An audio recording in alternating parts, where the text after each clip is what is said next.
Yo, it's your boy Ryan, Northwest Sports Fanatics, back at you with a new video. Today's Thursday, November 10th, 2022, with your boy Ryan and the Northwest Sports Fanatics. Make sure you guys subscribe to the channel. Smash that like button either now or on your way out. Donate to your boy if you can. Cash App, $ ORION or the YouTube Super Chat right here. We got the Atlanta Falcons versus the Carolina Panthers live, play-by-play and reactions with your boy Ryan and the Northwest Sports Fanatics. We are going to be getting started for kickoff here in about 15 minutes. So we'll wait for people to kind of trickle in. We're already at $15 in donos already. Sarah with a $15 dono for Paisley to get us started. 85 to go to hit the goal, and then we'll see if we can get above and beyond that. Thank you so much, Sarah. Bang, bang, bang. $15 before the stream even started. Bang, bang, bang. Let's go, baby. And even though this matchup on paper doesn't look like it's going to be that good. Last time these teams played, it was a shootout. So I know the Falcons have a horrible defense, but I do think this will actually be a little bit more exciting than people think. Let's go over some of the photos that I have prepped, and you'll see your boy disappear in 3, 2, 1. Bang, bang, bang. Shout out to my boy. Shout out to my boy, Johnny Thumbnails. Let's go. We don't expect to see Baker Mayfield. We're going to have PJ Walker, but you never know. PJ has a slight injury, or if they decide, to go to another hand that might be a little hotter, we're going to get PJ Walker starting, but we might see a little Baker, but I highly doubt it unless there is an injury. So let's go over the Atlanta Falcons, starting it off, and shout out to my boy, Johnny Thumbnails, for the best thumbnails on YouTube. You are the fucking man. Starting it off at quarterback, we got Marcus Mariota. Go Ducks. We're playing UW this weekend. Let's get this dub, baby. I got a couple of Marcus there, and he actually has done a decent job. The Falcons are in the running for the NFC South crown with the Saints and the Bucks, and I would not be shocked if I see ATL representing the NFC South at the very end, because we know the Saints and the Buccaneers are booty cheeks, and Atlanta's not that much better, but we'll have to kind of wait and see, since Atlanta's defense is probably the worst out of everyone in the NFC South. But I am rooting to see Marcus do a good job. Mariota, I see you. Cordarrelle Patterson, this is a guy that's kind of like a Deebo Samuel, a Mr. Do-It-All, a Mr. Everything, like a Taysom Hill, a Swiss Army knife. You want him to run running back? No problem. Wide receiver? No problem. RPO quarterback? No problem. Punt returner, kick returner? No problem. They're not going to have him do everything, but he is capable of doing everything. Cordarrelle, I see you. I love you, and you are an exciting player to watch. I wish I had you in fantasy football this year. Then we got Drake London, the USC superstar. We haven't really got to see him go off just yet, but I'm hoping that we get to see some Drake London today. Drake, I see you. It ain't the six god. We ain't talking Canada, but I do see you, and I see them things. All right, next up we got Kyle Pitts. All right, they drafted him very, very high. Will we see an elite Kyle Pitts today? The Atlanta Falcons are hoping so. And then on defense, they don't have a whole lot, but they do have Grady Jarrett. So I figured I'd try to get the swaggiest photos I could find of Grady. We got that one. And then there we go. We got one right there with him tackling a Carolina Panther, which is very fitting for today's matchup. And one of my favorite kickers in the league, representing the Asian sensations, Young Ho Koo. I had him in fantasy for the last couple years. I like him. He's reliable. He's a top 5 kicker in the league. And if the Falcons win, it might be under the leg of Young Ho Koo. All right, now let's go to the flip side with the Carolina Panthers. Starting for them at quarterback, PJ Walker. What will PJ do today? I'm not really too sure. Both of these teams are kind of in a rut. Carolina more than Atlanta, the Saints, or the Bucks. So you never really know what's going to happen today. But they do have a couple guys at running back with Foreman and Chuba Hubbard. We will see what happens with them. PJ, I see you. And we might even get a little Baker at some point in the second half. Dante Foreman, we used to see him do some big, big things. He's a guy that can get multiple touchdowns in a game. I see you, Foreman. And let's not forget about Chuba Hubbard. He's been injured for the last couple games. We'll see if Chuba can give them a little flash of energy. One of the best players between both teams, like Cordarrelle Patterson, DJ Moore. Maybe one of the more underrated wide receivers in general, right? Doesn't really get the love. Now, if DJ Moore was on the Packers, if DJ Moore was on another team, that needed a wide receiver and he could actually show his true skill set, he would be getting a lot more pub from the media. DJ Moore just needs to go to a better team, or they just need to find their franchise quarterback so DJ Moore doesn't want to leave. And then you got Terrace Marshall Jr. All right, I got you as well. We'll see if he ends up making a big play downfield. He's their deep threat. And then we got the tight end, Tommy Tremble. And on the defense, the best player, maybe based off both teams, we got Brian Spida Burns looking swaggy with the visor. Dante Jackson, I see you. J.C. Horn, I see you. And for the kicking game, we got Eddie Pinero. That's for him lining up the kick, and then bang. We'll see if he ends up getting any kicks there. So I got the pictures loaded and ready. And I was going to actually use one of my stadium photos, but all the Carolina Panther stadium photos are booty. They didn't look good. So I figured, we'll just roll with the thumb. It looks good. It's sharp. It's clean. It's going to be that HD 4K. So I figured, instead of doing the studio look, which I've done before, I figured we'll roll with this look. I mean, I can always go with some of the others that I have preps. I'll show you. So the one that I was going to use was going to be like this. It's okay. You know what I mean? I like using the stadium backgrounds, but I don't know. I want something a little bit more, you know what I mean? And then I can always go here with the studio look, but we've done this for, kind of like the fantasy football shows and the NFL Q&A. So I figured, we won't do this one. We're not going to do this one either, even though I normally would go towards a stadium look. At some point in the second half, maybe I'll switch over and we'll do this particular look, but I figured we can do something different and we can do something that looks fresh and clean like this one. So let's get it, baby. Sarah Small with a $15 dono. Appreciate you. Michael is in the building. Finley is in the building. What to do, Finley? How are you? Let's get it. How are you? Let's get it going, baby. $15 in donos. Let's get to 100. Yeah, seriously. Please, let's get it. You know what I mean? Like I said, the amount of work that goes on between me and Sarah, I'm not really sure if people recognize it in full, but hopefully we end up getting a good number today.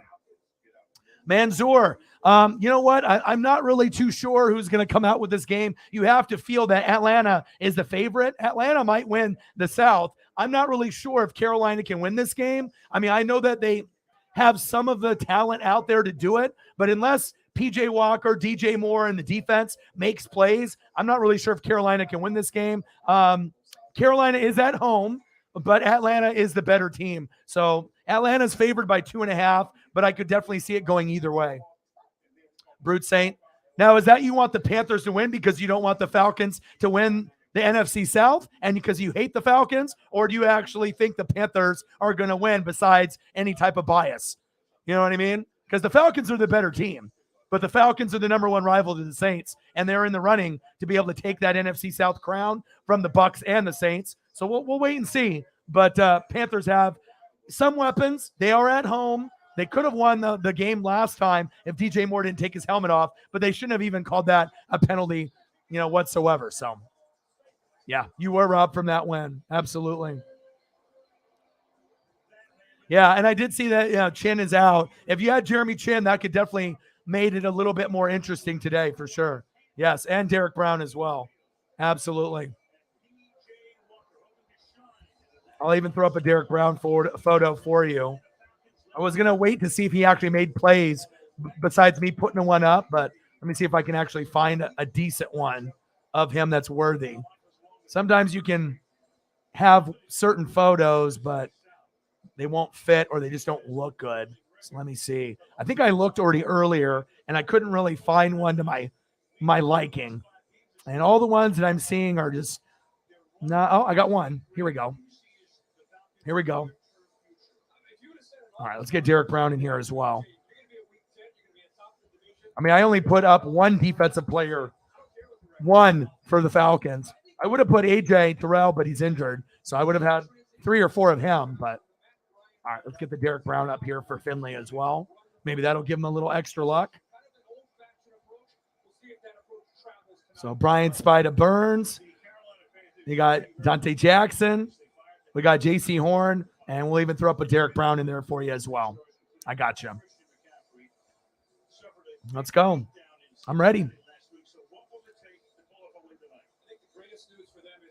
Yes, the new uniforms with the black helmet, kind of like the Black Panther look. I love it. Looks fucking fire. I don't really know what to expect in this game. I mean, like I said, on paper, it's not really looking that great. As far as if you're not an NFC South fan or, you have other things going on, but there's no NASCAR, there's no baseball. Yeah, there's some basketball on, but I'm still not going to miss out on doing some NFL. And that's big facts. Looks like the rain is coming down. They got the flag there. Caitlin in the building. What to do? How are you? Yeah, true. True, but it's all about execution, and it's going to be rainy. So if they can't use DJ Moore or Terrace Marshall, Jr. going downfield, they're going to have to really rely heavily on Foreman, which we know that he's a good player, and Chuba Hubbard is very good as well. Not like a Pro Bowl or Hall of Fame player, but guys that if you give them enough touches, they could get 50, 80, 100 yards, and there is a possibility where both guys could get 80 plus each. So we'll wait and see. DJ Moore is going to be the man, but I just don't know if they're going to be able to get him the ball downfield. Hopefully they will. So let's get it, baby. All right, let's go.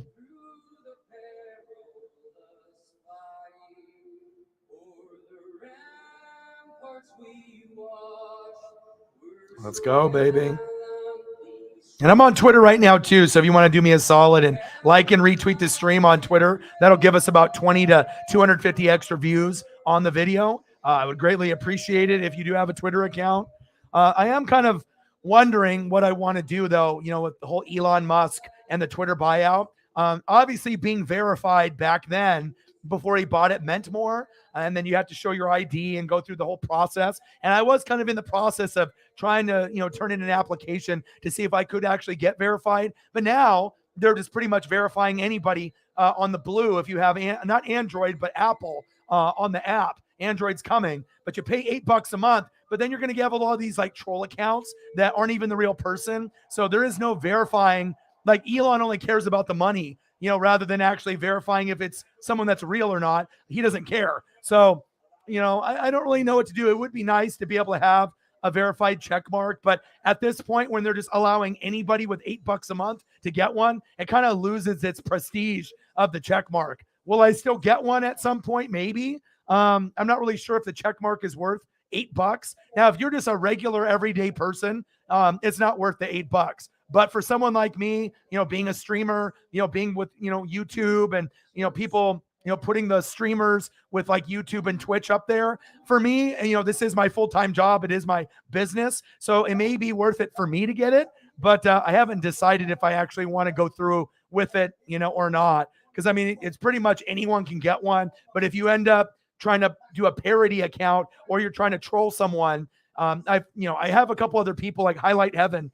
He ended up doing it, but he said that you can't even change their profile picture. You have to keep the same one that's on there, and then it like loads when you do your tweets, so you can like edit it and whatnot. So there's a lot of features on there that a lot of people thought they were gonna like, but it sounds like not being able to change your profile pic and the whole like loading of the tweets and everything. And I don't know. You know what I mean? I'm not really sure if it's going to be worth that $8 a month, but for me, will I end up paying that $8 at some point? Probably. You know what I mean? Do I want to pay $8 a month? But, not everyone is going to pay the $8, celebrity wise or just an everyday person. But for what I'm doing here on YouTube, it probably would be beneficial for me to get it. So, yeah. Me and Highlight Heaven follow each other. We've been following each other for quite a long time. And like I said, I always root for the guy. He does a great job. He's been doing a great job for years. And anytime I usually try to find something on NFL or NBA or, college, I usually go to that particular avenue. So, yeah. Let's go, baby.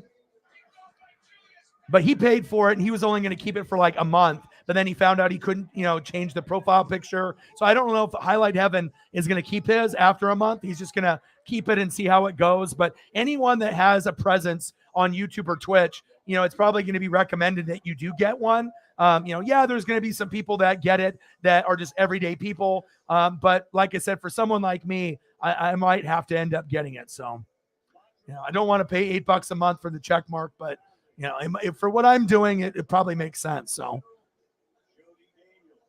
all right, let's go over the photos here. one more time just to get everyone kind of caught up. So we got the beautiful thumbnail from Johnny. Marcus Mariota at quarterback. Go Ducks. We're going to beat UW this weekend. I'll be doing the USC game tomorrow against Colorado, and then I will be doing the Ducks and UW on Saturday.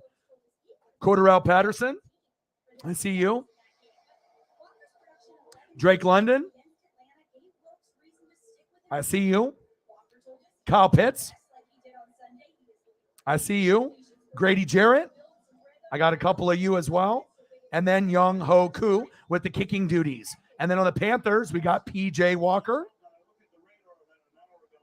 Dante Foreman, Chuba Hubbard, DJ Moore, Terrace Marshall Jr., Tommy Tremble, Brian Spider Burns, Derek Brown, Dante Jackson, J.C. Horn, and Eddie Panero. He's about to kick off. Love these helmets, jerseys, and pants that the Panthers are wearing. They are beautiful.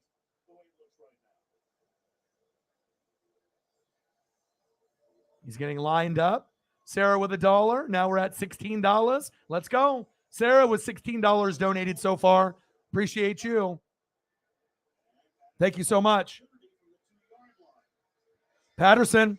Oh, big hit. And there's a flag on the play.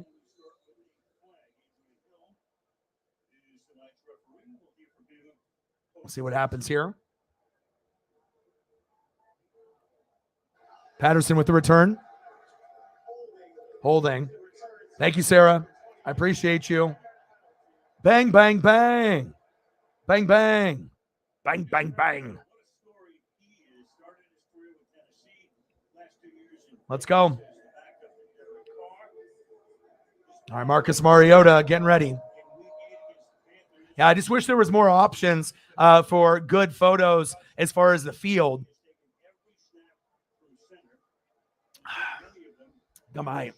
Mango Madness Snapple. First down and 10. Shotgun set for Mariota. Go Ducks. God, those Panthers uniforms and helmets look slick.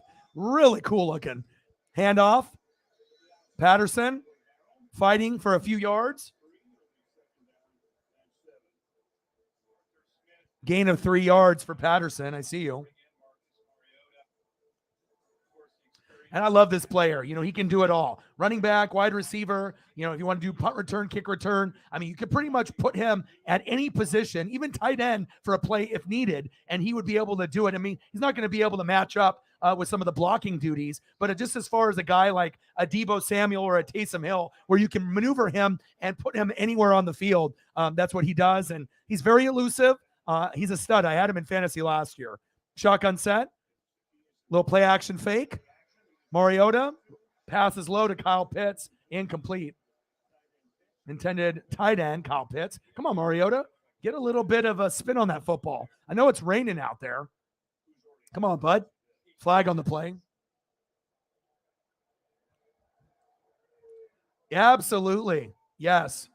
Yeah, if you can do all blue, that would be insane. Oh, a flag on the Falcons there. Penalties decline.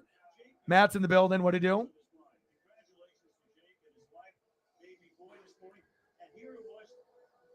And I can let you guys decide what you guys want. If you guys would rather me do this particular background, I will. It's just a little kind of like not HD 4K enough for me. You know what I mean? So it's like I wanted to use this one, but I was like, God, it's not good enough. It's not my standard. So like I said, sometimes I got to fall back on what I think is going to look the crispiest. Yeah, and like I said, I looked and looked and looked, but there's just not a lot of great Panther Stadium photos. Mariota, nice catch. First down, Falcons. You already know what it is. Marcus Mariota, go Ducks. I see you, baby. Going to Kyle Pitts. Let's get it, baby. 10-yard gain. First down, Falcons. Move the chains.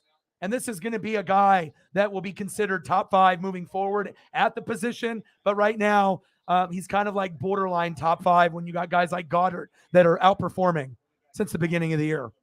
But Pitts has got a lot of potential. First down and 10. Shotgun set. Handoff. Ooh, nice tackle by the defense. Shaq Thompson, baby. Okay, I see you, defense. Brian Spider Burns. Derek Brown. Dante Jackson. J.C. Horn, I see you.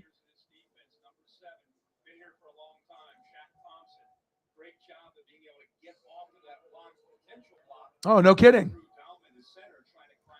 Yeah, well, they didn't draft Drake London just to be an everyday guy, just that, ho-hums around there. I mean, they want him and Pitts to be like the faces of the franchise, whether it's Desmond Ridder or Mariota. They want those guys to dominate. Hand off to Patterson. Short gain.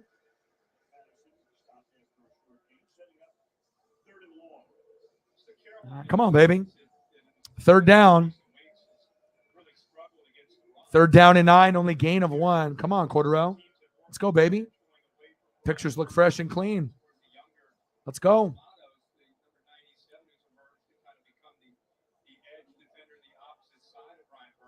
All right, Mariota.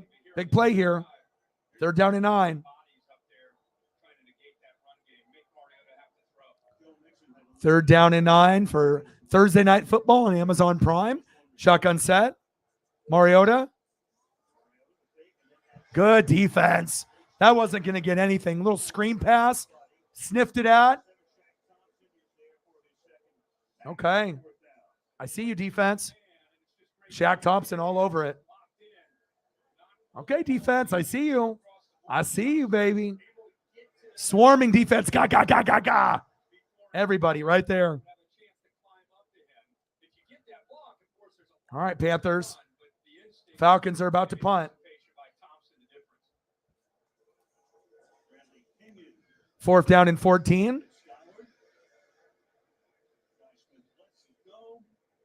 All right, let's see what we get from PJ.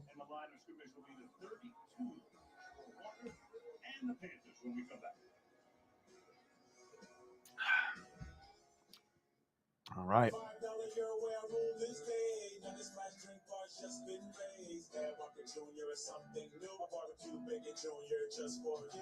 So what's good right now with everybody? Anything new? I mean, like I said, there's a lot of MLB free agency news. I got caught up with everything wrestling-wise with Dynamite. Looking forward to MJF and Jon Moxley. And then obviously I can give you guys a little preview on what we're going to be doing here on tap coming up. So let me give you what we got going on here. So for tomorrow's stream, this is on tap for tomorrow. And I'll pull this up for you so you guys can get a sneak peek. So this is tomorrow's stream. And obviously Johnny does amazing work. Expensive, amazing work. But we got the Colorado Buffaloes versus the number 8 USC Trojans. So that'll be for Friday's stream instead of NBA. Since as long as we got college football still going, I'm going to go there. And then the one I'm really looking forward to is this one. On Saturday at 4 p.m. prime time, we are going to be doing this matchup here. It's a huge rivalry here for us in the Northwest. Michael Penix Jr. for the Washington Huskies going against Bo Nix and the Oregon Ducks. Number 25 UW versus number 6 Oregon Ducks. So this will be Friday's stream, and this will be Saturday's stream. And then on Sunday, we're going to be doing the Sunday night matchup with the Niners, hosting the Chargers. So Run CMC and Justin Herbert will be on the thumbnail more than likely, as long as he can find a good quality Niner image. And then I might do the Vikings and the Bills, but that's in the morning. But it depends if Josh Allen is playing. If Josh Allen isn't playing, I'm probably not going to do it. But that's really the only other really good matchup to do. But I'll talk it over with Sarah in the next couple days, and then we'll see what we get in donos. So that way, if I can afford to get another thumbnail for a Sunday game prior to Sunday night, I am down to do another matchup in the morning or the afternoon. But I don't really know how the Buffalo Bill game would be without, of course we're going to see Diggs, and we would be able to see Jay Jetta, and it would give an opportunity for the Vikings to win that game. But it would be so sweet if the Vikings could do it with Josh Allen playing, but he's not 100%. So, all right, here we go. First down and 10 for PJ Walker. Let's go, PJ. PJ, hands off. Foreman. Short gain. Gain of 4 for Foreman. And we'll see definitely a little sprinkled in of Chuba Hubbard. Panthers and Falcons look good on the computer. I mean, like I said, we always are used to doing a lot of the big teams. You know what I mean? But it's always nice to be able to showcase teams that, are like middle of the pack or lower end. I know sometimes people don't like seeing the low teams play, but I love the NFL as a whole. Nice short game there by Foreman. But, it's always nice to be able to showcase everyone, even when the Jets and the Jags and the Lions, aren't, very good. This year they're better. Lions are better. Jags are better. And the Jets are awesome. I just love seeing, a variety that's out there. That's big facts. Love these jerseys and helmets that we got going on as well.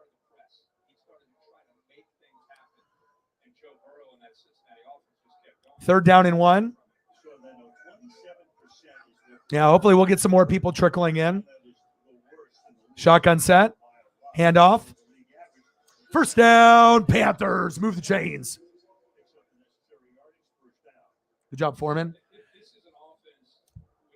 Yeah, I mean, again, some people, are into the NFL like you and me, Sarah, where we're going to watch every game more than likely, unless there's like basketball for me on the side or, baseball or something. But, ooh, nice tackle there.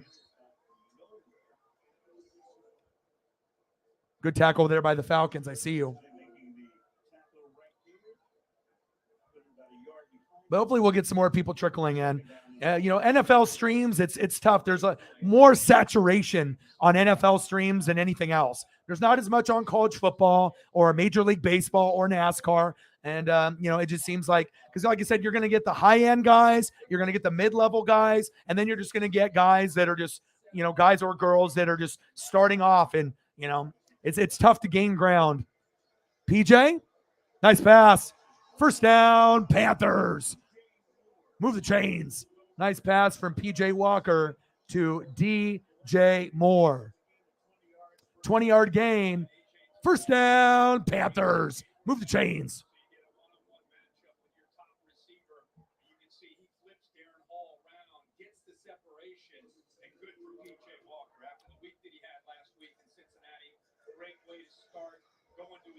Nice play.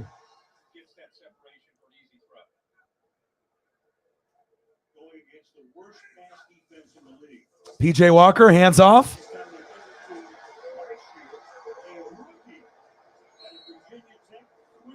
First down, Panthers. Blackshear. Wow. Okay. Raheem.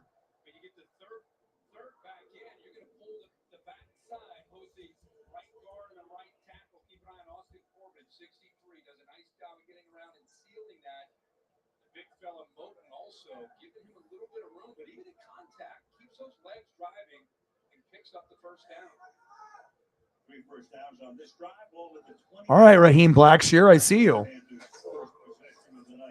They're going to him again.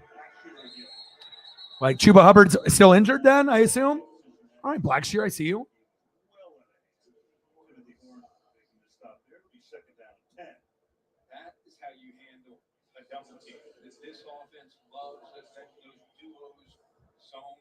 I know, I saw that. Watch how he handles this double team and just is able to split through it. Not only is he holding up those blocks from getting up to the linebacker, but once they start to climb, he's able to shed and make that play right at the line of scrimmage. Play action fake.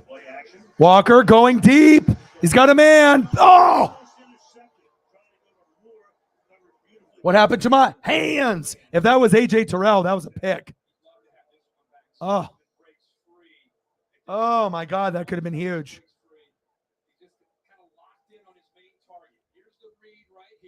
PJ. Should have went underneath. Should have went to that underneath man right there. Instead of going to DJ Moore, there was a guy that cut underneath that was on the 5-yard line. That's where you should have went. I'm not sure if it was the tight end. I think it was. I'm not sure if it was Tommy Tremble. It might have been. That would have been wide open for a touchdown.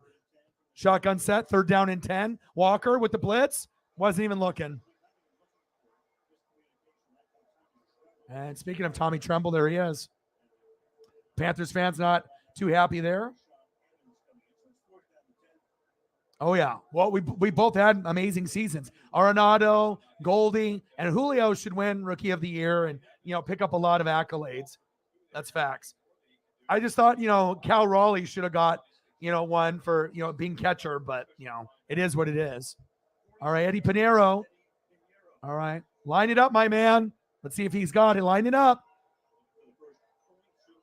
46-yarder. Kick is up. And barely. Oh, hit the post, and it's good. Whoa, baby. I'm not sure if he lined that up properly, but, hey, good enough. 3-0 Panthers.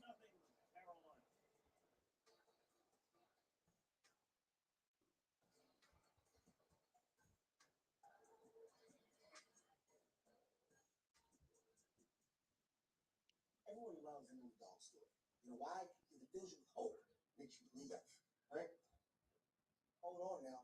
Did you say anything? I know, seriously. Like, I was like, oh, shit. It's like going like left, and then it just got in the crease and hit the bar. I didn't even think it was going to hit the bar until we saw it right there. But, hey, it doesn't matter, if it hits the bar, bounces twice, whatever, as long as it goes in. So, but if you're a Panther fan at this point, which I know we have a few, on the channel, don't you want to lose the rest of the games for the year? I know a lot of us, we want to make the playoffs, but if you're this bad and you're 2-7, right? Don't you want to lose the rest of the games of the year and try to get the first pick in the draft so that way you can get Bryce Young or CJ Stroud?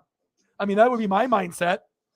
Go 2-15, get the first pick in the draft, get rid of Baker, get rid of Darnold, get rid of PJ Walker, or maybe keep PJ Walker as the backup, dump the other two, and then you can have Bryce Young, or CJ Stroud. Probably Bryce Young, I would assume, is where teams will go, unless CJ Stroud has an amazing, combine, and with all the other accolades that he's going to get. I mean, we know Ohio State quarterbacks, some of them, are not very good. Some have done very bad, but some are starting to shine like Justin Fields. So we will see, we will see. And there might be some other names that got tossed up as well. So 2 weeks ago. Yeah, I know. Right. Yeah. But I'm thinking if you're a Panther fan, you don't want to make the playoffs. I'm a Buccaneer fan. I don't want to make it. Saints and the Falcons are probably the only two teams that want to make the playoffs. I know. I mean, we got Brady and we're probably the favorite just because of who we have on the roster. And obviously, we have weapons out there, but we're not a cohesive unit. We suck out there. So I would hate to go 9-8 and then go and play the Seahawks or the Vikings and lose by 20 in the wild card round. No thanks. I'd rather get a higher draft pick. So, but it is what it is. Yeah, what a game. Carolina had that too. The DJ Moore thing is stupid because then, the following week, Cooper Kupp did the same thing, right? No penalty. They just love to pick and choose and decide when something's a penalty or not. There's never any solid ground. Like, okay, if you take your helmet off, no matter who you are, superstar or bum, it's a penalty, but it's not that way. It's all under the referee's discretion on when they want to call something. Cordarrelle, nice. Nice return from Cordarrelle Patterson there. Okay, baby. I see you. Nice return from Cordarrelle Patterson, baby. I see you. One of my favorites in the NFL.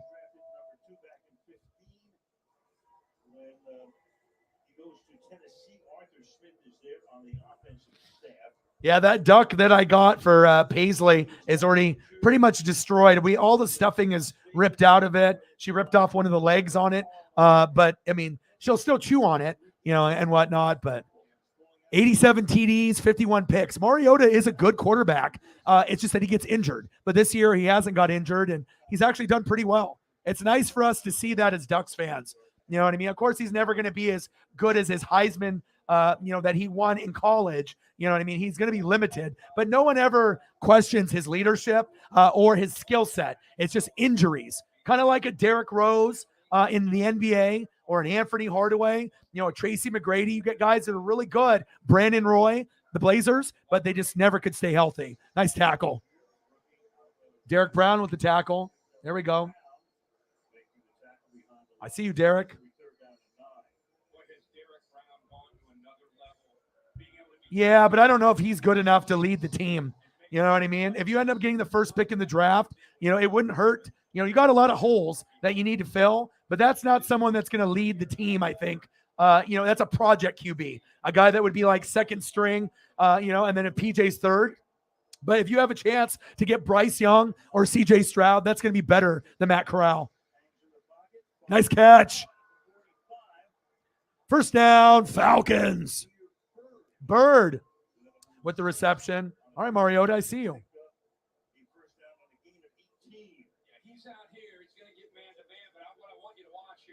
Nice. How's Bandit doing? Is Bandit doing better? I know the Bandit was like throwing up and having the shits, and sometimes dogs, cats, they'll eat something wrong or they'll have something that's upset, with their stomachs and whatnot. So hopefully Bandit's good. Play action fake, bootleg, Mariota. Out of bounds to Bird.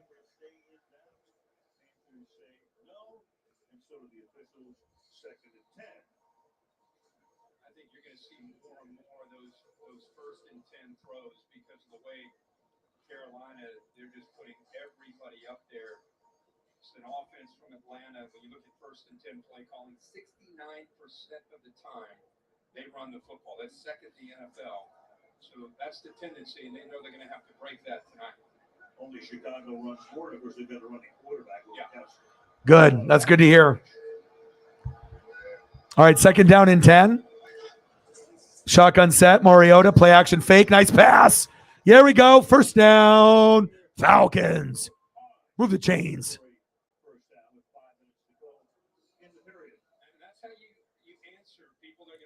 Yeah, you're going to get Hodge and Bird with some looks. That's like 3rd and 4th string for them. Good job, Mariota. Let's go, baby. Nice throw, Mariota. I see you, Marcus.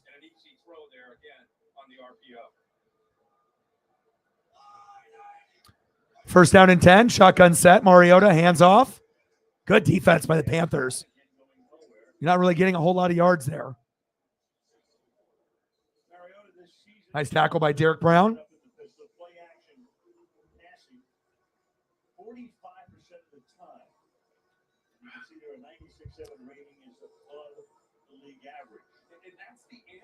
To a team that is so run heavy, and defenses want to try to get them in a 3rd and long. You've got to either RPO to make them respect the linebackers and safety. 3-0 Panthers.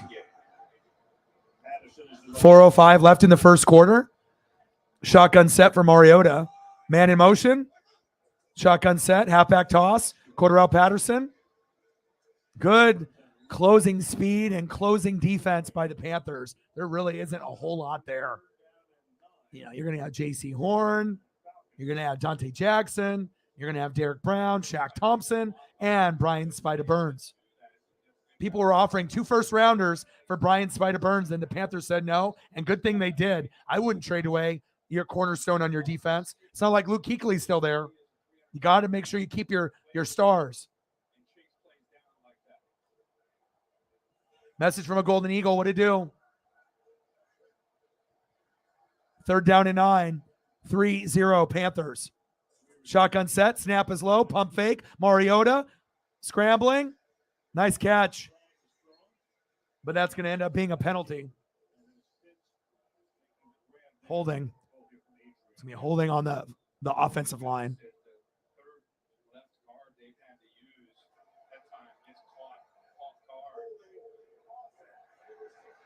Tough.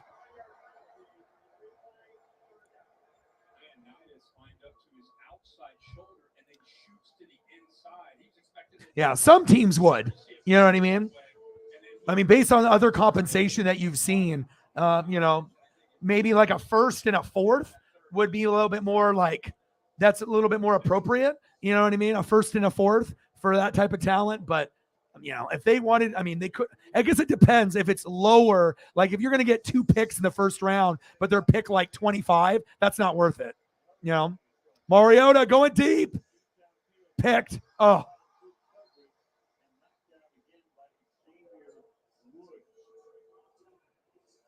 What happened to my hands? Flag on the play. Probably another hold.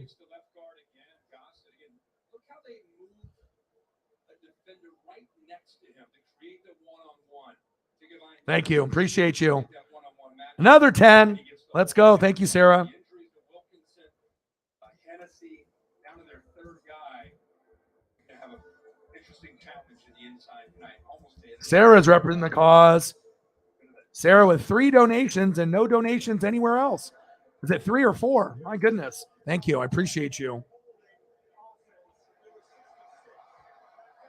$10 dono. Appreciate you. Thank you so much. Bang, bang. Bang, bang. Bang, bang, bang. Thank you. I'll get you some photos of whatever you like after we go to the commercial break and whatnot. Thank you. Sarah with all $26 so far. Hopefully we'll get some other people to show some love as well. Thank you. Appreciate you. 4th down and 18. Falcons with the punt. See if they fair catch.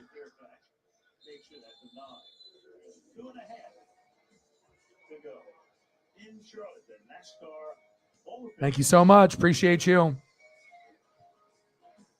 Yeah, I watch it as well. So does Sarah. Definitely. It's very, very good watch. Good chemistry with the bros. Very funny, both of them. Okay. Goldie Arenado and some Julio. Let's do it. See how quickly I can work here. Appreciate your support. Because when you're a member, it all starts and ends with you. Navy Federal Credit Union. Our members are the mission.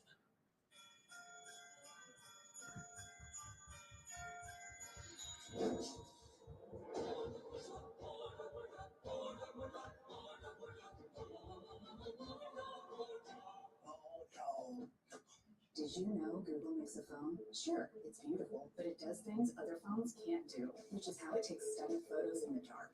It's a cool one of Goldschmidt there. Or unblurred spaces. Well, Nolan Arenado. And you know I love me some Julio. You had to know that when Wingstop set out to make a crispy, juicy chicken sandwich, they wouldn't make it in just one flavor.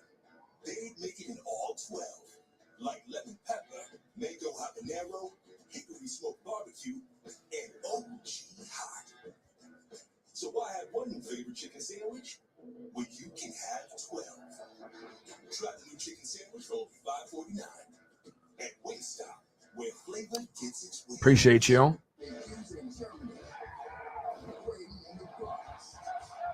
See if I can get you one more Goldie before it comes back from commercial here.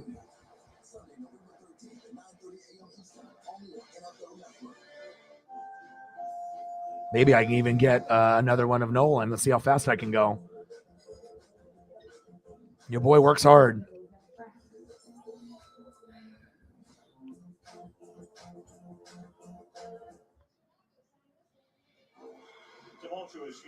Oh, we haven't got back started yet. Matt Rule fired. He had 4.5 years left on his contract. Steve Wilkes, interim head coach, he had been on the staff. I got one more for you. Traded after the Rams game. They threw him back into the locker room at that point. And then after he goes to San Francisco, beat the Bucs, but lose to the Falcons and the Bengals. So David Tepper bought the team in 2018. Was a minority owner of the. All right, screen pass. DJ Moore. Short game. Got one more Julio here. Thank you. Appreciate you.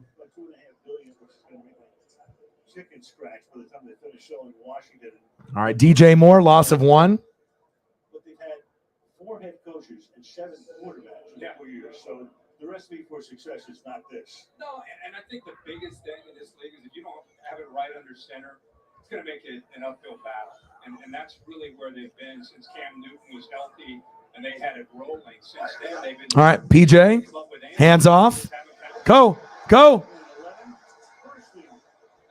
First down, Panthers. Dante Foreman, baby. Move the chains. Really good job up front. Ray Christensen, watch him 70. The left guard does a nice job of helping out here with Bozeman, the center. Able to get right there, just kind of seal that. There's the vision. Dante Foreman looks at himself and sees a small back. He's 235 pounds. He's learned to get behind his pads and run. He learned that in college at Texas, but I think he's very nimble. He catches the ball out of the backfield and shows you what he can do with his vision and bounce like that. First down and 10. 3-0 Panthers. Shotgun set. Walker. Little check down.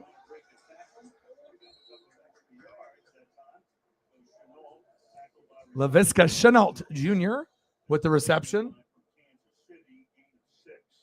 Pieces on the outside. DJ Moore is clearly their go-to guy, number 2. You got Terrace Marshall at LSU. He's a guy that I think is getting better and better, especially in the recent weeks since Robbie Anderson's been moved out. And Chenault, you just saw him. He's a big, strong, physical receiver. Could be a running back. He's so skilled. 6'1", 220, and knows what to do with the ball once he's able to catch it. 8 yards on the play, make it second down. All right, LaVisca, I see you. Screen pass. Pass goes out to Chenault again, and he tries to pick up the first one very close. Richie Grant in on the Third down and 1.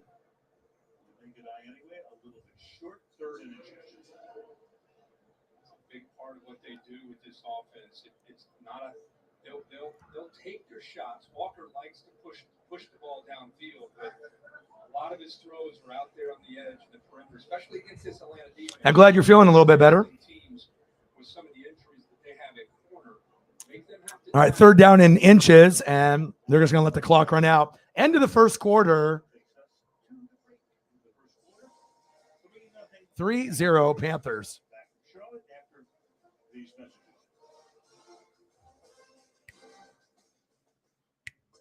You're watching Thursday Night Football, only on Prime Video. At QVC, every day offers something new, including one special gift at an extra special price. On Monday, All right, second quarter. have a new tradition. I mean, for a 3-0 game, and at least there were some plays there, but again, the weather is going to be a factor. Return with Big Bird. And on Saturday, Kate found what she needed for Self-Care Sunday. Unwrap today's special value on QVC. Yeah, so Megan, I decided this is what we're doing tomorrow. So I will be doing USC tomorrow. I don't think anyone's going to be doing it on YouTube besides me, but it's either this or basketball, and I'd rather do football. So we're going to be doing USC Trojans, number 8 in the world, against the Budio Colorado Buffaloes. I imagine USC will win by 20, 30 points, but still it'll be fun to watch Travis Dye, Caleb Williams, and a few of the other studs that they got out there. So we'll be doing that on Friday night. And then on Saturday, the big one, Washington Huskies, number 25 versus my Oregon Ducks at number 6 in the world. So they'll be doing that one on Saturday. And then on Sunday, we'll end up doing, the Niners hosting the Chargers, and I might do another game as well. So I am actually excited to do both of these as well. So everything that we get on the donos, that'll go towards the thumbnail fund, since obviously I've spent quite a bit of money, trying to improve the channel. We haven't really got a lot of additional subs, even though I'm spending shitloads of money to make the presentation better. We haven't really got more donos out of it either, which is unfortunate, but we have gotten better views based off the thumbnails. We just have to hope that the views will translate into more donos and subs from other people. It's all about word of mouth and having you guys support me and spread the word. And then if you guys have Twitter, if you want to help me out there as well, because I know there's a lot of people that spy on me on Twitter and watch the show there. And we're one of the only channels that actually does their full show on Twitter. So I know we usually get 20 to 250 views. Crazy thing is, one of the biggest views that we got on Twitter was for a game that you probably wouldn't think that we would get really big views on. One of the highest rated views was, I'm scrolling back to see, it was the Beavers versus the Huskies. Believe it or not, we got 280 views, people that watched on Twitter for that particular matchup. So you never know, you know what I mean? Like I said, if it comes across on someone's Twitter timeline, you never know when they might hop in there. So, all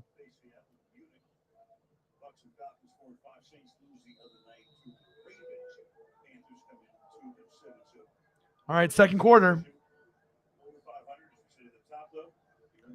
3-0 Panthers. QB sneak. First down, Panthers. P.J. Walker, move the chains.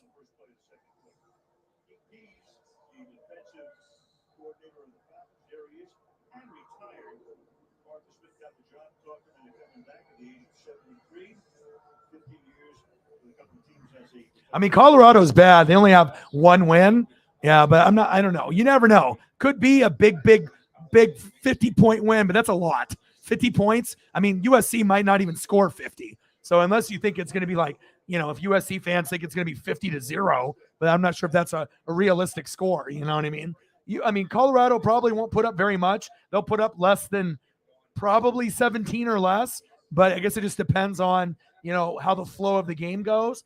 Because at some point in the third and fourth quarter, they might just start running the football and bleeding the clock instead of just trying to put up a shitload of points on them. So we'll see how the flow of the game is. 2nd down and 6. 3-0 Carolina. Handoff. Nice run. 1st down, Panthers. Move the chains. Foreman with a nice run.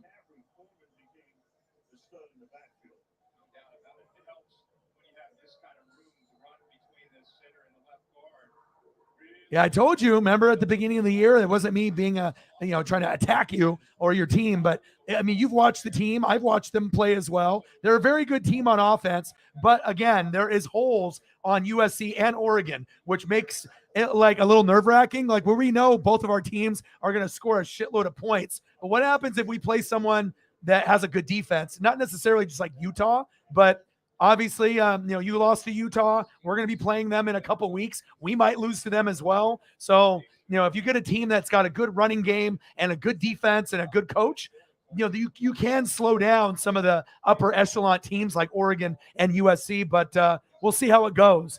But I still like USC moving forward and Oregon and Utah for that matter. Handoff. Chuba Hubbard, gain of 3. 3rd down and 4.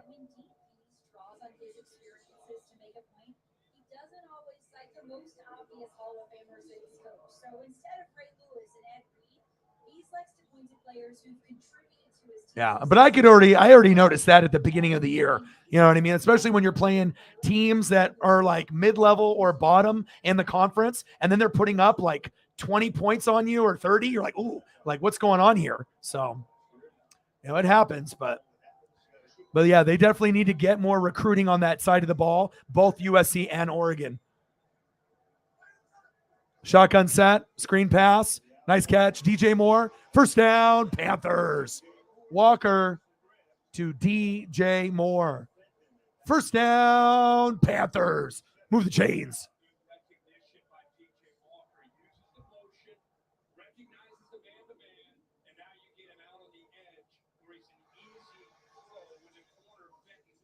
Wow. Chargers waived 1st-round pick Jerry Tillery. Wow, interesting.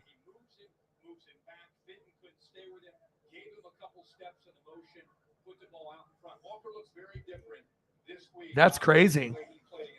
But, they already have a lot of problems on defense. Why would they release someone like that? So anytime you see a guy getting released at the middle of the year, usually that's something internal that's going on. Either they're a bad seed, they're causing problems, or they're injured, or something's going on there. Very interesting to see why Tillery was let go. Baker Mayfield and Darnold are probably thinking, what the hell? 2nd down and 5. Walker, hands off. 1st down, Panthers. Move the chains. Hopefully we'll get some more goats to show up. He doesn't need a lot of room because he's able to get a lot of yards after contact. But man, this offensive line doing a really good job opening things. Yeah, Panthers offensive line is winning the battle in the trenches, but let's be honest, the Falcon defense is like the worst in the NFL. So, I mean, yeah, they got a couple guys out there, but if you got 2 good players on defense and one of them is injured, and that's AJ Terrell, I mean, you're probably not going to be able to stop anybody. Good tackle. There we go. Carter with the stop.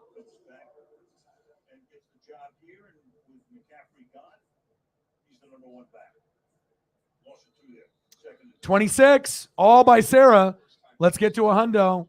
Let's do it. 74 to go.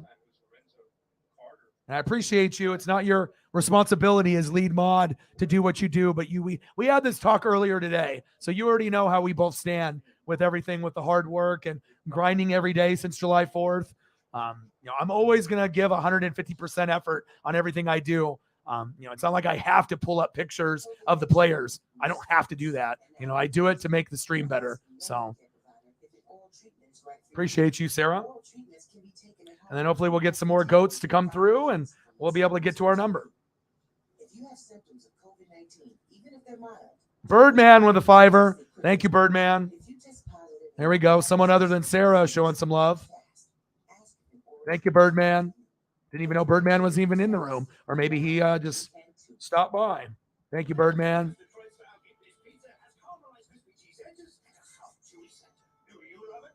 Birdman, my boy. Thank you, dude.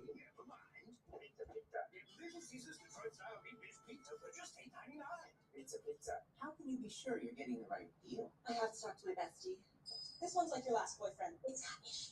For the right used car. Thank you, Birdman. Birdman 951, $5 dono on the Cash App, baby. How are you doing, bro? Thank you so much. Appreciate you.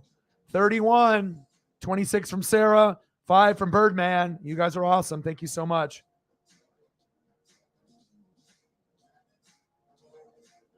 No worries, Megan. Do you? If you got to leave and you want to watch some Seattle Seahawk stuff on YouTube or watch a movie or do whatever you need to do, there is no requirement for people in the chat where they have to chat. You don't have to comment. You can just relax. If there's something that you want to say or have a little conversation with someone in the chat, that's fine. But nobody's required, to chat or donate or do anything. Obviously it'd be greatly appreciated if people chat, if they're feeling up to it, and donating if they can. But definitely not a requirement at all. So, but since this is my full-time job, it is always nice to get love, since, I do have rent and bills and I do like giving back to the goats. And like I said, and thumbnails cost a lot. So, I have to be able to, grind it out. And a lot of it just goes right back into the channel, or maybe gifts for Sarah for her hard work, or the mods, or, like Holly or Cyberpunk or Megan or any of the others. So I really don't spend a lot of the donos on myself. 90% probably of it goes back to you guys and the bills that I got and the thumbnails. I really don't buy anything. Like the last things I've really bought for myself was like the Julio autograph card and the Aaron Judge, but other than that, that's pretty much really the only things that I've bought in months. So, if it's like an investment piece for the future. So what's good, Birdman? Appreciate you.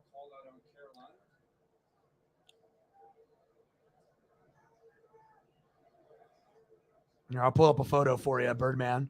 Birdman, who do you want to see for a photo? I'll pull up a Jalen Hurts for now, but if you got a favorite player that you want to see from the Eagles that's on the current team, let me know, or drop a couple names, and I can take care of you. But I'll throw up a Jalen here for you. Walker and the Panthers offense getting behind the sticks. Remember, they have struggled all year on third down.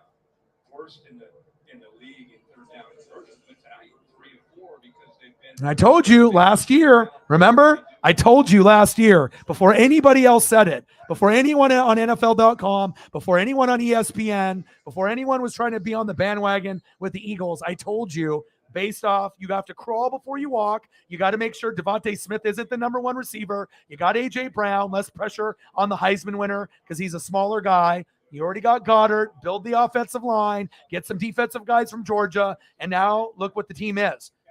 Just based off one really good draft and what you had last year, and like I said, fans have to be patient. And sometimes, people don't want to be patient. They want instant results. But I told you, Birdman, I'm no dummy. I research more than anybody on planet Earth. I'm always reading. I'm always doing film study. And I can always, have that ESP where I can kind of look in the future and see like, okay, is this team going to project to be a good team this year, next year, the couple years? And they look like they're going to be one of the best teams in the NFC for quite a few years. So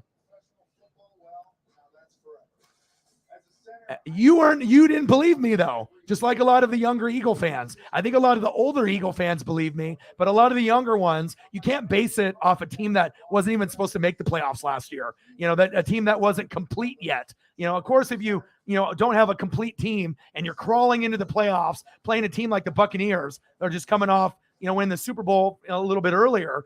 We were a Super Bowl caliber team. I mean, they had no chance winning that game. But as you're starting to see, football is a team game, and you just have to let guys progress and get better, and you have to have better supporting cast and good play calling, and everything is falling into line now. So, yeah, but it won't even just be for this year. It's going to be for quite a few years. There might be a down year with injuries in the next few years, but I mean, looking ahead, the Eagles are poised to be pretty good for a while. Oh, it's 12 noon. You know what time it is? Time for a Falcon sack lunch. Yum, yum, yum, yum, yum, yum, yum, yum. Let's go. Big sack lunch for the Atlanta Falcons on PJ Walker.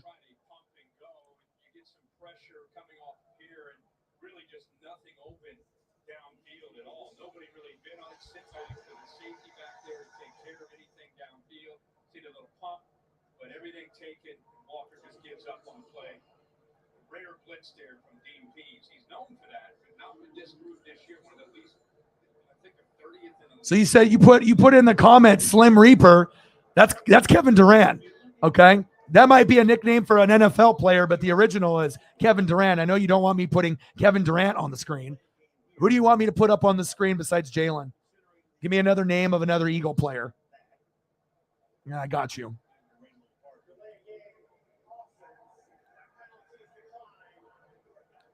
That's what I'm saying. You know what I mean? Like I said, it's a team. You just can't expect to get to the playoffs for the first time in a while with a squad that is not a Super Bowl caliber team, and to overachieve and go all the way to the NFC Championship game. You know what I mean? Like, honestly, you guys didn't even start running the football until November effectively, and you probably shouldn't even made the playoffs last year. You guys crawled in. You played good at the end of the year. And even with that being said, you still made great picks in the draft, but getting A.J. Brown was one of the probably biggest things for you guys. Getting the Jordan Davis and getting the Nakobe Dean was nice, but the biggest impact is going to be A.J. Brown actually having a true number one, because Devontae Smith is not a number one receiver. He's number two receiver. He ain't number one. So, too much pressure on a skinnier little receiver, kind of like built like a Torrey Holt. I mean, you're asking a guy that's kind of small in stature, that was really good in college, to be the number one. It was just way, way too much pressure on him. So, but also Goddard is a top 4 tight end this year. And obviously we're seeing what Jalen is. And my comparison of Jalen being a Dak 2.0 was very accurate, even though people didn't want to believe me. And like I said, I mean, I watch these guys from high school, college. I've watched the guy's whole career. So I can definitely foreshadow and make predictions that come true a lot, because I'm putting in more work and time, and I'm watching the film. And, a lot of times you got to put in that film study to be able to see. And you also have to make sure guys don't get hurt and whatnot as well. But A.J. Brown has really been the number one factor. Also with big play Slay, Darius Slay, the defense has played very well. And that's a big part of the Eagles this season too. So, here, I'll throw up a couple for you while we have a break here. Bringing legendary design and state-of-the-art technology to a fully electric SUV.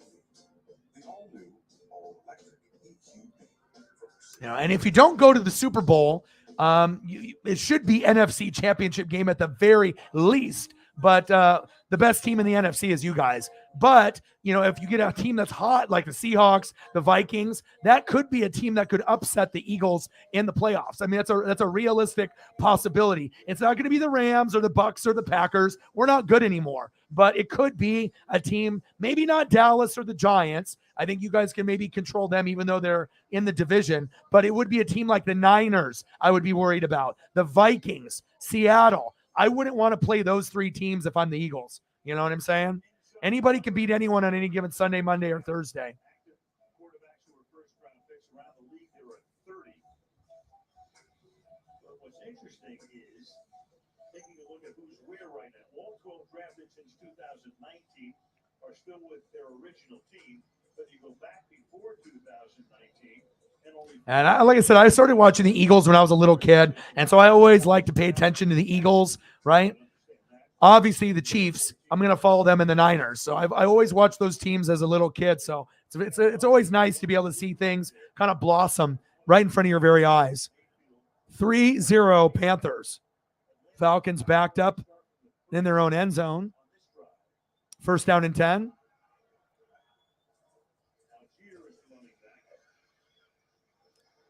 But like I told you before, moving on from Jalen and getting Bryce Young or CJ Stroud, they're not going to be as good as Jalen more than likely, or they'll be on Jalen's level. So to be able to stick with Jalen, you're having the success. There's no point of wasting a pick on a quarterback. And obviously you can focus on the offensive line and the defense because those are the positions that need more depth. And if you get offensive line and defense, I mean, and you hit on those picks next year, I mean, Eagles should be a top 3 team in the NFC, probably in the next 5 years, unless they have serious injuries. That's exciting if you're a Philly fan. Handoff.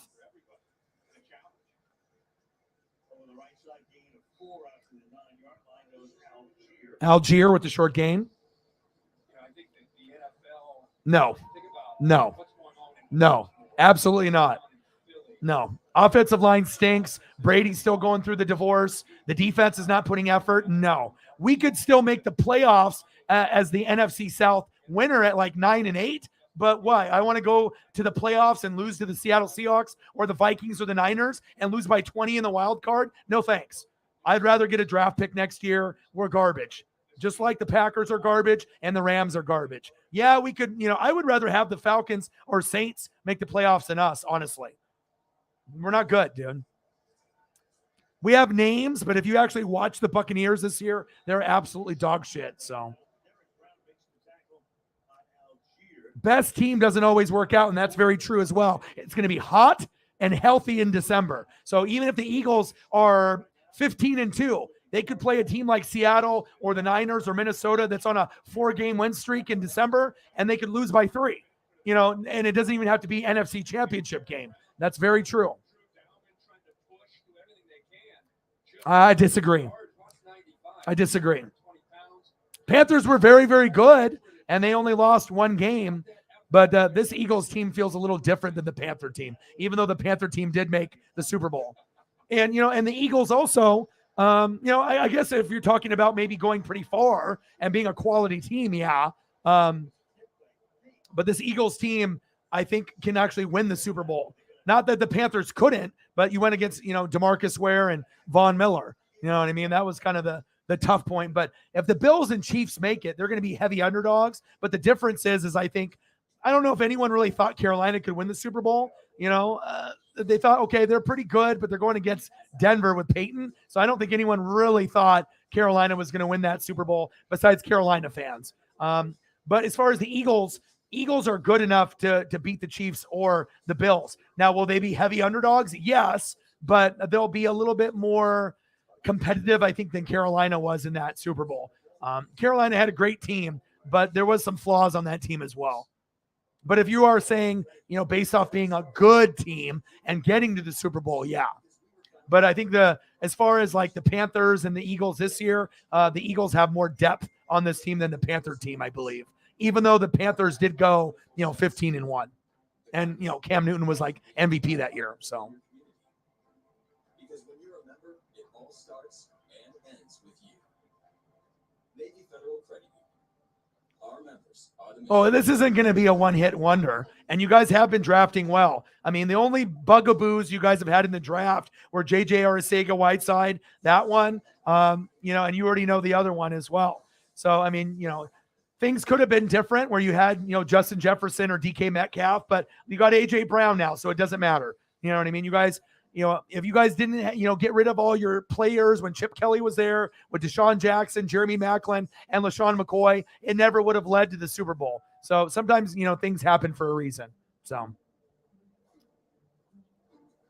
$31 in donos. Let's get it.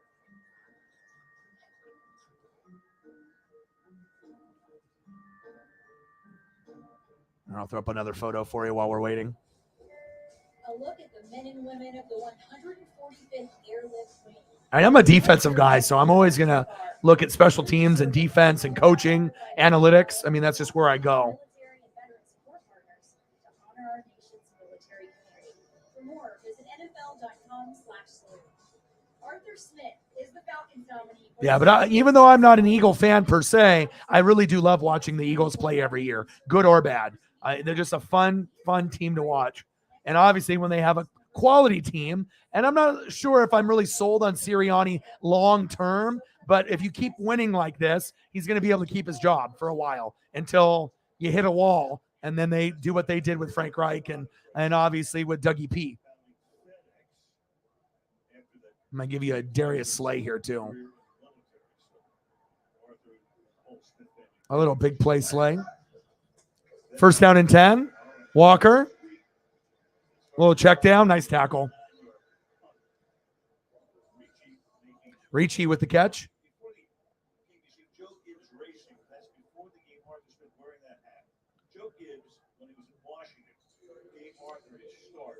Squirrel route, huh?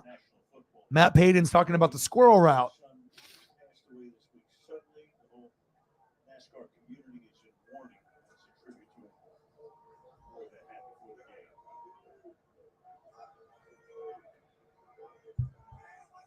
Thank you, bro. Birdman with another dono. Thank you so much.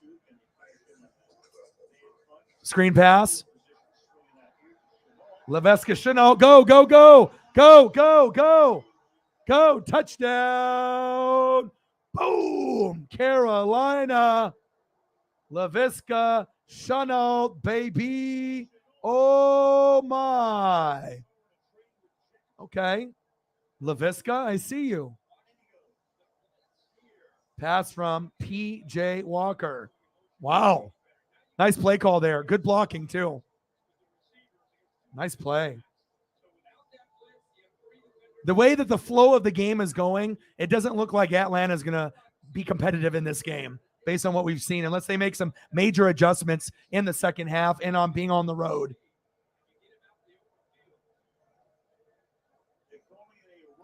Eddie Pinero. Kick is up. And it's good. Pinero. 10-0 Panthers.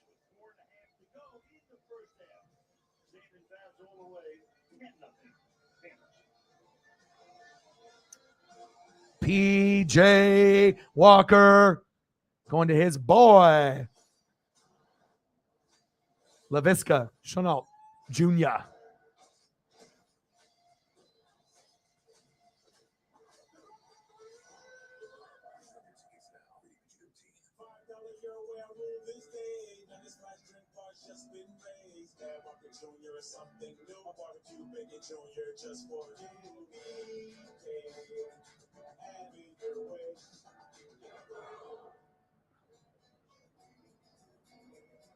Hello, little one. Welcome to the great unknown. Not the okay unknown or the underwhelming unknown. Thank you, Birdman. Appreciate you. It's a world of endless. All right, Leveska. I see you. I see you. I see you, Leveska. He might get in the end zone again.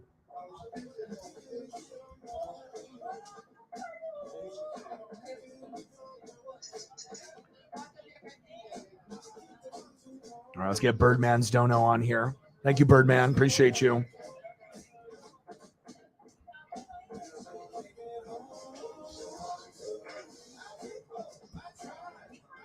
Appreciate you, man. Yeah, thumbnails cost a lot, man. $35 a piece, so that's not cheap. And especially if I'm, depending on how much, donos I'm getting, especially if I get like super chat, I don't get that till next month. So if I'm trying to pay to improve the channel, Cash App is really the way that it happens, like Venmo, Facebook app, things like that. So that means a lot, man. Thank you so much. Birdman with an $11 dono. Appreciate you. That'll go straight into the thumbnail fund so I can get some more for this weekend. So thank you, man.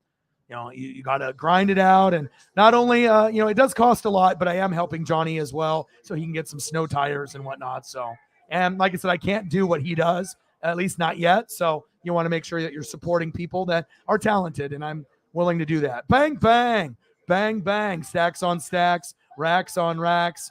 Cactus Jack, Bang, bang. Thank you so much, Birdman. What do you want to see for a photo? I mean, I threw up a couple here for you already. If you have anyone else that you want to see past or present, let me know. I got you. We got a little Jalen Hurts. We got a little A.J. Brown. Another A.J. Brown. We got a Devontae Smith. We got a Darius Slay. I got you.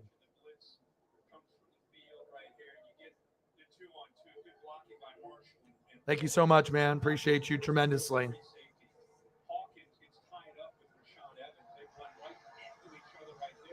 Great touchdown by LaVisca.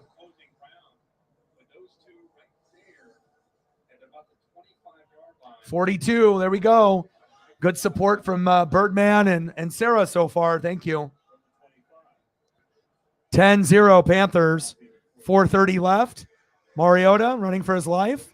Scrambling. Gambling. Across his body. Almost picked. That was a bad throw. Bad decision there by Mariota. Come on, Marcus. Be better. Come on, baby. Be better. Be better.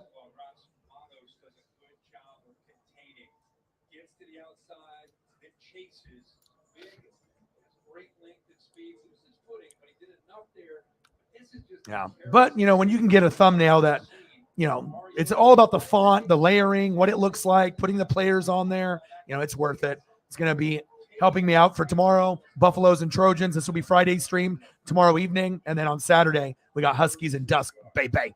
Let's go. Mariota, look out.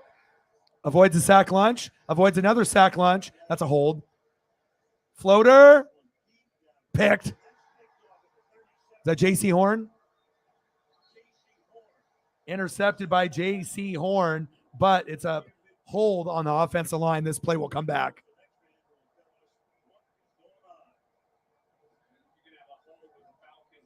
Kelsey Christmas album, I know, man. Those bros are so funny. Yeah, Mariota, you got to be smarter than that. No foul. Wow. They didn't call holding, even though it looked like there was holding there. Stupid decision by Mariota. You don't see him do that every game. And, you know, that was stupid. You should have been smarter than that, Marcus. And then you got J.C. Horn making the pick. Everyone has been hearing, you know, about Patrick Surtain, you know, on Denver. But it's nice to see J.C. Horn get in the mix since he, you know, was hurt and didn't really have the same kind of impact as Patrick Surtain. I see you, J.C. So if we can get him on point, J.C. Horn, Patrick Surtain, and we already got Sauce Gardner doing saucy things. So nice pick. 10-0 Panthers off the pick off J.C. Horn. Handoff. 4-yard gain by Foreman.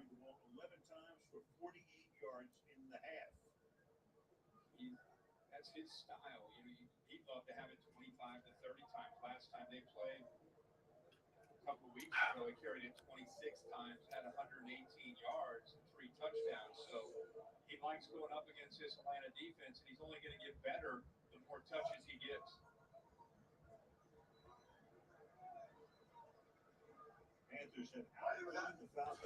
Walker, hands off. Diving for that first down marker. Slightly short, 3rd down and 1. Foreman's running hard. Not really seeing a whole lot of Chuba Hubbard. He actually turned his focus to his trucking company, Foreman Transports, but he promised his dad that if he got another opportunity to play, he would make the best of it.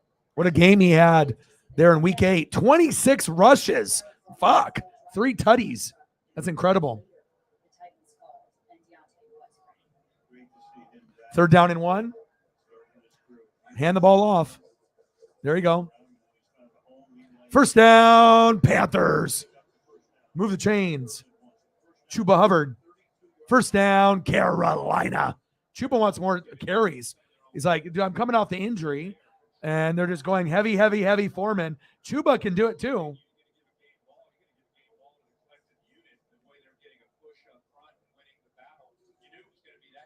Well, the Falcons' defense is booty. So, I mean, you pretty much can do anything you want. It's almost amazing that the Falcons are 4-5 with no defense. They're keep pounding the rock. Another run by Tonte Foreman. Panthers nothing and the Bengals 35. Yeah. Tonight, 10-0 Panthers. 10-0 Panthers. 10-2 in the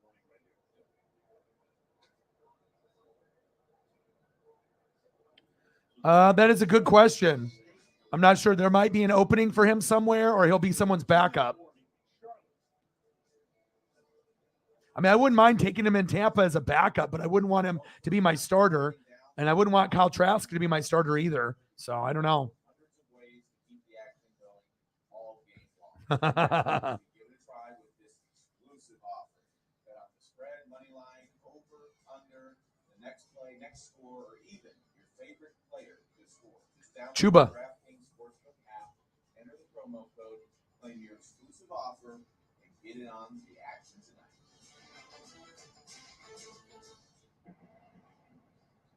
A game of inches?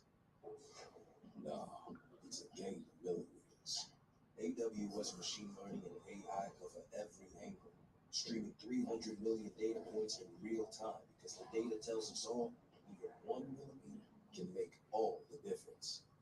And if anyone's got Twitter, if you want to do me a solid, Sarah is the only one that has liked or retweeted the stream. It definitely will help with all your Twitter followers and people that follow you guys. You never know when we might be able to just have someone like or retweet the Twitter stream, and we might be able to get someone from Twitter as, you know, a heavy hitter, maybe someone that could be a part of the Fanatic family. And like I said, it does help us get more views on the stream. So if you want to support your boy, it would be greatly appreciated.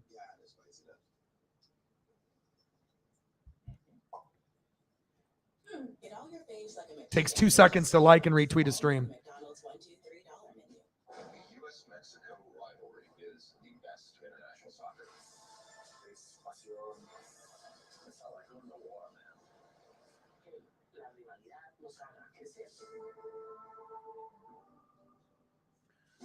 And PJ doesn't really have to do a whole lot.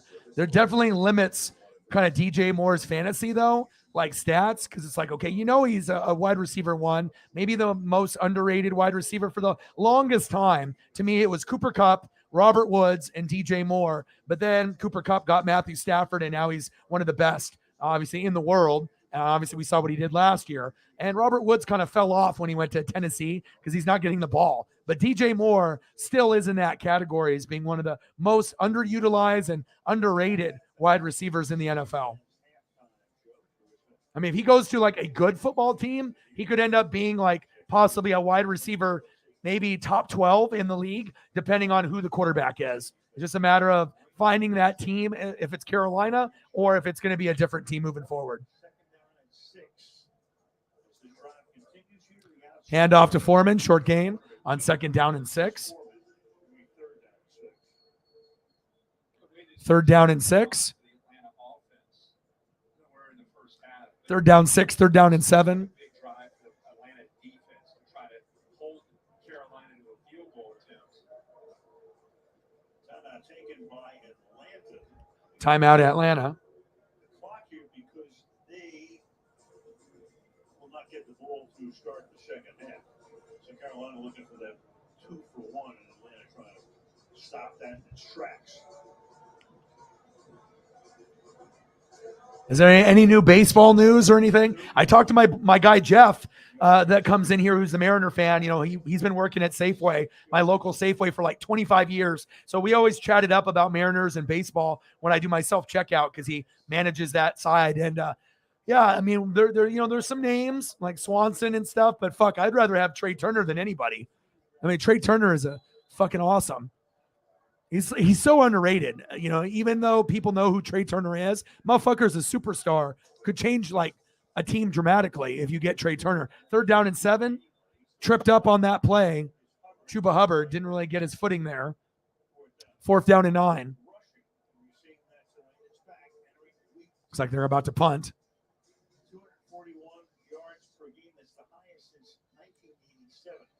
121 apiece for each team. Okay. Highest run percentage for Chicago with Justin Fields, 60%.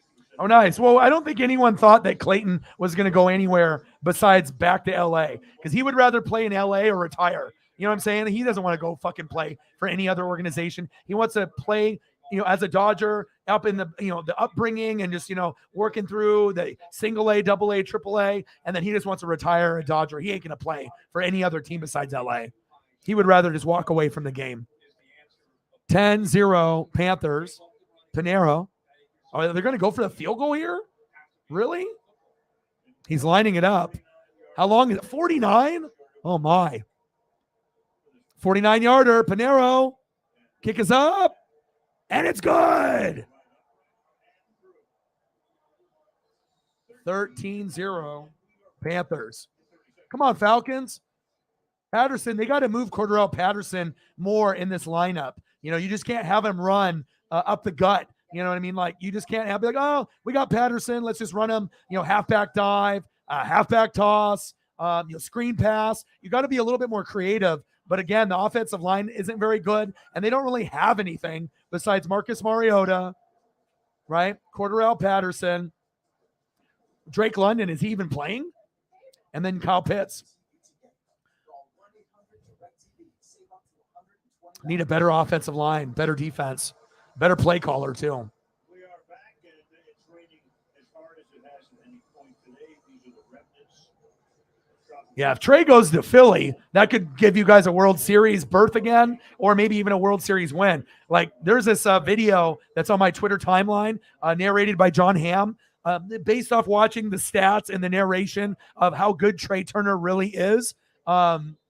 Based off that video, he should get $1 billion. I mean, this guy will probably end up getting, a couple $100 million, in the deal. But Trey Turner's value, is 300, 400, 500 million. I mean, if anyone's going to get big money like that, like Aaron Judge, Trey deserves money like that too. But it all depends on what team, how many years. But as far as like the guys that deserve the big money, Trey is so deserving. If you look at his stat, like all the stats are number 1 or number 2. He's incredible. I don't think it's going to be a big loss for the Dodgers. 13-0. I mean, they'll get someone else, but it's not going to be Trey. Nice pass. Ooh, big pop.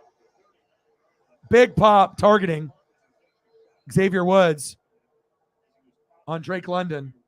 London got fucking popped. We were just talking about Drake. I was like, Drake, are you there? Are you even playing? And then they go to him on the next play. Coincidence? I think not. Let's go. Personal foul targeting.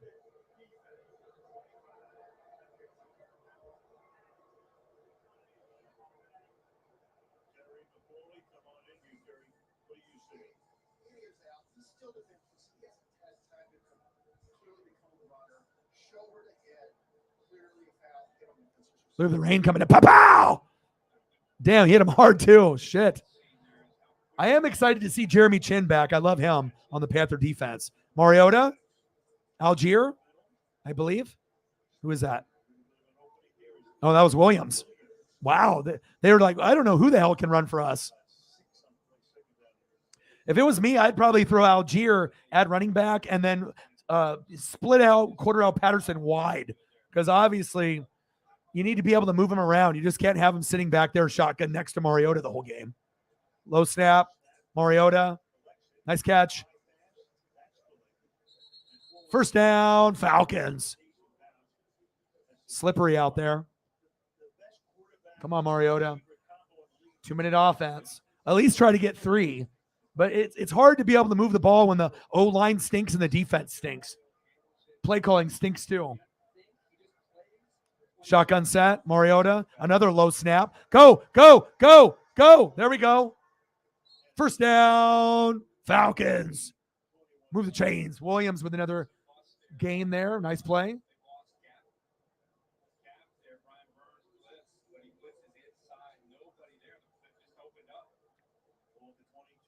All right, here we go. 28 seconds and counting. Hurry up. Shotgun set. Screen. London. There we go. Get out of bounds, London. Nice play to Drake. Nice. I can actually use the Drake London graphic. I was like, am I going to get to use these Drake London fucking, pictures that I pulled up? I hope so.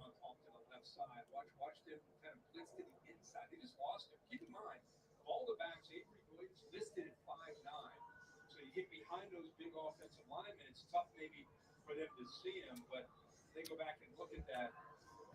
not everybody on the same page. Williams takes advantage of that, getting upfield. They got a shot here. 21 seconds left. Come on, baby. Let's go, Falcons, for pride. You know, these Thursday night matchups have been fucking bootios all year, except for a couple. I don't mind teams that aren't good, but I want to see effort. You know, I want it to be a good game.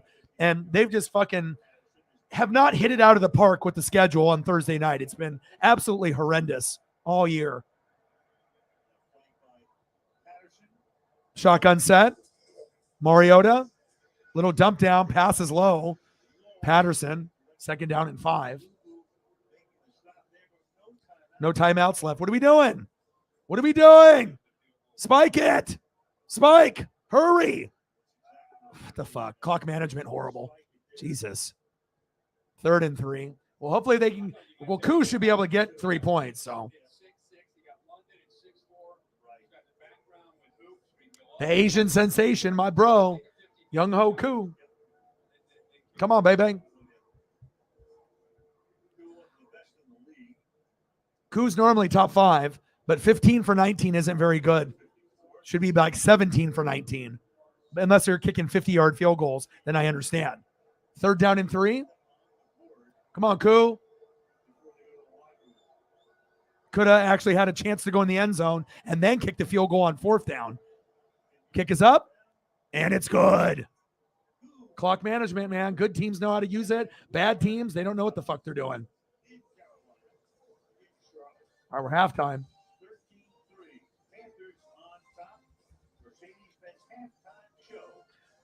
Well, it could be worse. It could be 0-0. So at least we have scoring. There we go. 42, 58 to go. Sure, it's beautiful, but its real power is inside, where it does things other phones can't do, which is how I'm going to go check up on Paisley here real quick. And like I said, let me know what you guys want to see for photos. Type them in the chat if there's anything that you guys want to see, and then I'll throw those up during halftime. So give me 1 sec. Give me like a minute, and I'll be right back. Google Pixel Buds Pro, and our newest Google Pixel phones. Playing Thursday night football. Alexa, play the last interception. Okay. Please, not again. Alexa, rewind 3 hours. Yeah, I can't be broken. Sit down! We're gonna watch it again. Oh, Thursday, naughty!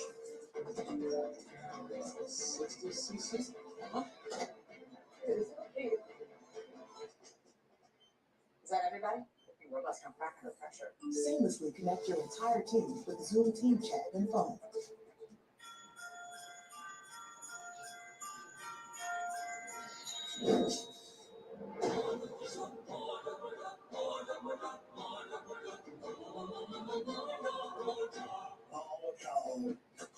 Relive all the funniest moments from the past week in the NFL. All right, talk a little junk, Mr. Rep. The missed tackles, the fashion football, and the smack talk we weren't supposed to hear. Dicker the kicker. Oh, Dicker the kicker! If it happened and it's hilarious, Taryn Killam is roasting it on The Pylon, presented by Carnival Cruise Line. Please, please calm down. New episodes every Wednesday only on Prime Video.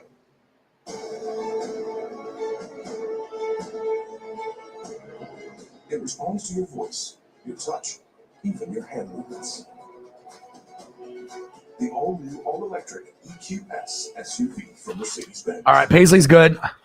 She's just stretched out fully on the bed, just living her best life. So she is good.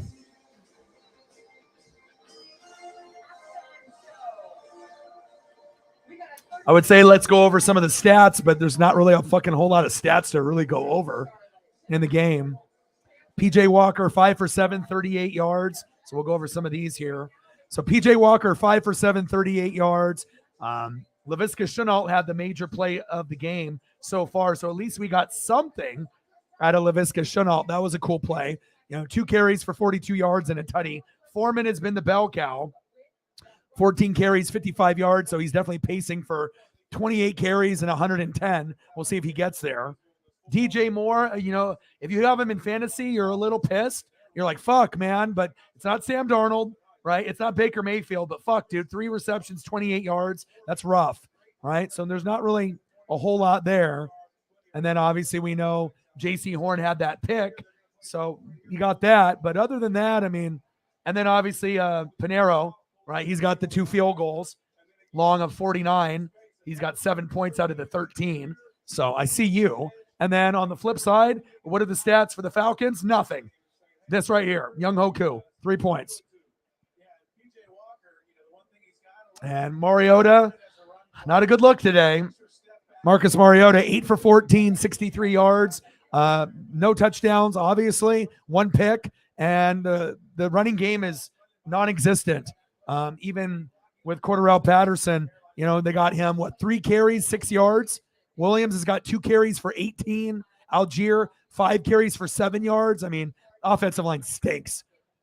Leading person for receptions is Drake London at 2 receptions for 19 yards. Kind of ugly. So hopefully they can get it going, but they're going to have to move Cordarrelle Patterson around in the lineup and be more creative with the play calling. Otherwise, this is going to get ugly. It already is, but you're going to have to move around your best offensive piece, which is going to be Cordarrelle Patterson.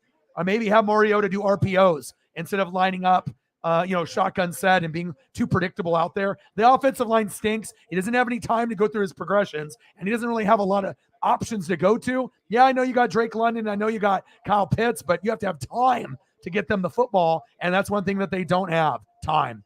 So hopefully we can get a little bit more offense, through Cordarrelle Patterson, but, I mean, I don't see the Falcons winning this game or even being competitive at all.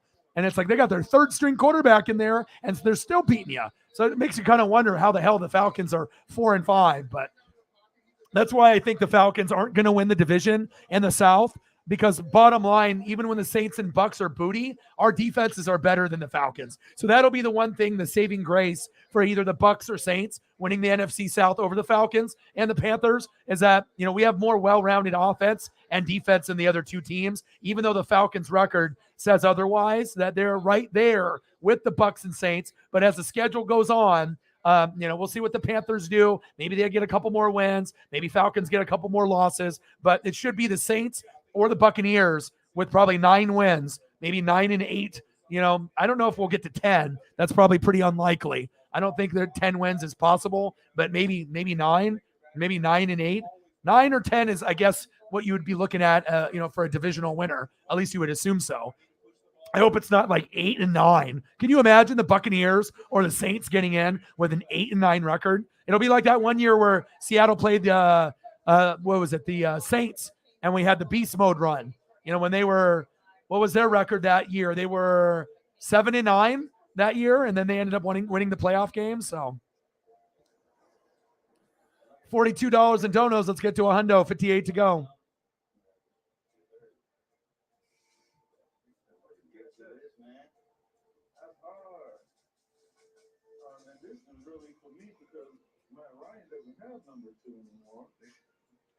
Well, that's cool. I got Kane Brown on there. I mean, I'm not really big into country. Like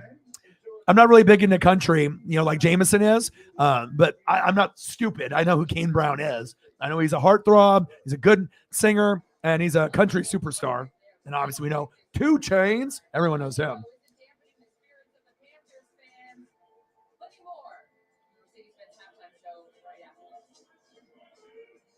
Yeah, and then tomorrow we'll do USC, and I'm not even necessarily doing USC for Megan. I'm just doing it for content. It just so happens that she's a USC fan, and hopefully she starts to feel a little bit better. But hey, anytime I can get USC on the screen, it's a good thing. There's a lot of USC fans that are out there, like a lot. Not just in California too. They're in Oregon, they're in Washington, they're in Alaska, they're all over the globe. And I just wish the matchup was better than the worst team in the Pac-12 in Colorado, but still, it'll give me a chance to scout and also check out Caleb Williams, who I love, and Travis Dye. Love him as well. And obviously we already know what they got on top of that at wide receiver. So it's going to be exciting to kind of see how everything plays out. But yeah, I mean, it's all going to be about those guys, Caleb Williams, Travis Dye, and then their stud Jordan Addison. So Addison, came in as like the number 1 recruit in high school at wide receiver. The guy's 6 foot, 175. He's already got 7 tutties already. So that's exciting. And then obviously the big matchup on Saturday at 4, We got the Washington Huskies, Michael Penix Jr. We did that game against Oregon State, and he had his 300-yard game streak end. He had 300 yards in every game this season except against the Beavers, where he just fell short by like 10 yards or something. But he's a lefty. He's smooth. And then they're number 25. And they're going to go against the Oregon Ducks right now, who are number 6. That's going to be fucking fun. I'm going to do that. That'll be around 4 o'clock on Saturday. And then we'll probably do 2 games on Sunday. I already have the thumbnail in the works from Johnny to do the Niners with Run CMC, Herbert with the Chargers. That'll be Sunday night. That'll be fun. And then I have to decide if I want to do Bills and Vikings in the morning. It kind of depends if Josh Allen is playing. But if not, I still might do it.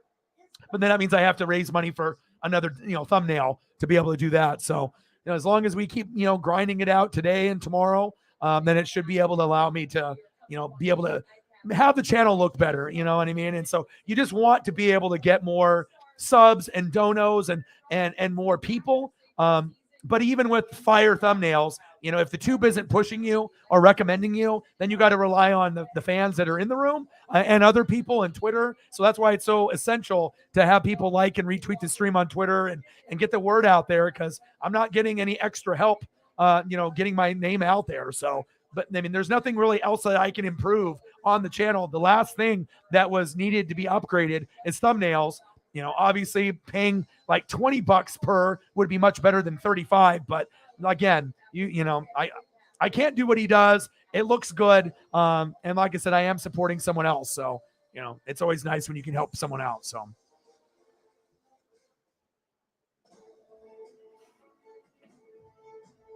Hey, Mercedes, take me to Green Bay. The route is being calculated. The all-new, all-electric EQS SUV from Mercedes-Benz. We got KFC, mijo. Just trying to buy combos only $6. Good deal. From you. But you bring nothing home for your abuelita. You okay? No. Hurry, this $6 deal ends soon.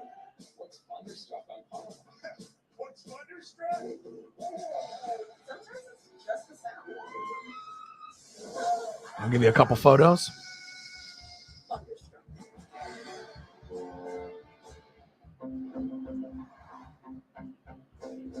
And I'll give you a Pete and a Steve. Labs exfoliating bar, a razor designed to take the hassle out of your routine with effortless shaving. Yeah, and your Seahawks better beat my Buccaneers. I will be genuinely irritated if we win that game. I don't want to take any momentum away from Seattle. We have nothing to gain this year. You guys have everything to gain, so I'm definitely going to be rooting for you guys to beat us. I know that's kind of a weird thing to say, but I really do want you guys to win. You guys have a good team. We don't, so. The hottest footwear from Jordan, Nike, and Hoka. And the coolest apparel from all the best brands. Plus, must-have gifts from Yeti, Callaway, and the North Face. When you're running short on time, shop. Yeah, I mean, NFC South stinks. I've been a Bucs fan since '95. And like, it's like, we go through these phases when we had Sapp and Brooks, like, I live here in Oregon, so this is really the only team that I represent that's not Northwest based. But, I grew up watching the Niners and being a fan of them. Joe Montana and Jerry Rice, Roger Craig, and then they had Dion in '94, and I was 12. And I almost was going to claim them as my team, but I didn't want to hop on the Niner bandwagon after 5 Super Bowl wins, 4 in the 80s and 1 in the 90s in '94. I thought that was just bullshit. It's like, and they didn't have defensive players that I liked. So I was like, well, let me wait. I waited 1 more year. Then Sapp and Brooks got drafted. Lynch was already there. Allstott. And I was like, okay, Rondé Barber, these are my type of guys. Physical, decleating athletes that I think that there could be a future there. And, this is the only non-Northwest team that I root for. It's going to be all, Blazers, Mariners, Ducks, and then obviously Tampa Bay based off defense. So I'm not going to be pissed if we win, but like I said, I'm a fan of the league. I'm not just a fan of my team like, most people. I really do like to see the progression of other teams. And I mean, like I said, the amount of reading and film study I do, I try to be an expert on all 32. There's no one on YouTube or Twitch that has got that type of dedication. You know, they might know everything about their team, but how knowledgeable are other YouTubers and people on Twitch of other teams other than their own or teams that are in their division? Not many. So I take a lot of pride with that. And so that way I feel I can vibe with anybody, even a Jet fan, a Lion fan. It takes a lot of hard work, but I do enjoy reading and doing the film study. So look at this garbage division. Tampa, 4-5. Falcons, 4-5. Nolans Saints, 3-6. Panthers, 2-7. So Panthers will improve to 3-7. It just stinks, man. It's just rough. Yes, work done. Mike Allstott, yes.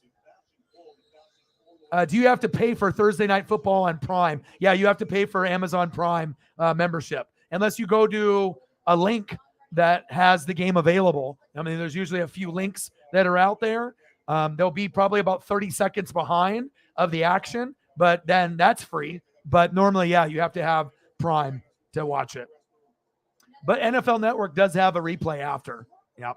But I guess if you're trying to watch along, that doesn't do you any good. So you're not missing a whole lot. 13-3. And obviously, we already know the Panthers' game plan in the second half. Run the football. You're already ahead 13-3, so they're not going to be throwing the ball left and right. I mean, maybe a little bit here in the third, but I assume that they're going to pound the rock a lot, to be able to bleed the clock out. Oh, fumble. Fumble. Coughed it up. Well, there you go. There's a play. Yeah. But more than likely, I think it's going to be the Saints or the Bucks, just because of the well-roundedness. The Bucks are probably the least shitty of all the shitty teams, but I don't want to make the playoffs. I really don't.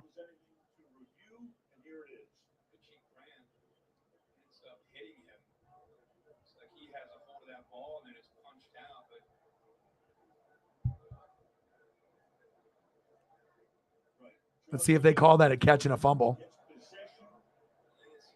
You do have Prime? Yeah. So if you just go to Prime and click on it, you can watch the game. Every game is, Amazon has that contract now for Thursday night. So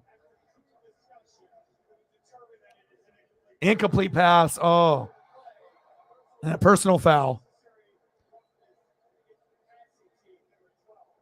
Wow.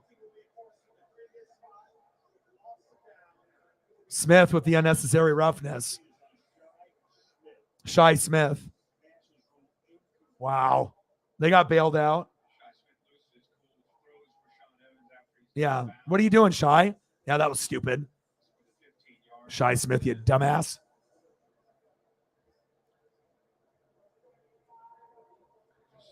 Yeah. Anybody can win the South, but not the Carolina Panthers. They're not going to be able to win the South. And Atlanta won't probably either because their defense fucking stinks. If they can't stop anybody, I don't even know how the hell they're 4-5, honestly. You know what I mean? But they're going to play much better at home than they are on the road, and the conditions aren't very good here today. But I would put money on it that more than likely it's going to be Saints and Bucks. We'll be battling it out for that NFC South crown. But I don't think the Bucks. I mean, I guess if you're a fan, you're like, well, we got Brady last year, might as well. But it's not like we're going to be able to win a playoff game. And I would rather not go to the playoffs and lose by 20 to the Vikings, Seahawks, Cowboys, Giants, or Niners. No thanks. Or the Eagles. I don't want to fucking just get embarrassed with a bullshit team that just crawled in with like an 8-9 record or 9-8. No thanks. Dropped. Chenault with the drop.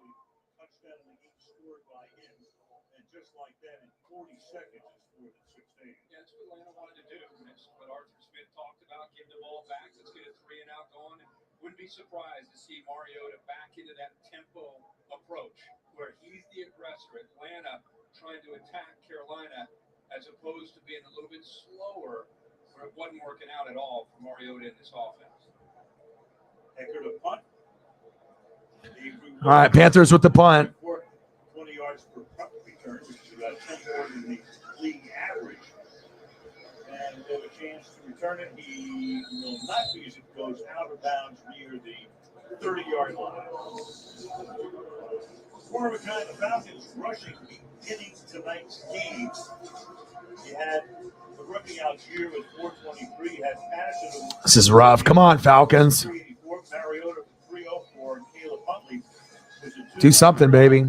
But tonight, Atlanta has carried the ball a total of 12 times for 33 yards, less than 3 yards per carry. Can they get something going on the ground here? Come on, baby. You got to move Cordarrelle Patterson around or it's going to be a long day. Handoff. Patterson, go, go, go. Just shoestring tackle on Cordarrelle Patterson.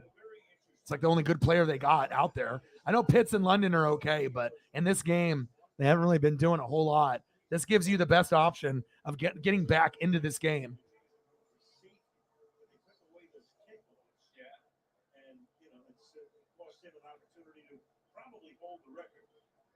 13-3 Carolina. Second down and 7. Shotgun set. 4 wide. Spread offense. Avoids the sack lunch. Starts to run. Go, go, go, go, go, go. There you go. First down. Falcons. Move the chains. Hopefully that's not a hold on the offensive line. Hopefully that's not holding, but we'll find out. No problem.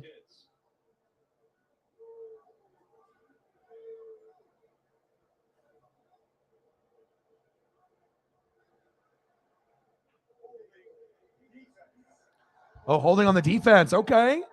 There we go. There we go. Automatic first down. J.C. Horn with the penalty.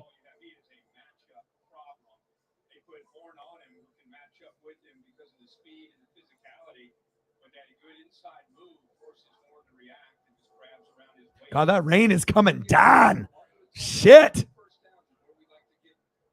Paisley, you like your duck? Yes, you do. First down and 10. 13 minutes left in the third quarter. Mariota, hands off. Cordarrelle, go, baby. Yes. First down, Falcons. Here we go. I mean, if they can get a touchdown, within the next 2 or 3 drives, specifically this one, would be great. They can come back in this game, but you're going to have to be great at play calling, and you're going to have to be able to move Patterson around and hopefully mix it up enough for them to be able to catch up in this game. Keep giving him the rock. Here we go. Second down and 1, baby. Be creative. Be creative. Mariota using his legs would probably benefit them as well. There we go. There we go. First down, Falcons. Algier. Flag on the play. Is it holding?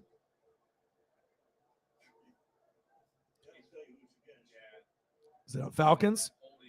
Holding. God damn it.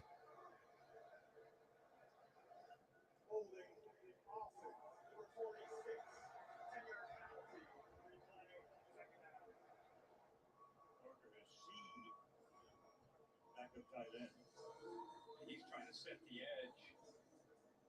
He did everything he could to try to stop Littleton, including grabbing onto his arm and hand there. I know, dude. Oh man. I mean, these people that make these schedules up on Thursday, my God.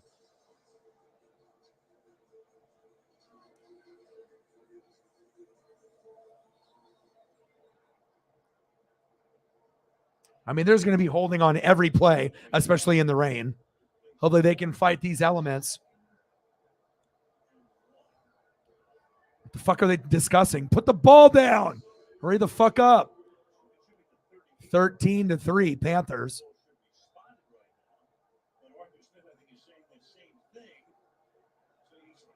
Oh, nice.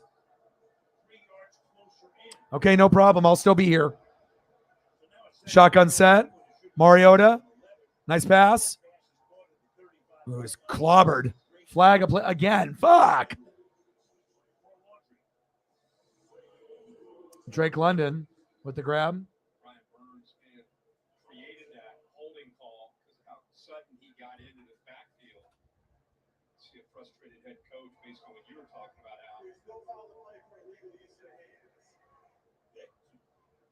still well behind the sticks. I'm with you. I thought that holding call occurred around the 26, 27-yard line. And this thing, now they're actually moving it. So see if they have a chance for the Third down and 9. They have to get to the 13-3 Panthers.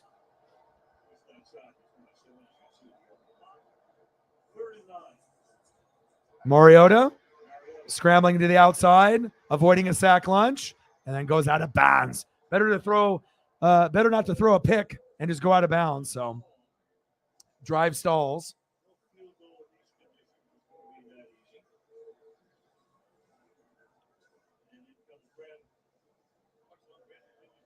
Thank you, Sarah. Appreciate you. $10 holla. Hopefully we get some more goats to come through to support. Bang, bang, bang. Bang, bang. Bang, bang. Thank you so much. Appreciate you. Yeah, if it wasn't for you and Birdman, we'd be fucked right now. So 52-48 to go. Thank you so much.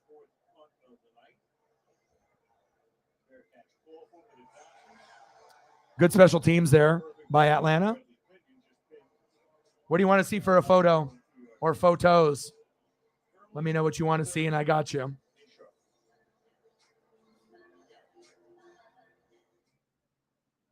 No one tells stories better than Audible. It's the home of storytelling, where you can find the biggest celebrities like you've never heard them before. Original thrillers that break new. All right, 48 to go. And mysteries that keep you guessing and coming back for more. It's everything you love, from inspiring motivation and comedy to riveting true crime and memoirs. And that's just the beginning. Audiobooks, podcasts, and originals. That's Audible, the home of storytelling.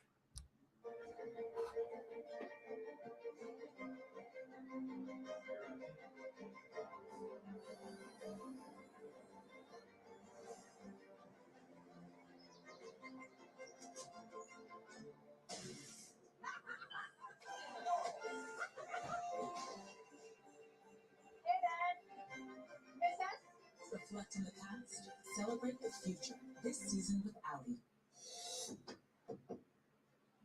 Hey, have you heard? Ethiopian jazz. It blends beats from like 3 or 4 genres. Yo, but no one's dropping gems like they did in the Golden Age. Take off your eyes.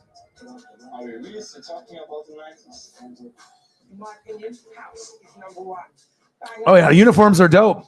Laura, everything looks dope with the Carolina Panthers with the black helmet. Any team that wears black, helmet, black, jersey, black pants, and then it has their other team color, with it. It looks awesome. I don't think there's any black combination of black hat, black helmet, black jersey, black pants with their team that looks bad. I've never seen a bad look when they do the blackout. It always looks fire, especially with the black and the blue. It looks awesome. Okay, I got you. You out of here, Molina and some Wayno? Okay, let's do it.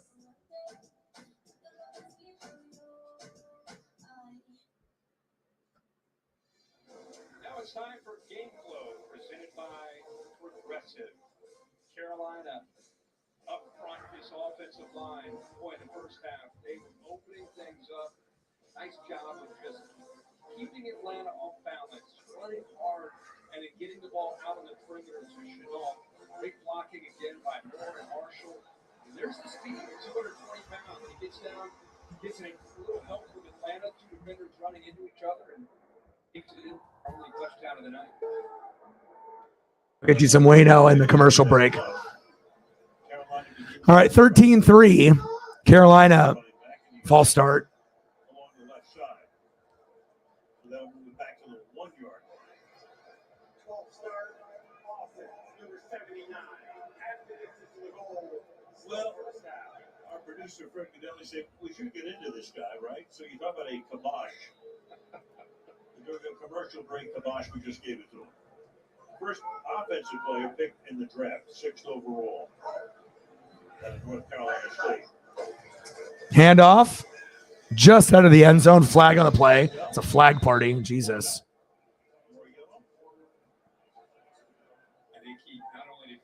I got you during the the play call here with the penalty, the holding. You got some Yadier Molina, and I got a couple Waynos for you. Your boy works fast.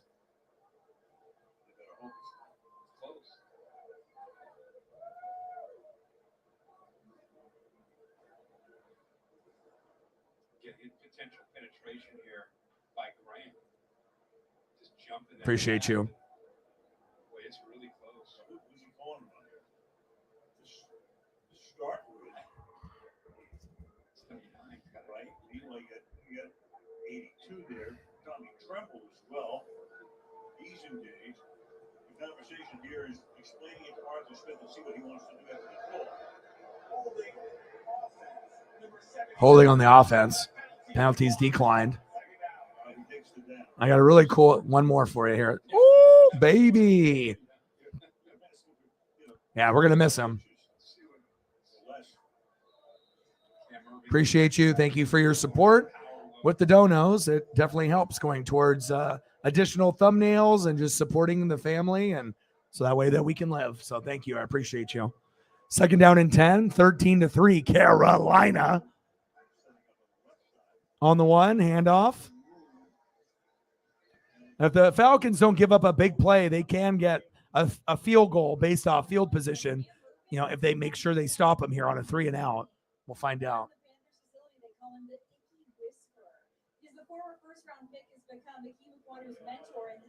Yeah, but I'm just saying, I mean, just from the traditional, of course, the throwback stuff from the 70s and the 80s is better, but just something different rather than the standard, you know, red and white or green and white. You know, it's just kind of nice to do something different.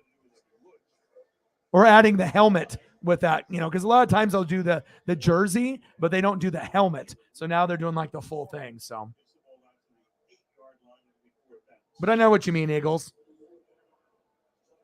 13-3. Looks like they're going to force the punt. And hopefully the Falcons with good field position, they'll be able to get at least this, but they need a touchdown bad.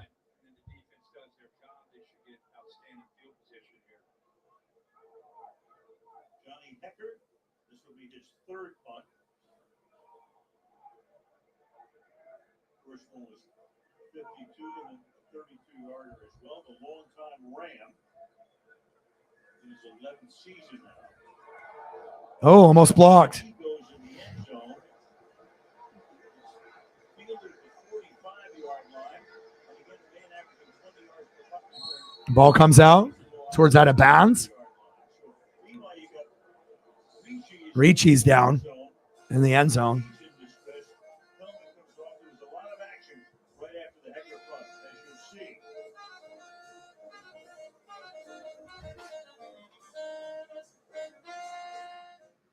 COVID-19. Some people get it, and some people can get it bad. And for those who do get it bad, it may be because they have a high risk factor, such as heart disease, diabetes, being overweight, asthma, or smoking. Even if symptoms feel mild, these factors can increase your risk of COVID-19 turning severe. So if you're at high risk and test positive, don't wait. Ask your healthcare provider right away if an authorized oral treatment is right for you.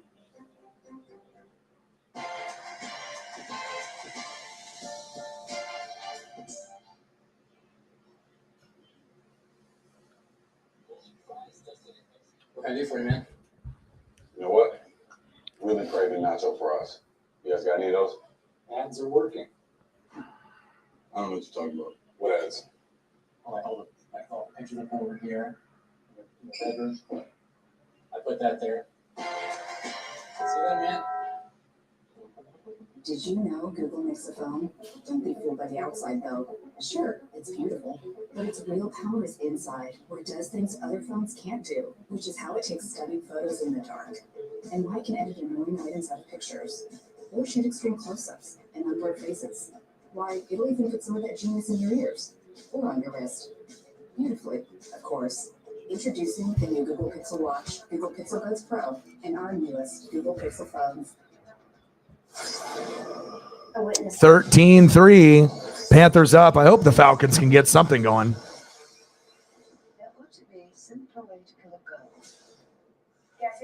John Coltrane. I just need you to trust me for now.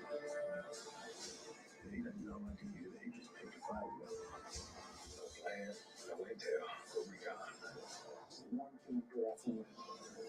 Speaking of John, I wasn't going to speak of John Coltrane, but I did see a trailer for John Wick coming out in March. Looks fucking awesome. That's the first thing I saw when I saw the John. I just saw that trailer. It's supposed to come out, I think, in March. Looks very good. All right, 13-3 Panthers. All right, come on, Mariota.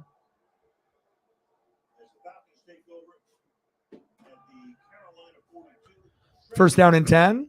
Mariota. Floater. Oh, of course, it's overthrown and high to Kyle Pitts. Intended tight end, incomplete.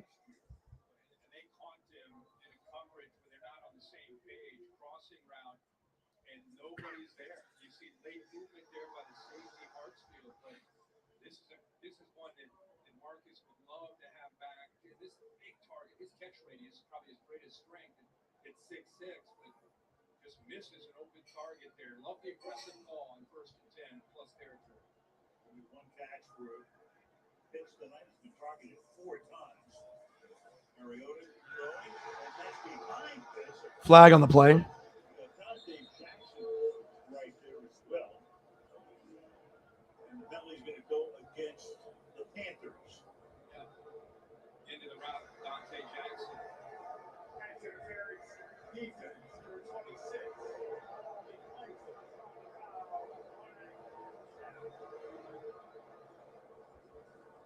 Just at the top of the route here, Jackson. Again, think about it. 6'6", how big and powerful. Could have been a pick. Can't stare him down. Makes contact there. Atlanta catches a break.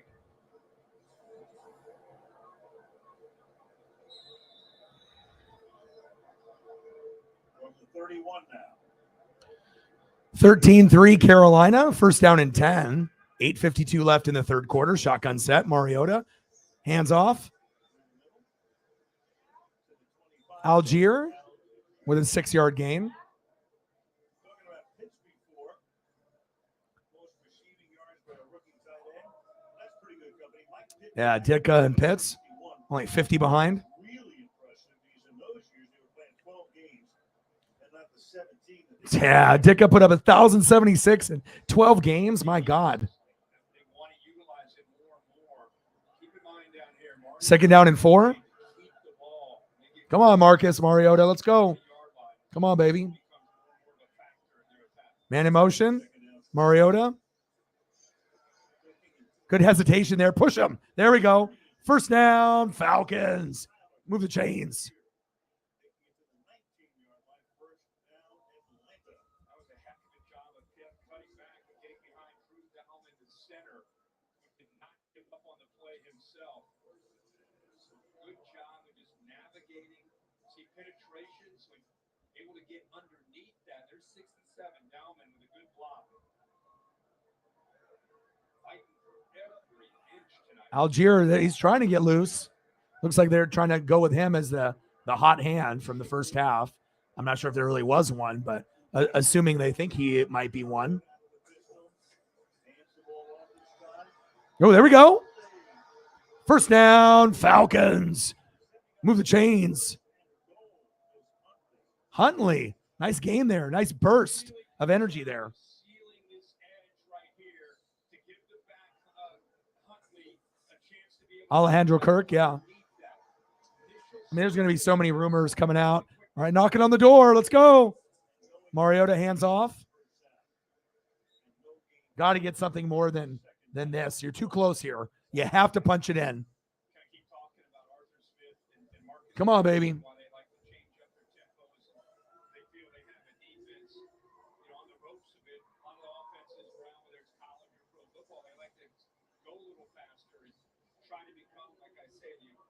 Come on, baby. Let's go.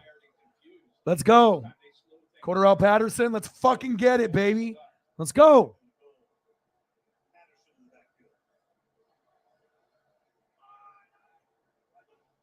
Blitz.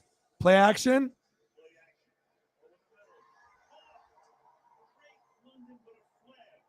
Touchdown, Falcons. There's a flag on the play. Touchdown, Drake London. If he would have waited a little bit longer, Patterson was leaking to the right-hand side where they could have got him a touchdown as well. Hopefully this will be on the Panthers. There we go, Drake. I see you. Let's see if it stays. Oh, yeah, Mark Bavaro, Giants. Personal foul. Unnecessary roughness on the defense. Penalty will be declined. Touchdown, Falcons. Let's go. Hell yeah. Finally. Fuck. But look at the route right here. Look where Cordero Patterson leaks to the right from the blitz. If he waits a little bit longer, he's open right here. No one is over on his side. So, yeah, they got the touchdown, but they definitely could have just took one more second and went to the right, and Patterson would have scored. I imagine Patterson fantasy fans are, fuck, but it is what it is. All right, come on, Koo. Let's go, baby. Koo. Oh, he missed it. Fuck. He missed it. The snap was kind of shitty there, and his position where he lined up was a little off. He lined up almost straight instead of over to the left more. I don't know what the hell that was, but I got rid of Koo in fantasy for that reason. Butker got hurt. Koo, I couldn't rely on him, and I have Jason Myers now and Graham Gano. Damn it. Koo, fuck. Well, at least they scored. 13-9.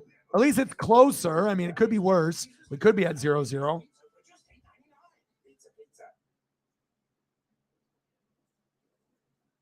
is it looking at it? Well, I'm not a cat expert because we don't have a cat.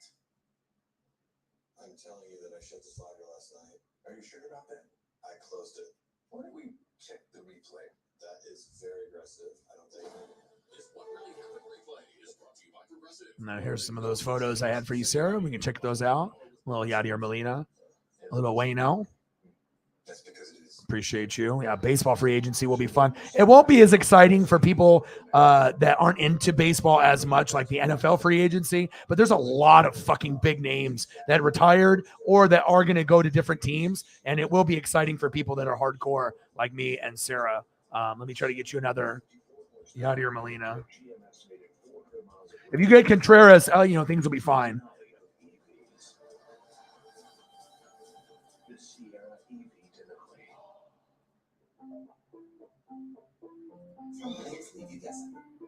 MailChimp takes the guesswork out of email marketing by analyzing data from millions of emails to offer suggestions. See if I can find you one that's up to my standard. This one's kind of cool. Appreciate you and all your support. This is NFL Plus, your game on the go. Start your free trial today. The holidays were lonely for the Yeti, but after saving big with early Black Friday at Amazon, Yeti became more social.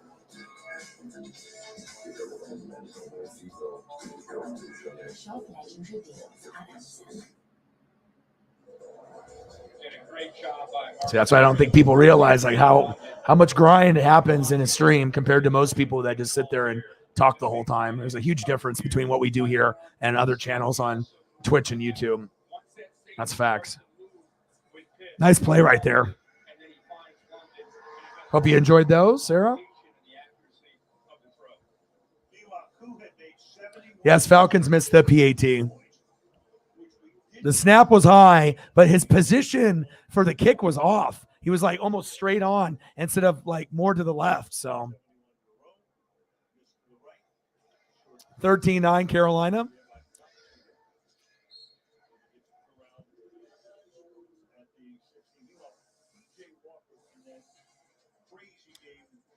I mean, it looks like the Panthers are going to win probably regardless, but you never know. We'll find out.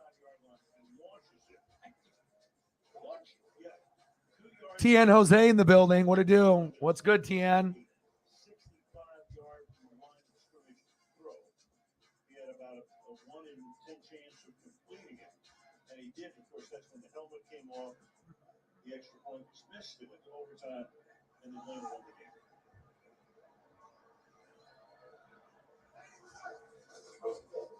Handoff. Short game. And I imagine, like I said, the Panthers will start trying to bleed the clock. But when you're only up by 4, you're going to have to throw the football. So, you're not going to be able to do that type of mentality until the fourth quarter. So, He said he's never thrown a ball that far in his life. Right, we talked to him the other day. That's exactly what he said. You would have thought a guy, guys probably throwing 70 or 73. make T and Jose feel welcome. All that adrenaline, right? Right. And there was Patrick Mahomes who tweeted, best throw of the year, not even close. Agree? 2nd and 7. Whoa, nice pass. Go, go, go, go. Nice play.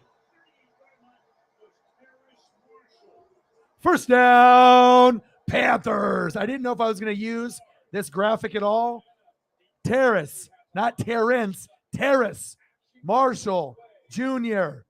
Finally. Good play. DJ Moore was wide open too. If DJ Moore would have put a hat on a hat, that could have been a touchdown. Nice play, Terrace.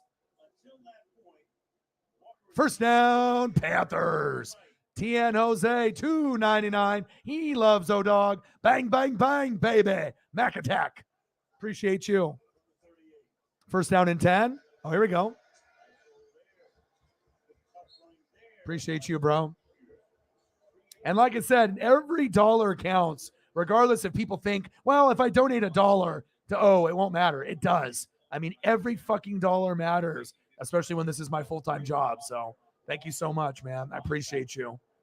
You the man. Tien Jose.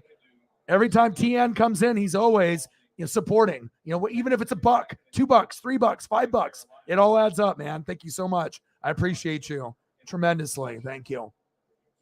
Bang, bang. Bang, bang. Bang, bang. Tien Jose, my dude. Thank you. Appreciate you. Anybody else you want to see Tien Jose on the Pats besides Mac Attack? If you got another player you'd like to see that's currently on the roster, let me know. $55, 45 to go.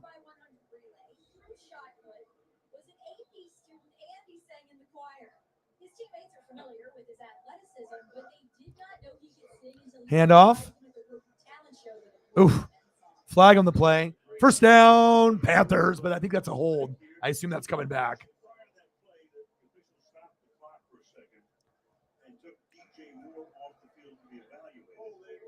Yep.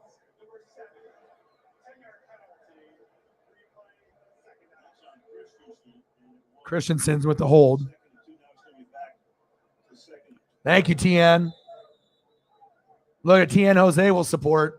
I mean, some people will watch me all day, all night for days or weeks and never, support ever. Or maybe, sometimes they can if they can afford it. So like I said, look at Tien Jose making up for everyone else. Appreciate you. $2.99, $4.99, $2.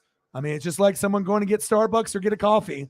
I mean, if you appreciate the work that me and Sarah put in and, all the hard work I do with the photos, and I haven't missed a day since July 4th.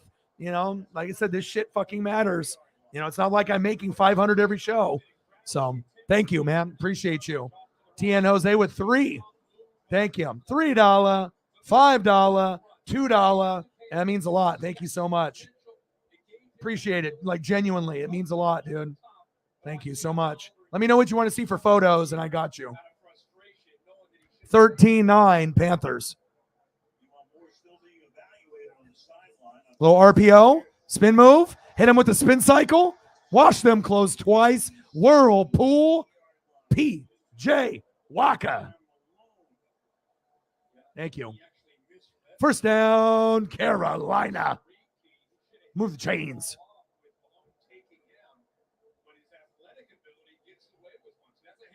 Yes. Bang, bang, bang, bang. Bang, bang. $2.99, $4.99, $2. You're the man, dude. Appreciate you.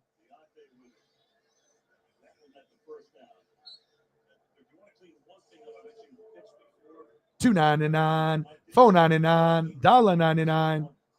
The triple, dude. Thank you. I appreciate that very, very much, man. I know you're busy a lot of the times and whatnot, so Let me try to get you a couple more photos here before you dip. If you got to go, let me get you a couple more, dude. I have to do my due diligence here if you're just about to dip out. First down and 10. Panthers are driving. Not so great, a great euphemism for a 0.0 pass. Yeah. I get the point. To the outside. Room. There we go. Touchdown, Panthers. Boom. There we go. Oh, he's climbing into the crowd. Where's he going? Oh, shit. Here we go. Got him. Let's go. Appreciate you. I got one more photo for you before you go, baby. There you go. Appreciate you, bro. Thank you so much. Much love. Thank you. What a play. Good blocking up front. Foreman breaks the tackle. Get the fuck off me. Touchdown, Carolina. Eddie lining it up. Eddie, and he misses it. Wow. Same spot. Weird.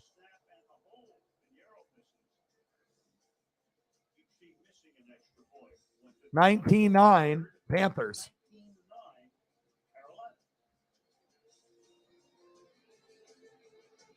Little Mac attack for our boy. Appreciate you. Thank you so much, man. Good run. Anyone that's got Chuba Hubbard in fantasy is probably just like, fuck, I thought he was going to get more opportunities. I don't have him. I know some people were looking at him because he was like projected for like 10, but he's coming off an injury. And I knew that they probably weren't going to go to him that much. But Foreman is getting a lot of the looks. That's probably someone I should have hung on to. I had him right a week before that I knew that he was going to be like the guy after the CMC trade. I probably should have hung on to him, but I had other needs with injuries and whatnot. But nice, man. You're actually getting like a halfway decent stat line if you have Foreman. Foreman now is at 20 carries, 83 yards, and a tutty. That's some good points there in fantasy. So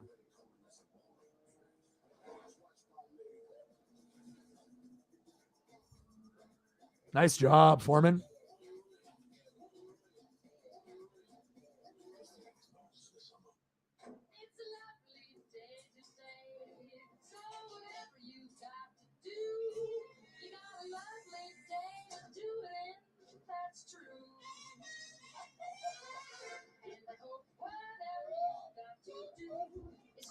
Shout out to T and Jose coming through with 3 donos. Had to go, but made his presence felt. Even for those guys. Volkswagen Atlas with standard front assist. We'll see what Mariota has up next. Sunday is the dawning of a new era with the NFL debuts in Germany live on NFL Network. Brady and the Bucs. Hi, Paisley. DK and the Seahawks. Wake up and watch with the world. It's Sunday Morning Football. Live from Munich.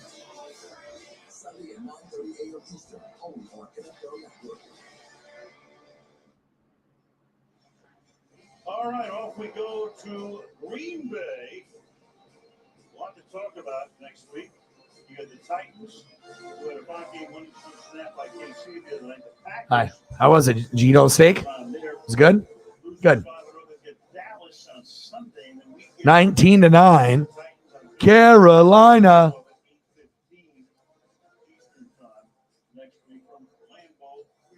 I watch almost every day, but I didn't get a chance to watch the full episode. Sometimes I'll go back and watch it later, depending on what I got going on. But anything crazy happened today? And Pat's show? I mean, I don't watch Good Morning Football anymore, so I literally only watch Pat McAfee show and a little bit of Colin, the Herd. I'll watch that. I mean, I used to love the Herd, hate the Herd, love the Herd, hate the Herd, but now I can't watch Good Morning Football, so I have to find another alternative, and that's really the only other show that I can stomach. I can't watch Get Up or Skip and Shannon Undisputed. I can't watch that. I mean, if I had to watch a third show, that would be the show that I would watch, is the Skip and Shannon Undisputed, but I only watch that show a couple times a month. It's not really for me. It's too fake. You know, I love Shannon, but it's just too fake for me. You know what I mean? Where everything is like a hot take and it's from the producers and it's just arguing. Not for me, man. I don't like fake shit, which is a bunch of shit that's out there right now. Mariota, play action fake. Plenty of time, wide open. There we go. There we go. First down, Falcons. Move the chains. Nice throw by Mariota. Nice game there. I see you.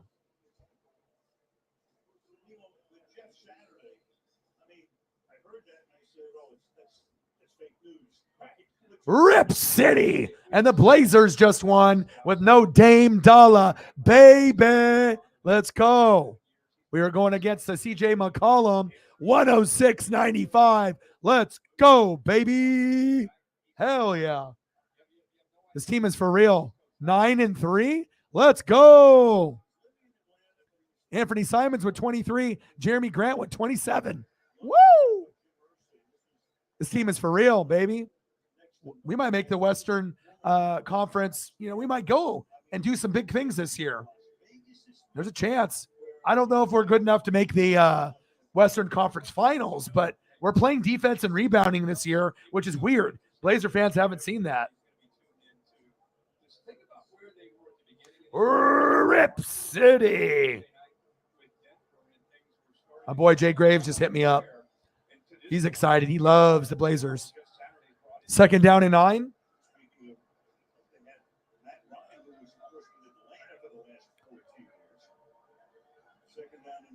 Shotgun set. Mariota picks up the. Oh! Wow. That could have been a sack lunch.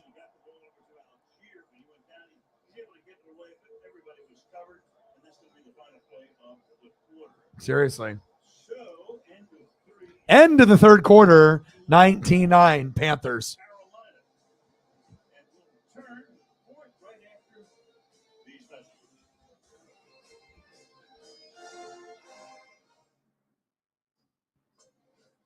my buddy says Zion is a bitch ass. Oh, shit. What did Zion have? Damn, Zion had 29, but we still beat that ass, though. What did CJ McCollum have? 13. He had an off game, so that's why we won. Winslow with 12. Eubanks 6. Jeremy Grant 27. Jeremy Grant is proving to be a huge pickup for us. He was averaging about 20 points a game with the Pistons. Hell yeah. All right, let me throw up a couple photos to represent the Blazers. Then I got to use the restroom real quick.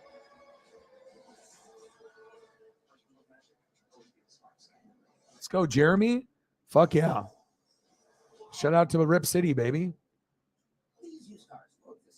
My dude, Jeremy Grant, 27 points, 8 boards, 4 assists. So I'm fucking talking about Josh Hart, 17. Anthony Simons, 23. Even with no Dame, we're still winning. It's pretty special.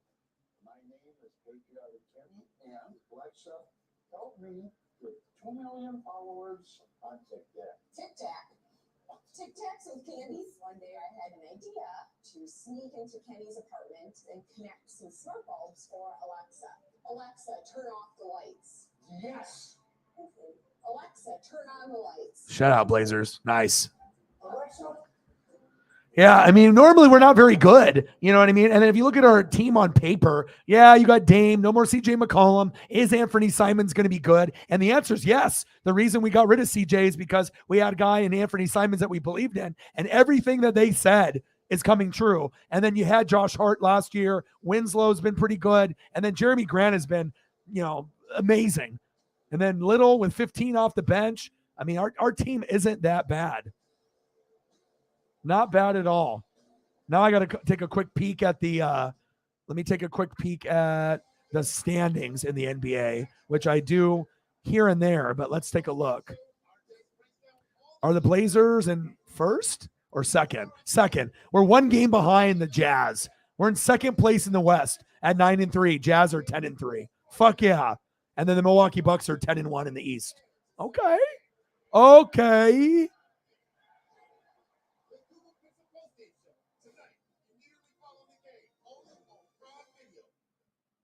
Good shit.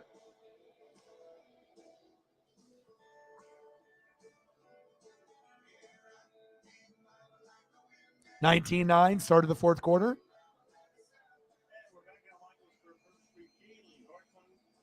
Third and 15 for Atlanta from their own 48-yard line.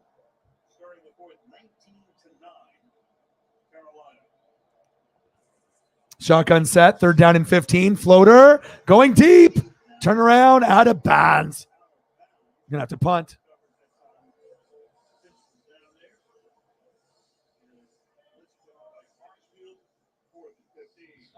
All right, they're going to have to punt. This time, they dial it up. And by bringing that pressure, eventually Hartsfield gets into him. It affects the timing. You saw Mariota threw it, pissed, didn't even realize the ball was in the air. 4th down and 15. 19-9 Carolina. Falcons with the punt. Short punt. And now it's the 4th quarter, so you know Carolina will start running the ball and bleeding the clock.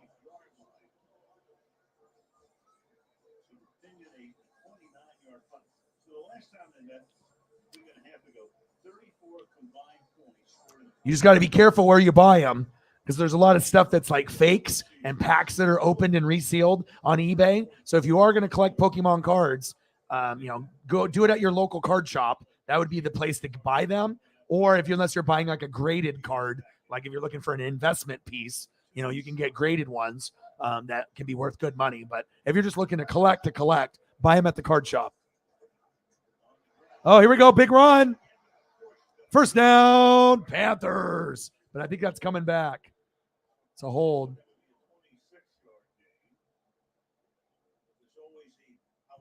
Let's see. Holding. On the defense. Wow. Penalty is declined. 1st down, Panthers. And you might as well run the ball because they can't stop the run and it bleeds the clock. So, but I do want to see, DJ Moore get some looks. And we saw one play with Marshall, you know what I'm saying? So nothing really from Tommy Tremble, but Moore is definitely a great player. It's just not enough looks. And then Marshall's their deep threat. And DJ Moore just does everything. Handoff. Foreman is tough to take down. He's killing it. 5 yards per carry. I should have kept him. Fuck. 22 carries, 109 yards, 1 tutty, and should have kept him. But, sometimes you just have to, look at your team, and sometimes you can't afford to have 5 running backs. Sometimes you got to get that, 2nd tight end or 3rd tight end if you have injuries like I do with Mark Andrews or Justin Herbert. I should have kept him, but hey, I got Justin Fields and Geno Smith, so Dulcich for Mark Andrews, I'm good. LaVisca Chenault fighting for yards. A little short. You saw Chenault when he earlier in the game motioned to this look, and they had a couple blockers as receivers out front to block for him. And this time there's 3 defenders to keep him short of that 1st down. Handoff. 1st down, Panthers. Blackshear. It's not as if PJ Walker is having his huge nights for fantasy football owners, but you got to be really impressed. 19-9 Carolina. 1st down and 10 for PJ Walker. Against the Rams, he just is back to having a good feel for the plan and the decision making, which was the area that he just struggled last week. Mayfield and Darnold looking out from the sidelines. Handoff again. He's shifty. He's slippery out there. Foreman is slippery. But also remember the Falcons have horrible defense, so. Good job up front by this big offensive line. There's the jump cuts, man. 235 pounds, loosen, working his way through. Offensive line does their job. Able to get off these arm tackles.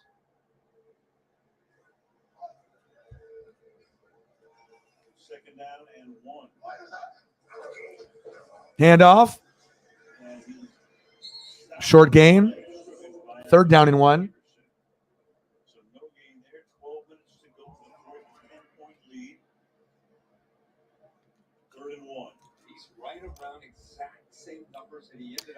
We'll get some more people showing up at some point. You know, most people probably don't give a shit about this matchup, but you can still hang out with us, you know. 3rd down and 1. That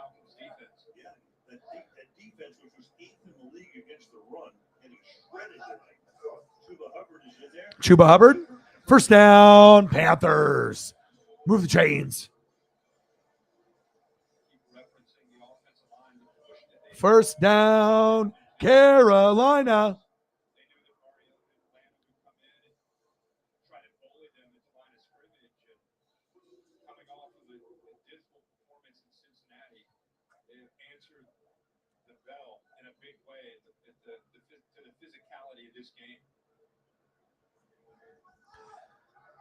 Oh, false start on the Panthers. Flag on the play.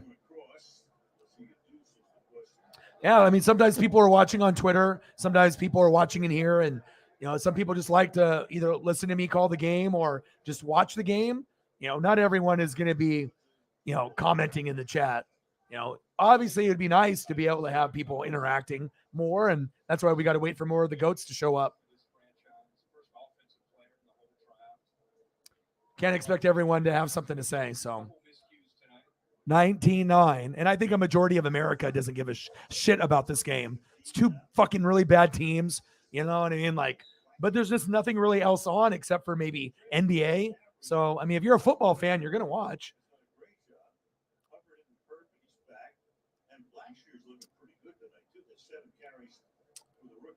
10 minutes to go. 19-9 Carolina.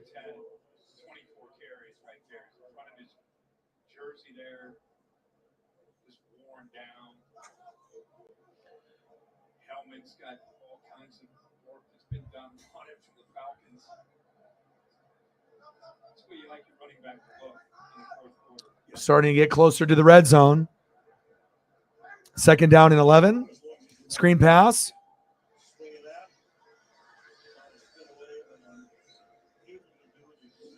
Laviska Shenault with the short screen. 3rd down and 8.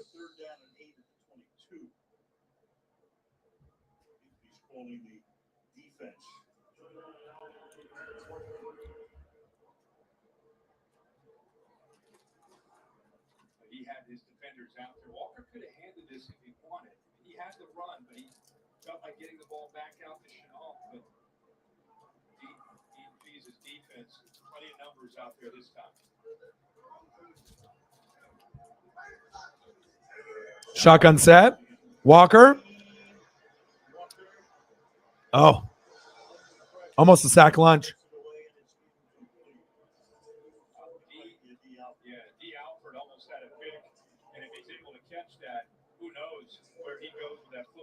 Grady Jarrett with the pressure.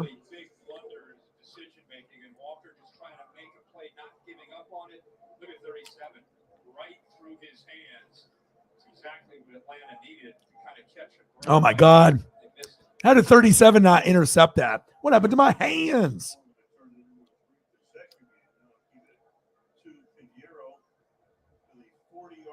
All right, Eddie, line it up, Eddie.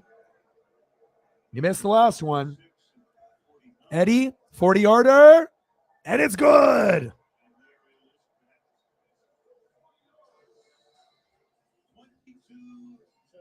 (22-9). Panthers are up. No, my prime is good. Probably your internet connection. I'm going to go use the restroom here real quick. All right, I'll be back in 1 minute.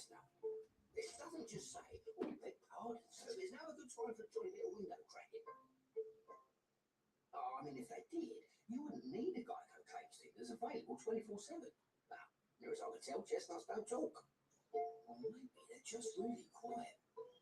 Geico, your claims team is here for you 24/7. Well, the things to do is the chestnut. So, when Wingstop made a chicken sandwich, you know they wouldn't make just one. Now you can have 12 new sauce and toss favorites, like lemon pepper, mango habanero, and OG hot. So try the new chicken sandwich for only $5.49 at Wingstop, where flavor gets its wings. Maybe if I wait and ignore my unpaid invoices long enough, they'll pay themselves and magically disappear. Nope, still there. why wait? With QuickBooks, you can send invoices and get paid 4 times faster. Proud sponsor of the NFL. Sometimes you put things in songs as reminders, lessons that I'm trying to live by. 3 feelings that I was told I couldn't feel as a young girl were angry, sad, and scared. This is where I needed to be. For me, it was like a personal revolution. I was kind of living a rock and roll fable, at least the beginning of it. Introducing Words and Music, the groundbreaking series from Audible that blends in-depth memoir with exclusive performances. All right, I'm back. Yo, boy is back, baby. Innovation, electrifying. With Apple Music seamlessly the all-new, all-electric EQS SUV from Mercedes. Yeah. P1 Kev, where do you live, bro? What part of the country are you in? Do you actually live in the Carolinas, or do you live somewhere else? Hosted by 2 Chainz. Oh, Kane Brown.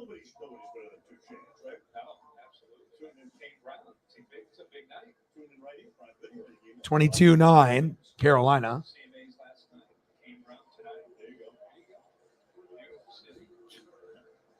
All right. Falcons, I mean, they're not going to win this game, but at least for pride, maybe they can put up another touchdown. Maybe. I don't know if they will, but at least to make the game a little bit more exciting. Cordarrelle, go. Oh, he tried getting loose. South Carolina. Oh, okay. Yeah, I'm in here in Oregon. Everything is Gucci here. Charlotte native, and take a look at this. As the quarterback, speed, power. West Charlotte High School, those moves. That was the offense back in that era, you know, it's some split back veer. Well, he ran that to perfection. And then his pedigree is basically defense. Shotgun set. 27-yard line catch is made up of 32. Short game. Pruitt with the catch. 6-yard gain. Al, I talked to one of Coach Wilkes' high school teammates, his running back, Brandon Jett, and he told me that Wilkes was the spark that led the Lions to the state championship in 1986. He said guys couldn't stop him in the bootleg, he was just too fast. Now Jett tells me Wilkes is the name through all the conversations at West Charlotte. You're around him. Steve Wilkes is a very impressive man. And this is a very There we go. Nice run. Huntley with a nice run. First down, Falcons. Move the chains. Yeah, he does. Yeah, and you know, I think about you fire your head coach Matt. 22-9, Carolina. Handoff. Robbie Anderson has moved down. This team is playing with some energy until they got to Cincinnati last week. 2 previous Short game. Second down. And we'll see what it is. I believe it's second down and 4 on the 46.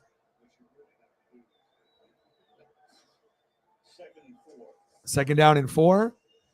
Pass incomplete. Intended tight end, Kyle Pitts.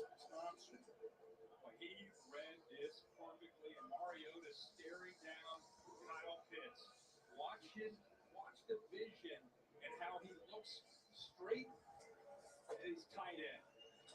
Oh, he could have had a pick right there. Shaq Thompson could have had a pick 6 there. Good cluing. Ooh, shit, that could have been a pick 6.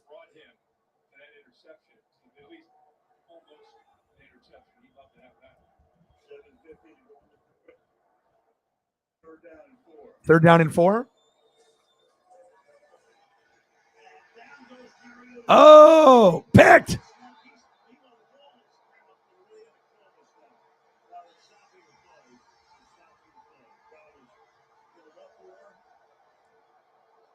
Yeah, I need to see what's going on. Oh, man.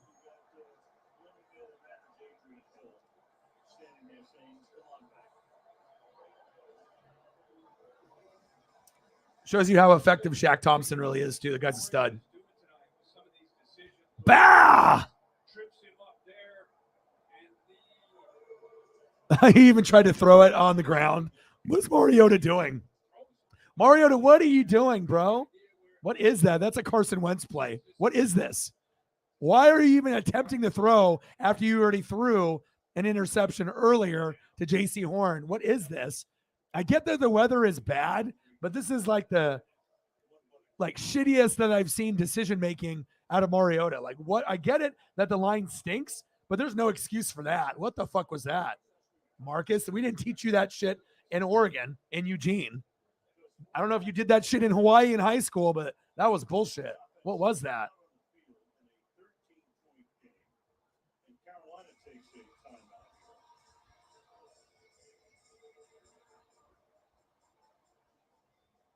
This Atlanta offensive line's been pretty good all year, but these blitzes that Steve Wilkes and Al Holcomb have come up with tonight on a short week have caused a lot of issues with communication.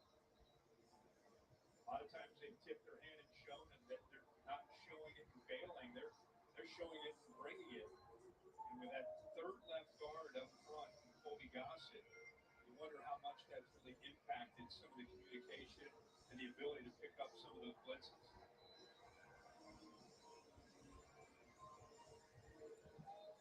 Halfway through 22-9, Carolina. Gotta believe that they'll dial up some more pressure. London going 5 sack lunches.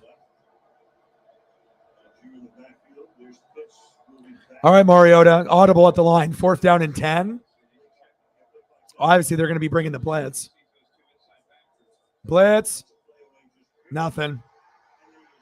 It's 12 noon. You know what time it is? Time for a sack lunch. Yum, yum, yum, yum, yum, yum, yum, yum, yum. Brian Spida Burns. 7.5 to go in the fourth. 22-9, Carolina, and they have the ball. All right, Carolina with the ball. Nice sack lunch by Brian Spida Burns. What's thunderstruck? Sometimes it's just the sound.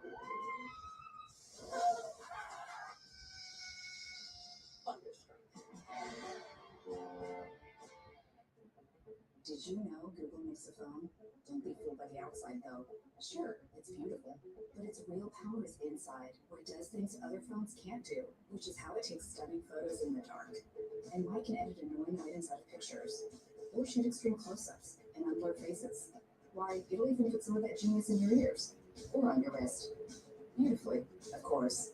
Introducing the new Google Pixel Watch, Google Pixel Buds Pro, and our newest Google Pixel phones. COVID-19 moves fast, and now you can too, by asking your healthcare provider if an oral treatment is right for you. Oral treatments can be taken at home and must be taken within 5 days from when symptoms. Yeah, pretty much. I mean, that's really the only, stat line that's actually been pretty good. I mean, if you had him in fantasy, you're probably pretty happy with 24 fucking carries, 118 yards and a tutty, and nothing obviously receiving, but that's okay. One target, didn't get a pass or anything, but yeah. Not a whole lot really from the receivers either. That's why it's tough to be able to play guys like DJ Moore and start him in fantasy when you just don't know what he's going to get. And you got the third string quarterback throwing with PJ Walker. So, yeah, but this is really the only stat line worth mentioning. 24 carries, 118 yards, 1 tutty. That's exactly what you want in fantasy. Yeah, agreed.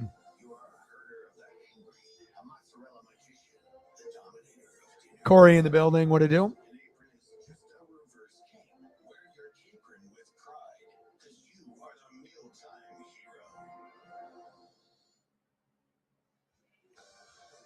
Right after the game, stay tuned for the Google Pixel post-game show, exclusively on Prime Video. And here to wrap up the night, interviews with stars of the game, and then on TNF Nightcap, the preview of Sunday's NFL slate. There is in the NASCAR Hall of Fame. in Charlotte. Meanwhile, Carolina can now start chewing up the clock. Foreman for a gain of 1. Let's take a look at our next gen stats powered by AWS. Deontay Foreman has had a big night. Yeah, big game. Since week 7. Well, he doesn't have to worry about CMC. And even though Chuba Hubbard is a decent running back as well, it's a different, kind of physical, shiftier back with better vision and better power. So it makes sense to keep going to Foreman. Why would you go to Chuba? Why would you go there? Keep going with the hot hand. Good tackle. The Falcons actually got a tackle, believe it or not.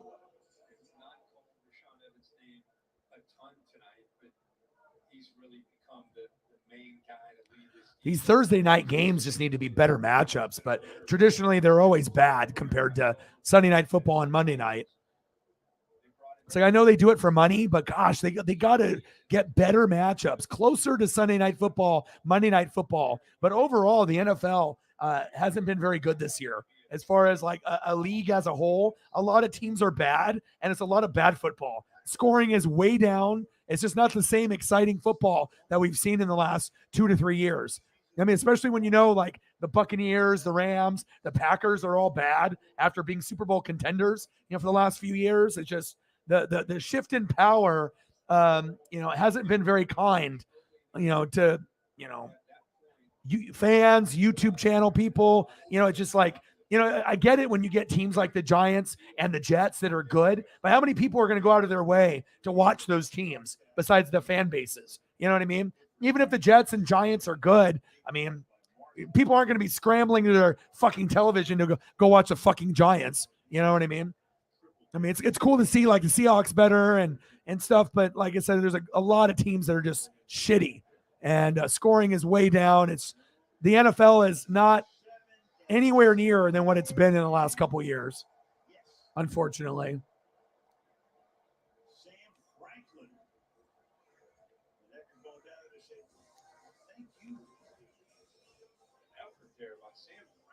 Yeah, good effort there. What's the correct stat?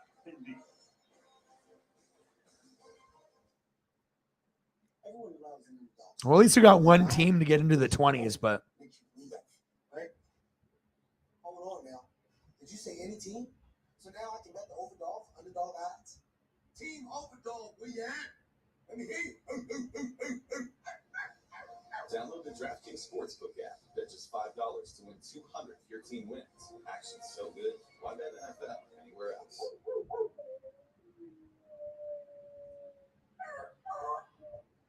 I want to be quarterback of the Dallas Cowboys. Not later. Now. I want to pocket plays, drop dives, not receivers. I want to feel 80,000 fans on my shoulders as I carry them to victory. Nothing major.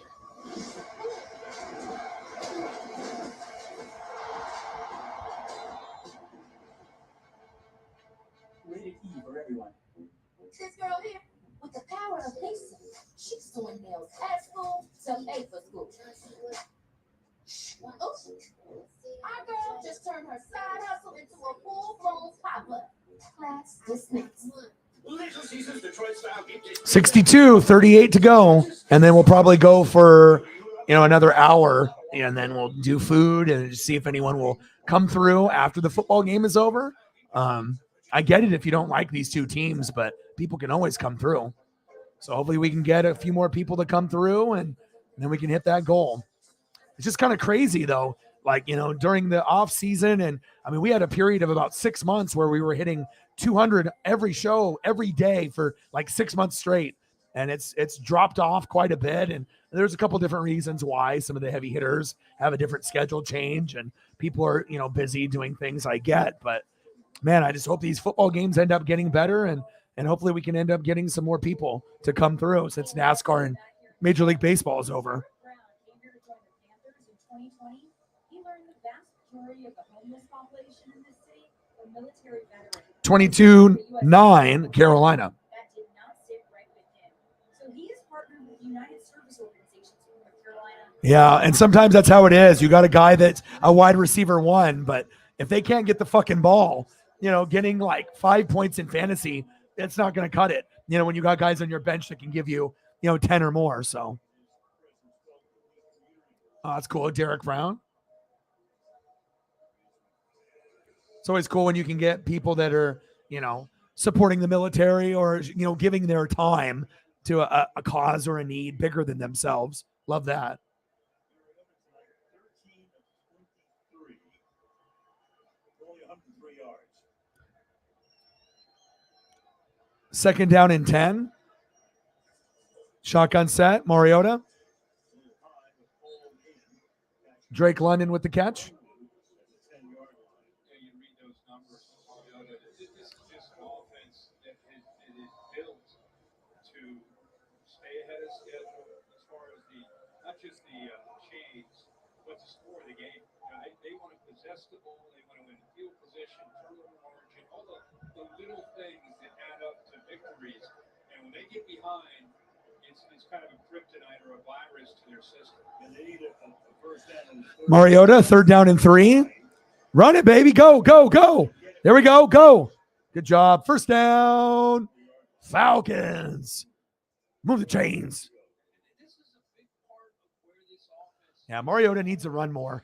You know what I'm saying? You're not going to get a whole lot. Oh, we got an injury.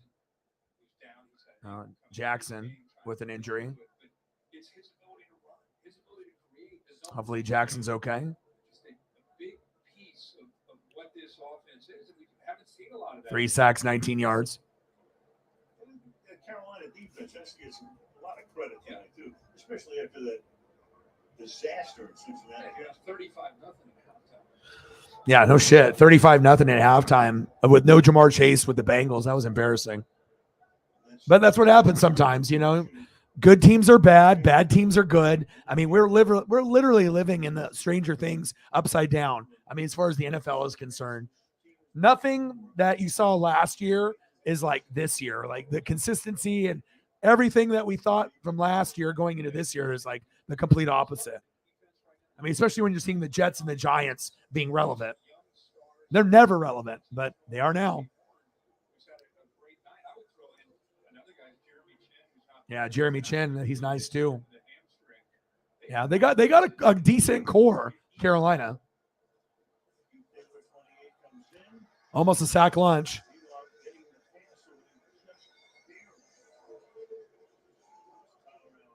Algier with the catch, short gain.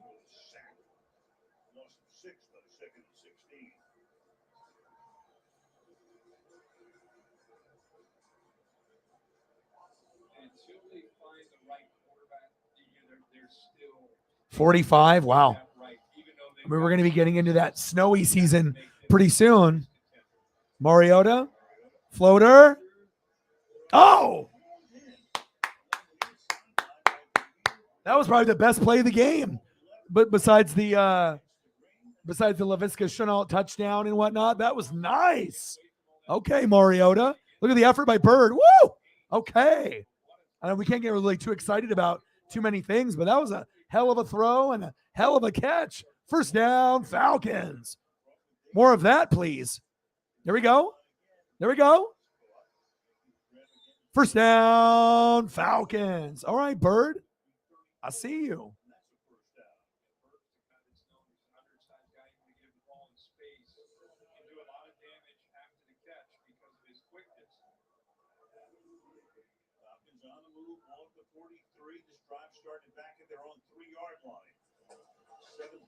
Seventh play of the drive, Mariota. Oh, first down, Falcons. Where was this in the first half? There we go. Kyle Pitts, baby. Woo, baby. Back-to-back plays from Bird and Pitts. Woo! Okay. That's the most excitement we've seen all game. Jesus. You're supposed to get some flurries. Wow, that's crazy. 22-9. That's sad when those two plays are like the most exciting. Here we go.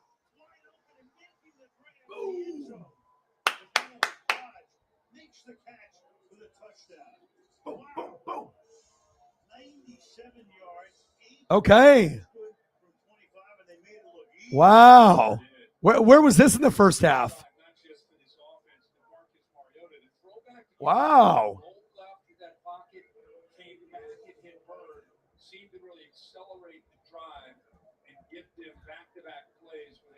Hodge. That last play, they put Keith Taylor into a jam when they had two vertical receivers. He picked the inside receiver, and it left a wide open man down. My goodness. All right, come on, Koo. She missed it. Jesus Christ. Wow. Koo. Dude, Koo can't make anything today. Wow. This is the worst that I've seen Koo play this season. Wow. Way to just shit on the drive by not being able to make the fucking extra point or like field goals.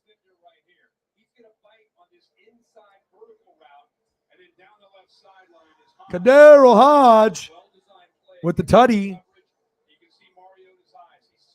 Yeah, that was nice. Good play. But fucking A, man. Good thing I don't have Koo in fantasy. I wonder if someone has them or if someone's playing them right now. Probably. I'm going to look at fantasy right now. Hope it's not anyone in the room. Who's got Koo in fantasy? Is it like Chief Will Chief or Shep? Who is it? Chief Will Chief. I called it. 3 points. Should have like 10. DJ Moore only has 6.9 for him. That's good for you, Sarah, because you're going against him. And it's nice to be projected for almost 140 this week like normal, not being projected for 120 and missing out on 4 of my starters. So we'll see what happens. We'll see what happens, Eagles, John. I mean, I'm going for it, man. I ain't fucking around. Justin Fields, Nick Chubb, Saquon Barkley, Jay Jetta, Justin Jefferson, D-Hop, Dulcich, Jacobs, Dallas D, Gano, Andrews, Herbert, Godwin, Buffalo D, Geno Smith, Jason Myers, Odell Beckham Jr. Boom, baby. 22-15.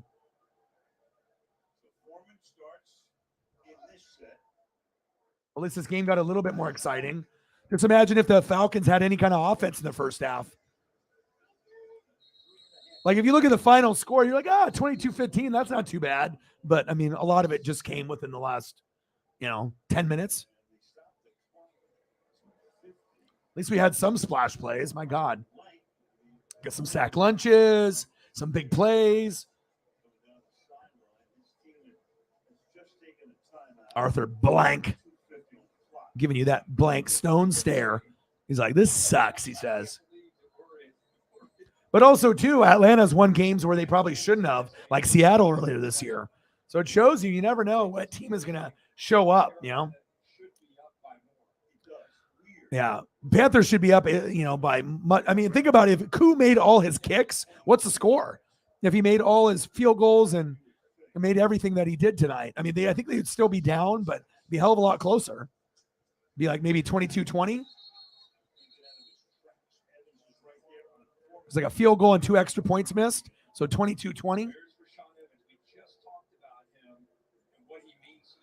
Second timeout.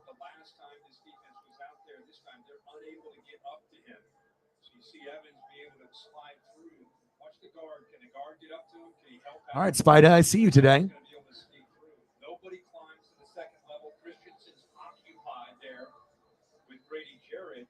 And Evans does what he's supposed to do. So I'll get a tackle. Third down. See what PJ Walker does here.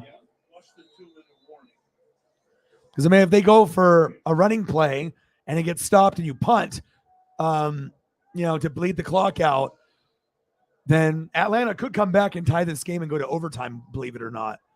That'd be crazy for a game that just was like not that exciting, and it started to get kind of better here in the fourth. That's football for you, though. You just have to stick with it. Oh! What happened to my hands? That's why I always watch all NFL games, because even though it looks like shit on paper, you know what I mean? Like, you never know what excitement you might be missing out on And I get it. These two teams aren't good, but still you can get some big plays if you're a fan of the NFL.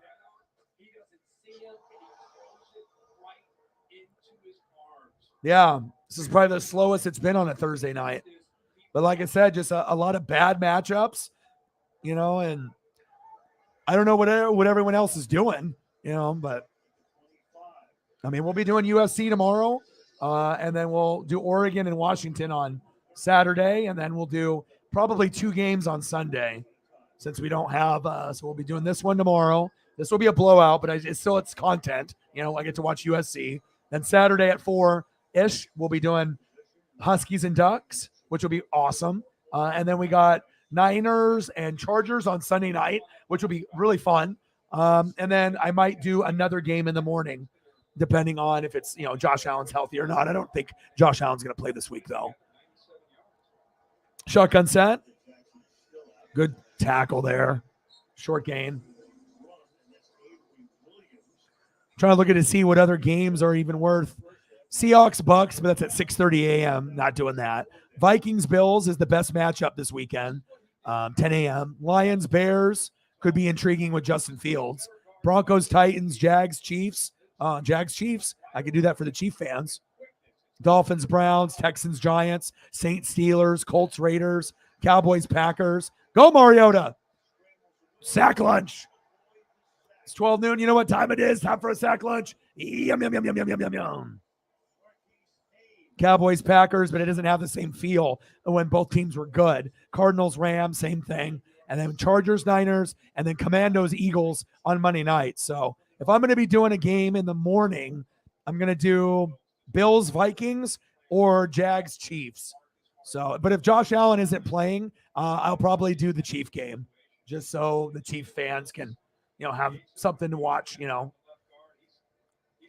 I am kind of interested on the Jags to see how they play. So that's probably what we're going to do. I just got to see what I have locally here too. Otherwise, I'll be like 30 seconds behind or a minute behind.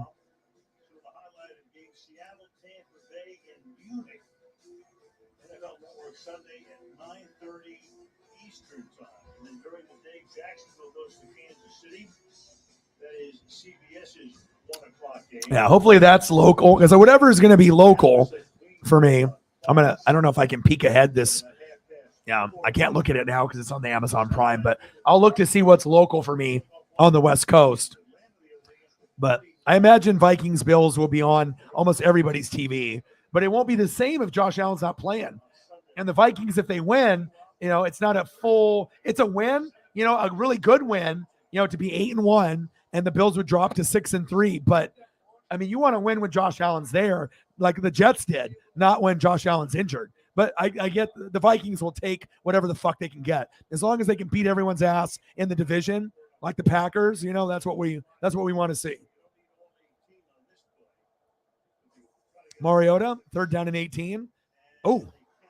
Pass incomplete.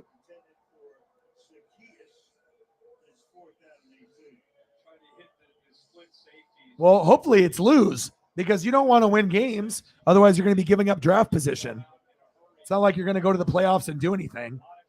I mean, both of our teams suck, but you don't want to win games, like if you're bad, you want to look for the future, because like I said, yeah, it's cool to be good and make the playoffs, but if you're kind of like an average or below average, might as well just keep straight up losing. I mean, you don't want people to openly tank, but I assume that's what the Colts will be doing the rest of the year. Oh, it's 12 noon. You know what time it is? Time for a sack lunch. Yum, yum, yum, yum, yum, yum, yum, yum, yum. Back-to-back sack lunches.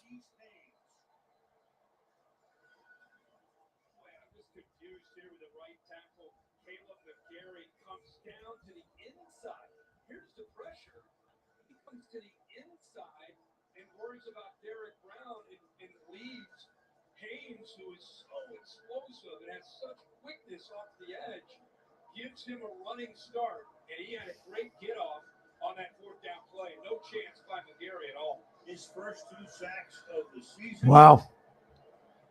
Nice sack lunches, too. First 2 sacks. Does Carolina, and then they can chew up the clock. Atlanta can stop it once. Yeah, that's why when I lost to Holly, I'll take a loss, but it wasn't on me. You know what I mean? I don't think anybody could have, won that week. And I had a good bench, but again, I had to pick up a couple, and I picked up Deion Jackson from Sarah's Colts. Stupid. He didn't do shit. He was projected for 14, got me like 5. And then fucking dumbass Evan Ingram got 1. And you know what I mean? Like, I don't expect to have my RB2 get 5 as a filler. You know what I mean? And then my tight end for Mark Andrews and Dulcich having a bye, both of them, and putting in Ingram projected for 10, gives me 1. I mean, if I could have got just normal stats out of both of those guys, I would have beat Holly, I think, by like a point or 2. But, it's all good. I can't, you can only do with what you have. But, and then also on top of that, having 2 of the top 3 running backs scoring wise, the number 2 tight end and the number 1 defense. I mean, how am I supposed to replace those points? You don't.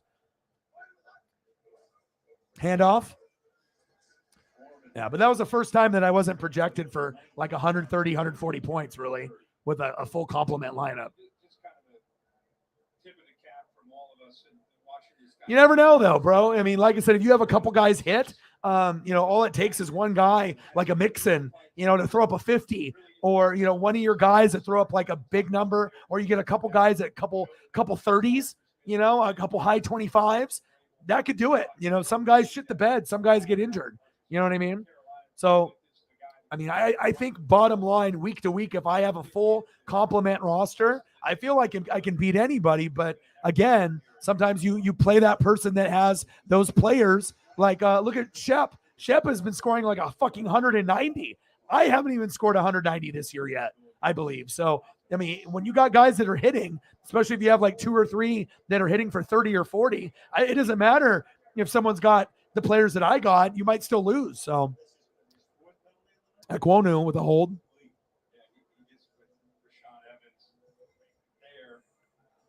But it shows you how important it is to have depth. You know what I mean? But also, too, I put in the most work. I put in the most time, the most effort, the most research, 78 moves, So you get what you put in, you know what I mean? But you also have to be smart, and you have to have a little ESP. You have to research. You have to read. You have to watch film. Most people are not willing to do that.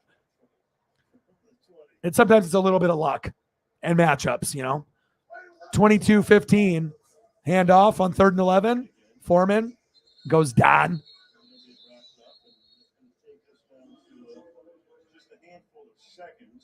So we're going to have, 13 seconds left? And Mr. Steve Wilkes. Yeah, but also covering all 32 teams is a huge advantage for me, so. Ronald Acuna Jr.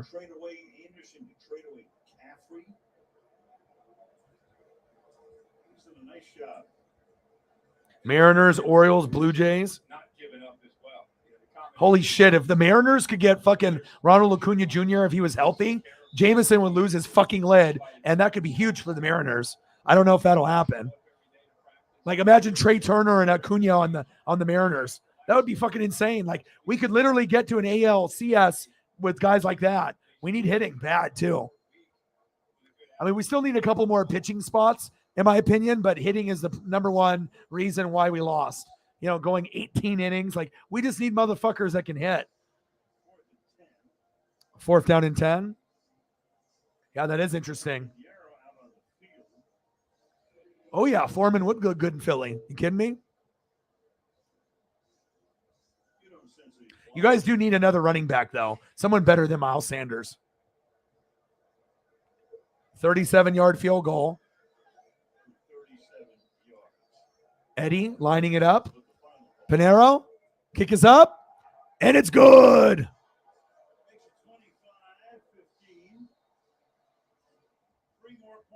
25-15.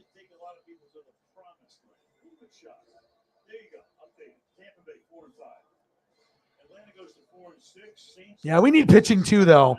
You know what I mean? We don't want to have to fucking play Marco Gonzalez ever. Flexen, I think, is gone. We got Kirby. I don't like Robbie Ray. I know that was an off year for him, but I don't like him. You know what I mean? He's just, we paid all that money for him. I would be completely fine just getting rid of him, but we're not going to because we paid him the money. But Robbie's going to be like our 4th or 5th option.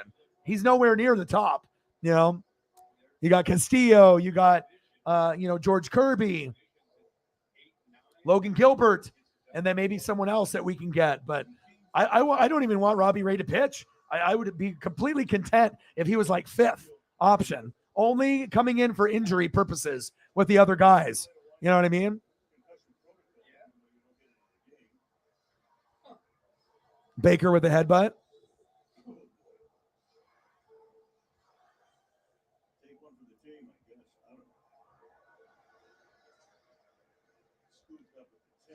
Al Michaels, not a fan of Baker. Yeah, oh boy, he says. Yeah, you can always use pitching. I mean, we need more closers. I know we got Los Bomberos, but you can always use better quality closers, better quality mid relievers, better starting rotation. Fuck Robbie Ray, fuck Flexen, fuck Marco Gonzalez. You know what I mean? It's pretty much George Kirby, Logan Gilbert, Luis Castillo, but we need another ace, someone better than Robbie Ray, so we never have to see him on the fucking field. And then we need hitters like a motherfucker. So first down and 10, 25-15, Panthers. Who?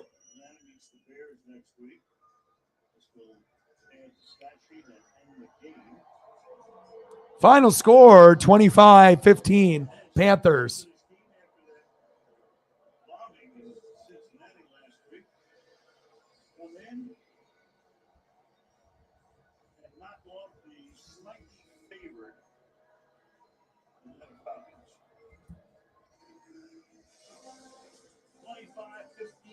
Carolina 25-15, final score.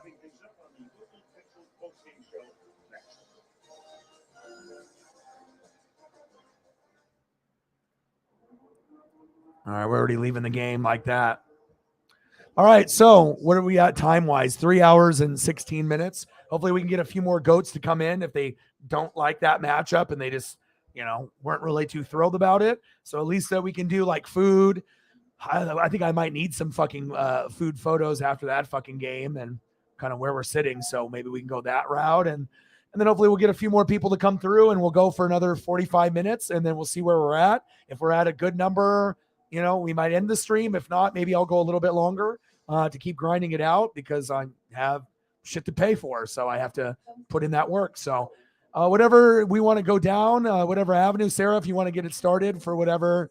I'm going to delete all these photos here of all the Panthers and Falcons, and then I'll make room for food if I think that's where we should go. And then we'll go from there.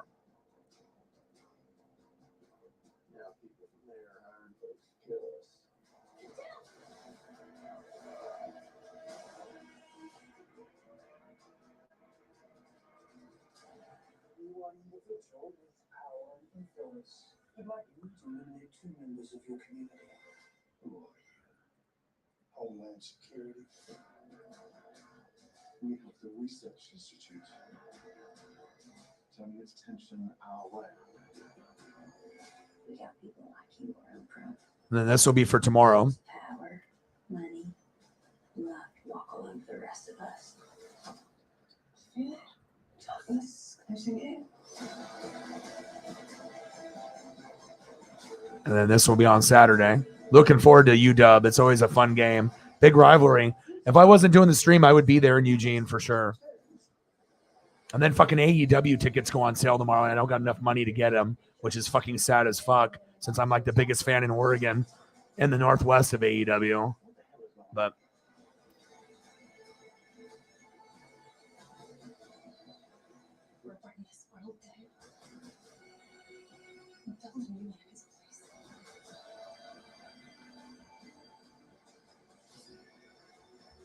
yeah, but games in general in the NFL this season have been boring. That's a fucking problem.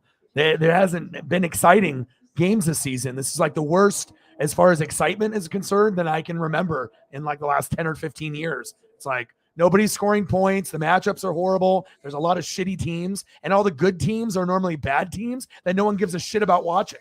Like no one's going out of their way to go watch the fucking Giants or the Jets or the Cowboys or the Seahawks. Like, the fan bases are watching. But I don't think a lot of fans that are fans of other teams are like, oh my God, the Giants are on. Turn it on. They don't give a shit. That's the problem with the NFL this year. I mean, we're getting better views on NASCAR, wrestling, baseball, even NBA, which I barely do, is getting better than NFL. Sad.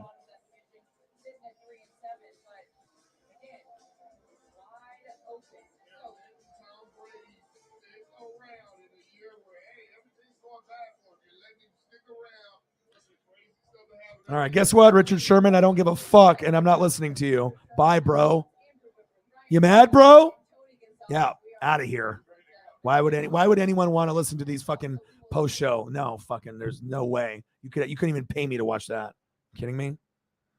Like, what are you gonna say? The game was boring and sucks? Like every fucking Thursday night game? Fuck. Bootios. All right, now I gotta find something better. All right, Mountain Men, Station 19, Simpsons, King of the Hill, The Cleaning Lady. Oh, shit. I got some shit to watch tonight. All right, what do we got?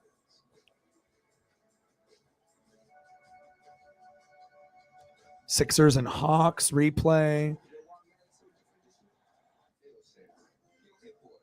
Pac-12, what is it? Michigan State, Washington. BYU, Oregon. Ooh, I might watch that. And then at 9:30, the replay of the Blazers is on. All right, I'm going to watch the Ducks play with BYU. And then I'll get the Blazers at 9:30 for a replay. Okay. Because I definitely want to watch that. Pac-12 Power Stories takes you behind the curtain, bringing you the most compelling and emotional stories from around the Conference of Champions. Congrats, bro. Pac-12 Hour Yes. Stories. I'll be looking forward to seeing what happens there. That's an understatement. It has been horrible. Not just bad, horrible. Like, we always know Thursday night games usually are really bad compared to Sunday night and Monday night. But this year, it's like 90% of them are just like horrific. It's like the worst possible matchup you could possibly have, and they have it.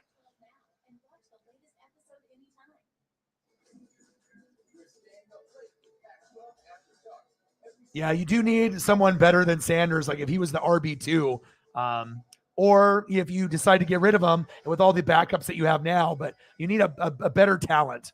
You know, I think Sanders is decent, but getting someone more like a Nick Chubb type of player would definitely help. Touchdown, BYU, 10-7 Ducks.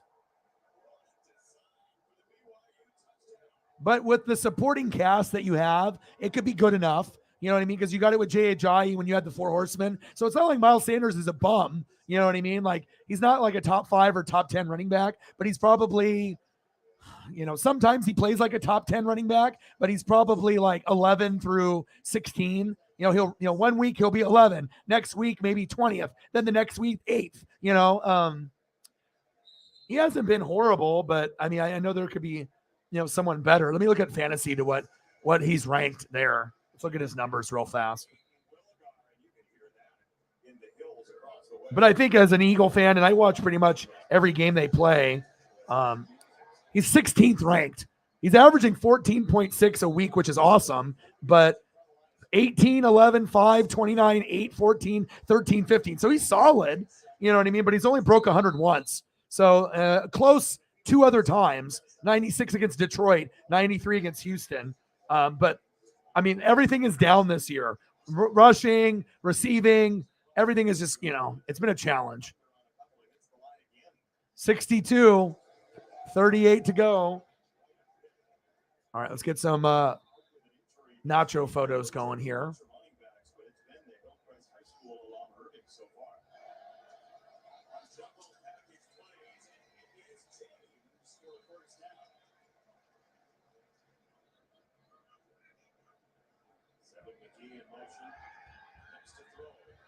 Let's go, Bo. Bo going deep. Oh, what a catch. God damn, Franklin. That was sick. Yeah, Bo Nix, Heisman candidate, baby.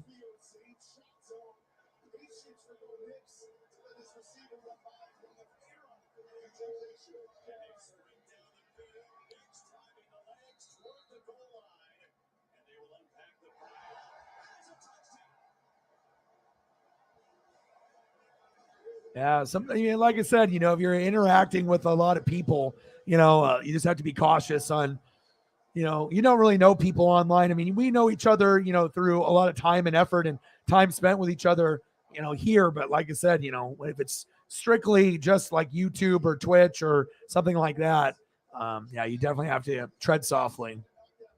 Not everyone is your friend. Not everyone is honest. Not everyone is truthful.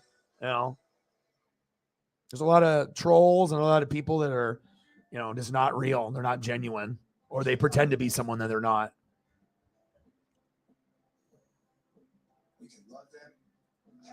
And then Eagles, John or Sarah, if you guys have any other options for food, let me know. Yeah, and like I said, we'll laugh at this one day down the road. You know what I mean? With the low views and sub count issues, and trying to grow and donos. We just have to keep hustling and grinding, and things will eventually. If you work hard, you're gonna have your day. We're never gonna quit. We're gonna always keep hustling and grinding. So some days are hella more challenging than others. That's for damn sure. But views, subs, donos, that shit won't break me. I mean, I sacrificed a Jordan rookie worth 30,000. You think I'm really fucking quitting? Hell no. Hi, this is Lisa from Fort Imprint. Yeah, I'd like 50 welcome wows, 300 customer, I love it, and 200 team member. Oh yeah, certainly. We got some brand new. Woohoo! Dial up the wow factor with promotional products from Fort Imprint. We specialize in awesome items that are certain to awe and guaranteed to deliver some ooh yeah. From apparel, backpacks, drinkware to high-tech items. Wow. I love it. Go to fortimprint.com and find some wow now. Fort Imprint, for certain. Through life's uncertainty. Yeah, life's all about choices though too. And what you decide to do, who you support. Actions speak a lot louder than words. Visit to an accredited member of the Association of Zoos and Aquariums helps save endangered species, from sea turtles to elephants. Wow, really? To penguins. There's always some kind of issue with your jobs lately. You know what I mean? Like either no benefits or horrible managers or bosses. I mean, this one seems like it's the best one so far, but I mean, if you can't do your job properly, that's on them. Hopefully they don't try to use that as an excuse to let you go. But overall, besides the monitors, you like this job, like when you were doing the appliance repair. That was the last job that you kind of liked, right? That was the last one that you liked besides this one. So, yeah. And then hopefully at some point, I mean, if I'm making good enough money, you know what I mean? Maybe you won't have to work a full-time job down the road. Maybe I'll be able to provide, money for like rent and bills and whatnot. And, I could support a couple of the, people that have been with me, since the beginning, or, have been with me since day one, because obviously I would love to be able to support other people, but sometimes it's hard just to even be able to support me and my own fam with what we're getting results wise. We just have to keep positive, keep grinding, and know that eventually, things will get better. I mean, no one else is going to be grinding 7 days a week. So, especially doing 4 to 5 hours or more. So our time will come. It's, you just got to be patient. I mean, I've been doing this for 10 years, so it's not like this is my first rodeo. Being a part of my native community gives me the strength and the courage to become a positive role model to the native. Well, this food is definitely making things a little bit better for me.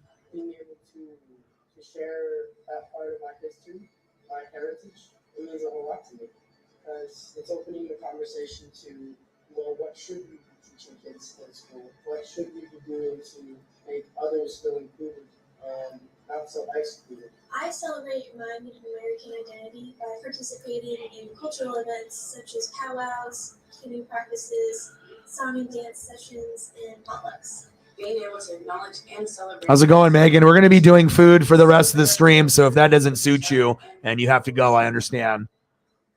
If you want to just be able to hang out, cool, but if it makes you sick or nauseous because you're already not feeling well, I totally understand. Just giving you a heads up.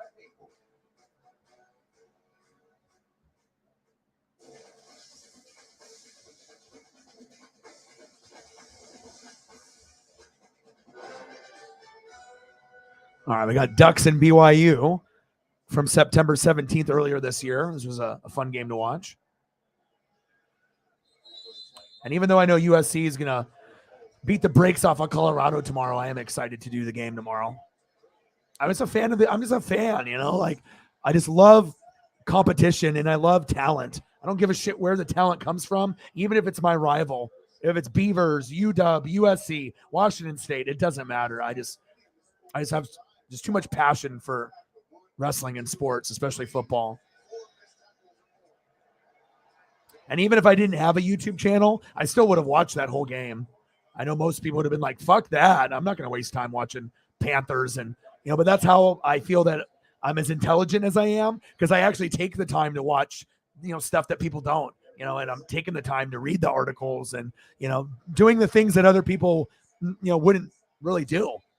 You have to sacrifice sometimes some of your time for maybe a game that's not as entertaining as others, but if you can learn something from it, I mean, that's really what it's about.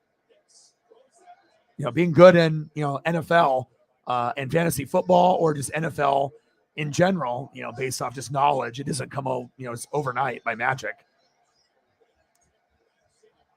I just wish Thursdays were better, man. It's been rough. But this food is at least making me feel a little bit better.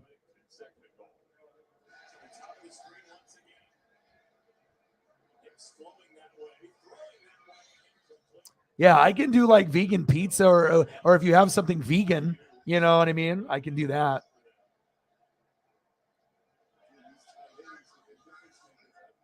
Yeah. Lasagna, good. What kind? Like with shrimp, or like fettuccine Alfredo? Did you have chicken, or just like the noodles?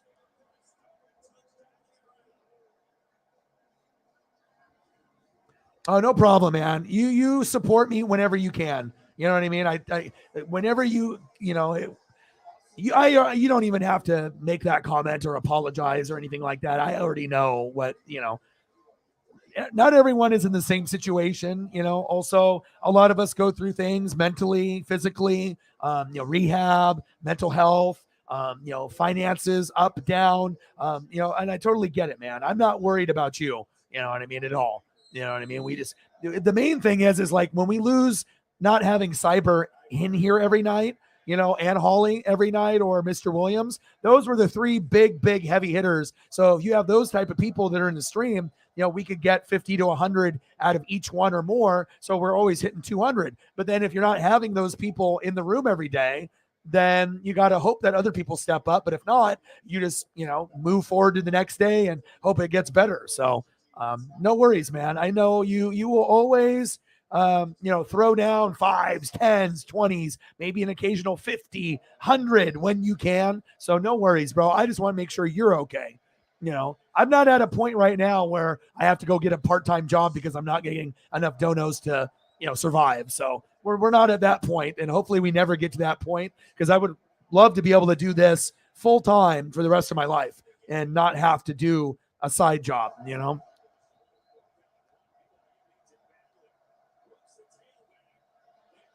Yeah, no worries with you, Megan, either. We already know. You guys will do what you can. I think it's more for the people that like consistently watch, you know what I mean? And maybe think that, $1 wouldn't matter, or, $2 isn't a big deal, but, it does add up, depending on who's in the room. And like I said, it's not even anything based off greed, where me and Sarah are hustling. If anything, it's just that way I can be able to pay bills. Since there's no other income on my end, I usually have 2 or 3 jobs. So it's just this right now. And then on top of that, being able to give back to the goats, give back to the mods, give back to the heavy hitters. I don't, try to put the pressure on, or Sarah put the pressure on, so I can just have all this money and just start buying all this lavish stuff. It's not even like that. I never buy shit for myself. I'd rather give, stuff back. Like when I got a $500 donation, I gave back like 400 of it, to either Holly or Shep, or Sarah. So, I mean, I could have definitely been greedy and just been like, okay, I'm going to spend all this fucking money on myself and, whatever, but that's just not who I am. As long as I can pay my bills and give back to the people that take care of me, that will give me the most joy. I like to be able to give rather than receive, but obviously you have to receive something to be able to live. So.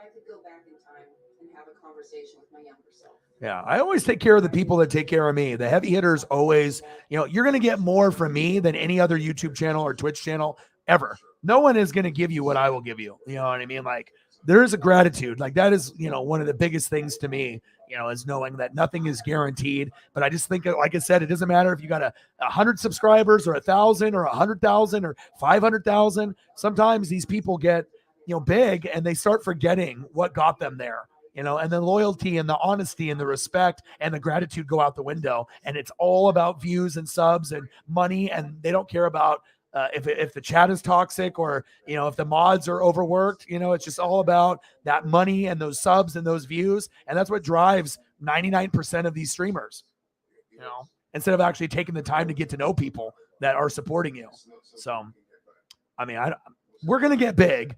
And like I said, but I'm still going to make an effort, where we spend time with, the GOATs. So if that means down the road where we have a special stream for just the mods and the GOATs, I'll do that, so that way that we can still have our time, if we end up having 20, 50, 100, maybe down the road, 500 or 1,000 in the room, where it's very difficult to keep up with everyone because there's so many people typing and commenting. But I'm never going to change. I'm never going to go Hollywood and take people for granted. Never, never, never.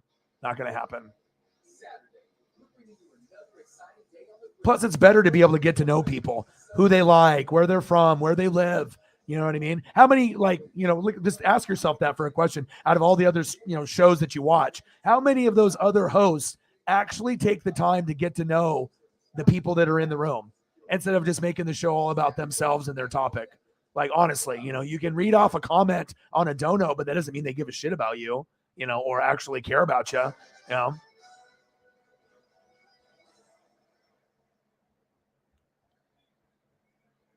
lot of people forget what got them there. And people turn fake. I mean, it does happen like that, unfortunately. And obviously subs and views and donos are all great and all, but the actual human aspect of it, of actually building connections, that's the thing that I'm the most grateful for. Not necessarily a 20,000 subs or getting a $500 donation or getting $1,320 with 15 people in the room. These are things that are insane. You know what I mean? But it's never, money. It's more of just the relationships. That's what's the most important thing to me, and the vibe. And making sure that we don't have somewhere that's toxic. And I like being able to have a safe haven for the females and women, because there's not very many like sports channels that I think women are like welcome. You know what I mean? It's like primarily men or dudes, some of them trolls, some of them assholes. Yeah, you're going to have females that are a part of channels, but I just feel that sometimes when you have like toxic chats, like things can definitely get like racist or, sexist or like fucked up, you know what I mean? And I would hate for people to feel like threatened or like uneasy where they can't even enjoy the host or the chat because it's so fucking toxic or crazy, So that's another thing that I'm really happy about, because we started off the channel with like 99% dudes and 1% female. We've actually built this now to 13% female. That's a big fucking number, because most channels it's dudes for sports channels. So to be able to have, the women go from 1 to 13, my eventual goal, it would be really cool to be 50-50, but I don't think that's going to happen as far as YouTube, and the females that are on there. Because I know there's a lot of females that are on there that are doing like makeup tutorials and they're going to other channels. But as far as sports, I know there's a lot of female fans, that are on YouTube, but just being able to get them in one location, I'm trying to be able to grow it, but I'm hoping, 70-30 one day, 80-20, and it would be really cool. 60-40, 60% dudes, 40 women. I think that's my goal. I mean, eventually 50-50 would be ideal, but I don't think that's realistic, but I think 60-40 could be doable. 70-30, 80-20, I think it's doable, but I just like to be able to have a place where people don't feel like, there's a bunch of creepers or a lot of people saying weird shit or creepy shit. Like, we're just trying to hang out and vibe, not have to worry about some guy that's fucking hitting on an 80-year-old person and they think they're fucking 20. Like, that's what type of shit would happen back before a lot of y'all were watching me. And I didn't just allow anybody to be a part, but, there has to be some kind of, type of standard where you just don't let anybody a part of the channel just because they have money, just because they, are a sub or a view, that we have to have, some type of cutoff, protecting the vibe. That's the best part. Even if that costs me thousands of dollars, views, subs, views, fuck it. Yeah, it's worth it. You know what I mean? I sacrificed a $30,000 Michael Jordan rookie card that's going to be worth $100,000. How many people would do that? If I didn't have a dream, do you think I would really get rid of that? Fuck no. That's like my goose egg, That's my goose egg. So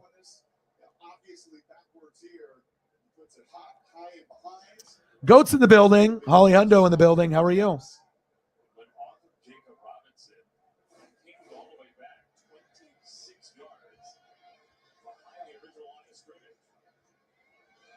Oh, no, you were? Dang it. Dang. Well, you know what, though?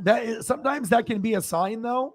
You know what I mean? Because like I said, that was a special situation, where you could, adopt a dog. But if you're willing to adopt a dog, maybe that was the sign.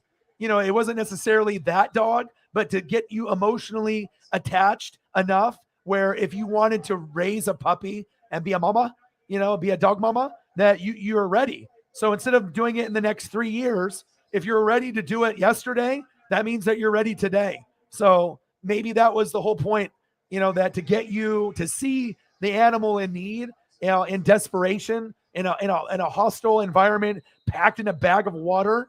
Like, who the fuck does that? Heartbreaking. But maybe the whole post and the whole idea, was the gods, saying, hey, this is a sign that we're putting in front of you. Are you ready? How are you going to react to this story that you got? And so I think now, that if you're ready to do that particular dog, that means you're ready. And maybe there's a real needy pet, a needy puppy or dog that is ready for your love. So that's what I take away from it. So I think this might be the time for you. You might not have to wait, 2 or 3 years, maybe for the holidays, maybe a puppy for Christmas, would be a good gift to yourself. You deserve it. So Cyber in the building. How are you? We were just talking about goats, and look, Sarah was worried. She said, oh, it's super slow, and I know how this game works. No matter how bad it looks with, just maybe me and Sarah in the room at some points, or me in the room, at some point, people will show up. What to do, man? How are you?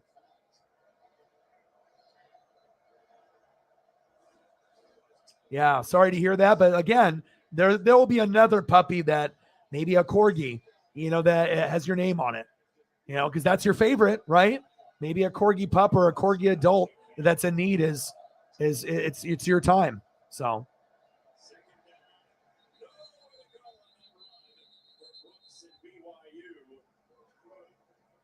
Yeah. There's a puppy out there that needs your love, though.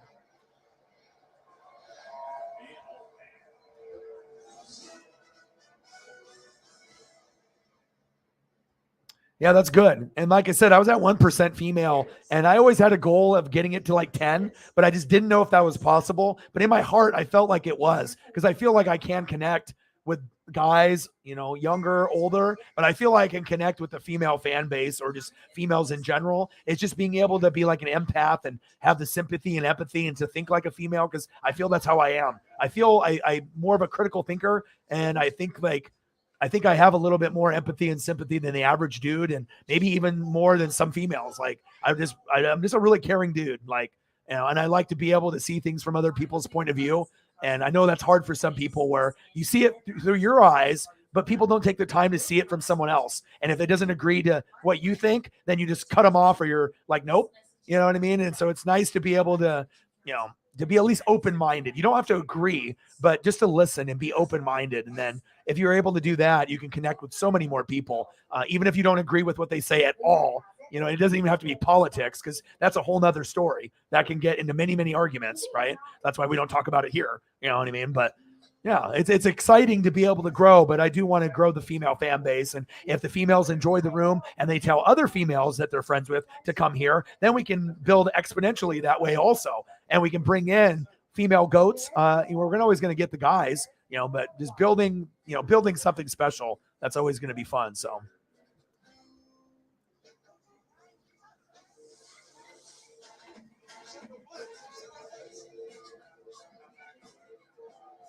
I'm going to be here for a while.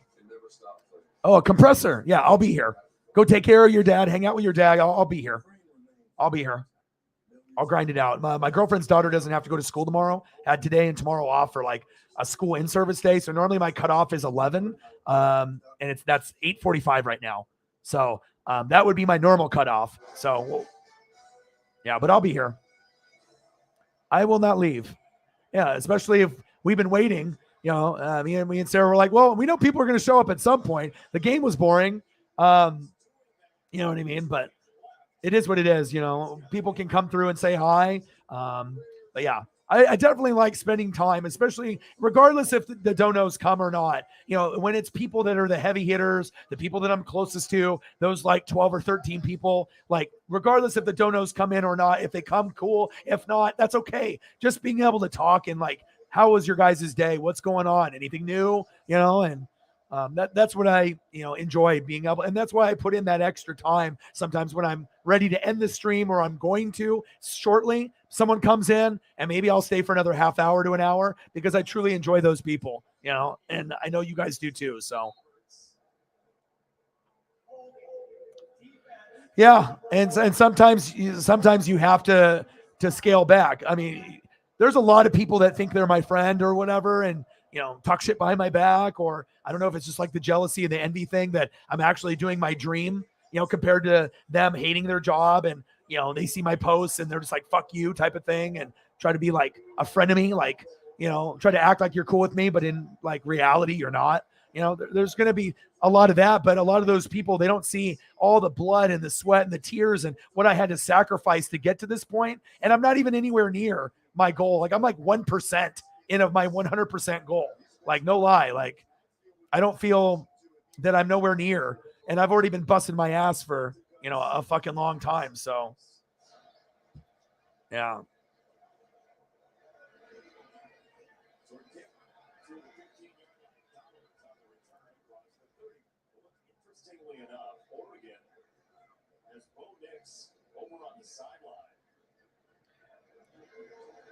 Yeah, it's all right, man. Like I said, I'm always used to being kind of hated on and like having things be harder for me compared to other people. But I mean, I'm very determined. I'm very passionate.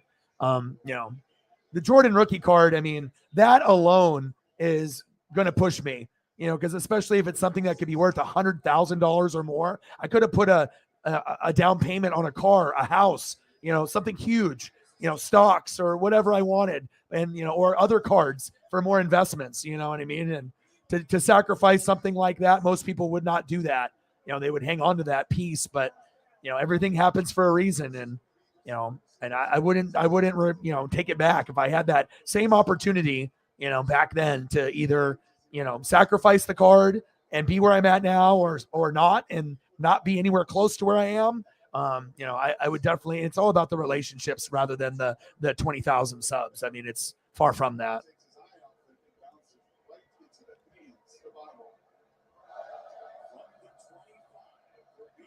Yeah, well, not everyone's going to like you, that's just how it goes. Not everyone's going to like you. Not everyone is going to vibe with you. A lot of people are going through their own shit. And so they project a certain way because they're mad at themselves. They're mad at their, not taking accountability in their life, and they want to blame everyone else for their problems, make excuses, and then just be negative towards other people for no reason, or they have a reason that they think is valid, but it's not, Everyone is going through these demons and we go through these problems, but that's why I do the channel also to do like a Dr. O, which is like a Dr. Phil, but part Asian and much cooler, where I actually do care about you guys and I do want you guys to win. And it's very rare that you meet people that actually want others to win. Like I would want people to, go for their dreams, take a chance, take a risk, and then sometimes you just need to have a support system. But the problem is a lot of people are fake, and they don't have that kind of support system in their life, So that's what I'm most thankful for, being able to have a place where people feel welcome. And like I said, I root for every single one of you guys. You know, I just try to set an example and show you that someone like me could be like the ultimate partier. But even with that being said, you know, I have dreams and I have goals. And sometimes you got to cut shit out of your life, partying, drinking, you know, and doing things that are going to be better for me to focus on my dream, even if I'm not getting the results with views, subs, or donos that I maybe expected or projected or thought, you know. But like I said, it's all about working hard, you know, doing your dreams and connecting with people and making a difference in people's lives. And that's the biggest flex that you can in life. Not how much money I have or how many Lambos I have in the future. I probably wouldn't even have one, you know, but it's about making a difference in people's lives. And if you can be a person that does that for a lot of people, like, have you ever seen when people, you know, you'll not a celebrity, but when you see certain people that pass and they have hundreds of people, they're not like a superstar. They're not famous, you know, they're not an actor. They're just, you know, they don't look like an average person maybe, but when you see people that pass and they have hundreds of people there, you know, instead of maybe having just immediate family there, that shows like what those people did for others when you have hundreds of people, where normally maybe a funeral would have like 100 or less or 50 or less, you know, or even 10 or less, you know, depending on if there's people that are alive to go, depending on how old the person that passes. But you know, that's my kind of goal. You know, I'm just trying to be able to be a better person than I was and be there for you guys, you know, and show an example that no matter how, you know, stacked the cards are against me, you know, if I can make it and you see what I'm doing, you know what I mean? We have a very good support group here. You know, it's a very good group of goats, like where I feel that if we were in need of something like, you know, financially or needed a favor, you know, there's a lot of channels and a lot of, you know, people out there, but how many people would feel comfortable doing something like that without having it break a friendship, whether it be in person or online? You know, it's money can ruin friendships and relationships very quickly, as we know. So, but I think with us, it's a little different and it's special in that regard. So, but projecting into tomorrow, we got Colorado Buffaloes, USC Trojans, beautiful by our boy Tommy. No, Johnny. We got Tommy photos up for Holly here in just a second as I was looking at one. But Johnny and Tommy, plenty of both. So that'll be tomorrow. And then this will be on Saturday.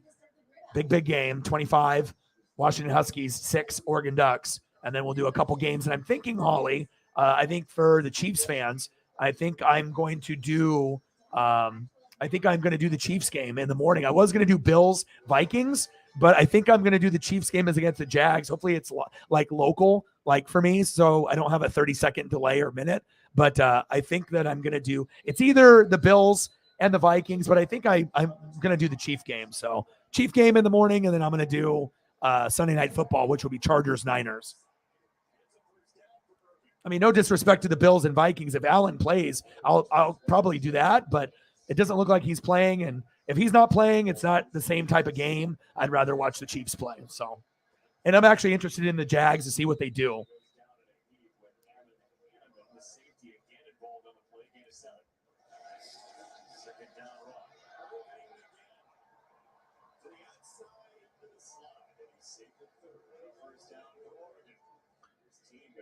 Yeah. Yeah, because like I said, I would normally do like psychology or therapy or, you know, Boys and Girls Club, mentor, teacher. I mean, my dad was a fucking teacher for like 30, 40 years. So I get a lot of, you know, I feel like I'm not really like my dad though, you know, because my dad looks like Santa and, you know, he's very reserved and quiet, but very, very intelligent and smart.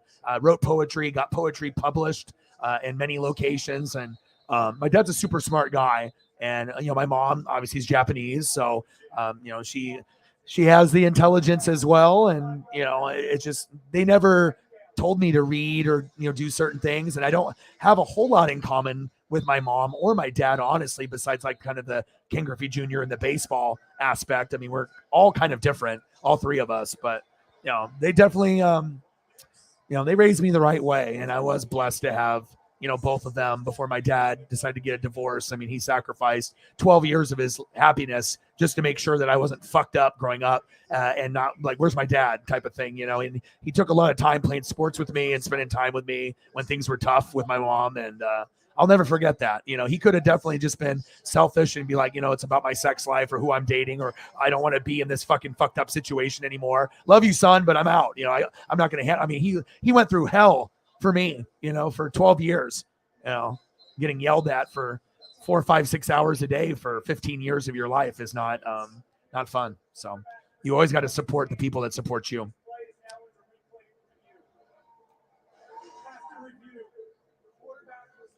There you go. Yeah, there you go.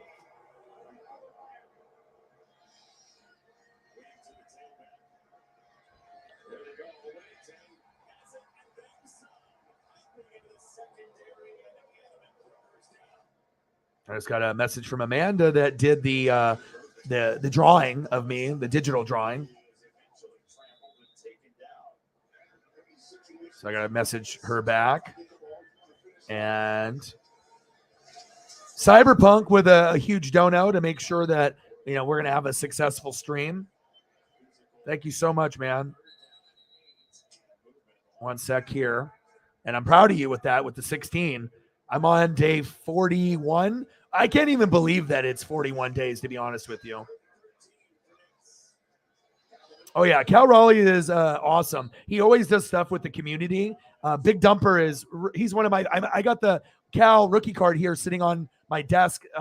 It's my only non-graded card that I have on the desk. I got Randy Johnson, Dan Wilson bobblehead as I'm bobbling right now. I got King Griffey Jr. here. And every once in a while, I'll do one of these, just being able to be hands-on with some of my collectibles. Like, you don't understand. If this was in the package and I wasn't able to do this, this is a half of why I'm a collector of just unique items that you're not going to see that do something as simple as you push the button and it's, swinging the bat. Very cool. Like something like this might not be a big deal to someone, but to me, it's everything. But yeah, Big Dumper. Sarah just sent a story about Cal Raleigh doing some community stuff. It's always cool. And thank you, Cyberpunk, for being so cyber, as usual.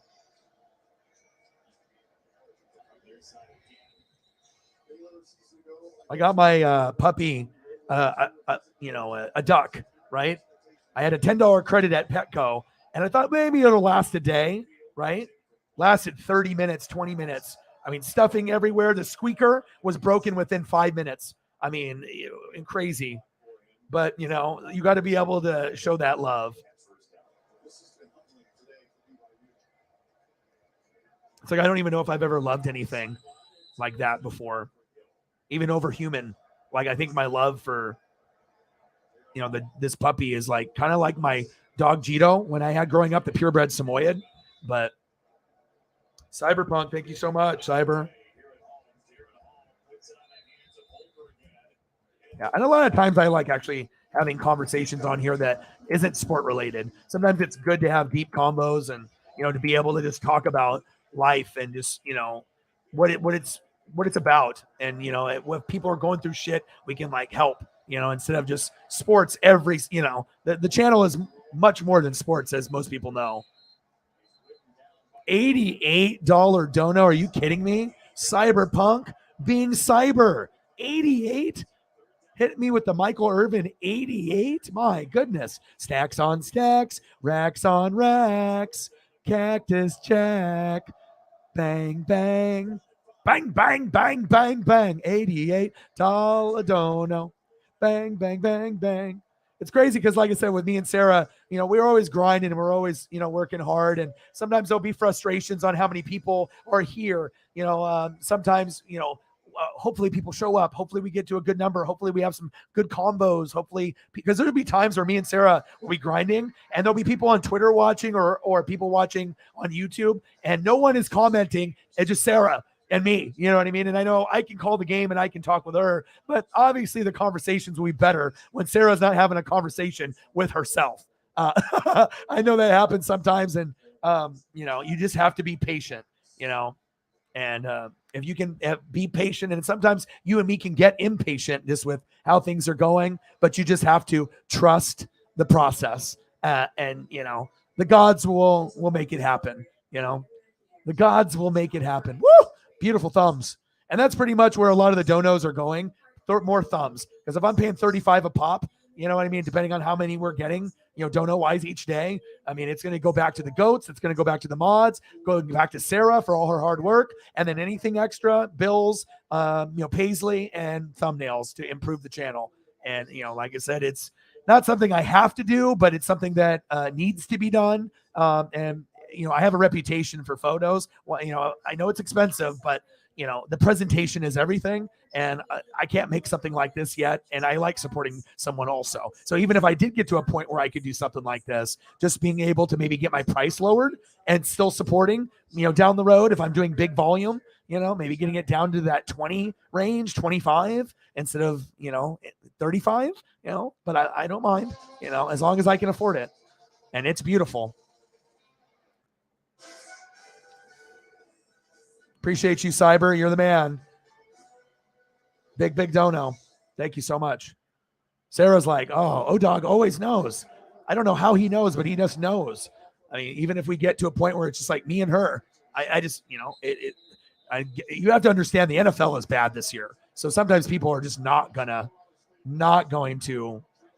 enjoy the games. I mean, sometimes it's even rough for us. You know that, like how many people honestly would really enjoy that matchup? Even Panther and Falcon fans were probably scratching their head and like, gosh, this is kind of tough to watch. So if their fan base is saying it, I mean, anyone that's not a fan of them, like hardcore, it's, sometimes you got to gut through it, and hope for those big plays, And it's a part of our research and our breakdown and analysis. Instead of just watching highlights on Twitter, actually seeing the bullshit in person, rather than reading about it or seeing a little, 30-second like clip, which would actually be better for our time, used, seeing a 30-second clip of garbage. All right. Yep. It was garbage like we thought, Yeah. Show me the Lamar. I want to see it. Thank you, ma'am. You have no idea like how important and how much we appreciate, the people like Cyber and Holly and Mr. Williams. And we've had others step up to that category as well at times, like Eagles, John and Megan, Mike, and a few others. And thank you, man. Like it's tough to describe, especially when things get tough and challenging. It's just nice to be able to have that support. So I appreciate you. The goats, you know who you are. If there's anything that you want to see for pictures, let me know. Bo Jackson or something like that. There we go. Look at that. Sometimes you could be sitting at, 1 or 5. I mean, remember there was times, Sarah, there was times in the fucking summer where we would stream for like 3-4 hours, no joke, and be at 0. And now Sarah's like, well, at least I can do $1 to 10 to get at least something to see if someone else does. But there's been times where we were, in here, just me and her, or maybe me, her and Jameson or something. And it would be like, 0 at like 3-4 hours. And I told her, I was like, people are busy. People, got shit that they're doing, eventually if you keep grinding, maybe someone will come through when they have time and we'll see where we're at. And, being at 0 after 3 or 4 hours, most people would have quit probably after an hour or two. We ended up going 6 or 7, and then we ended up hitting like 300-400.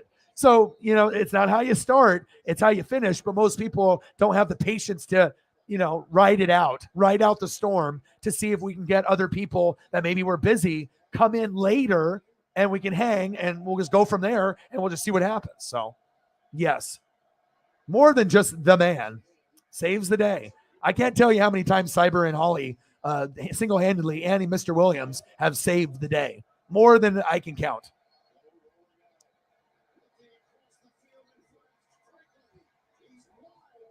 JT in the building, what to do? Ooh, 112 out of 2,000. Cool. Oh, cool. It's doesn't even have his helmet on. It's just got him with the football. That's neat.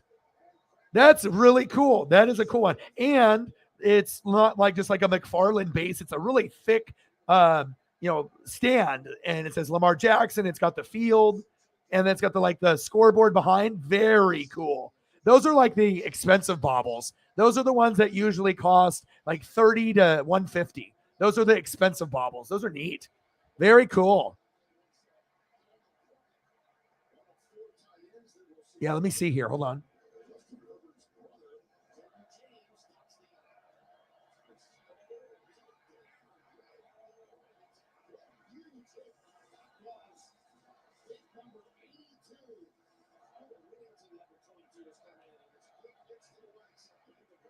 I like it.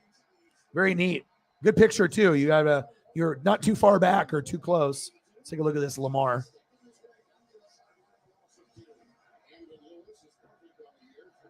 This is neat.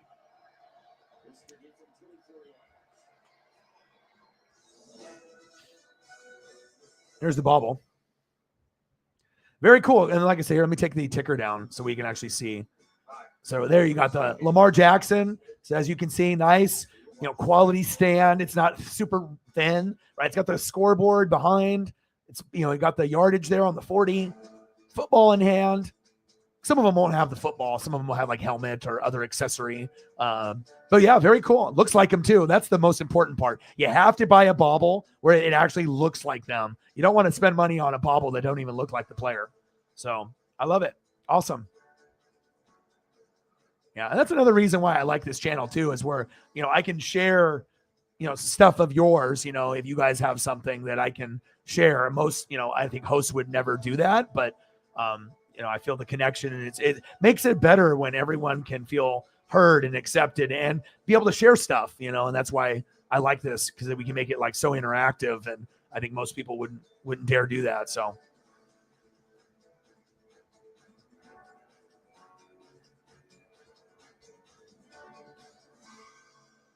Oh, it was $45. That's not bad. That's not bad. I would pay that.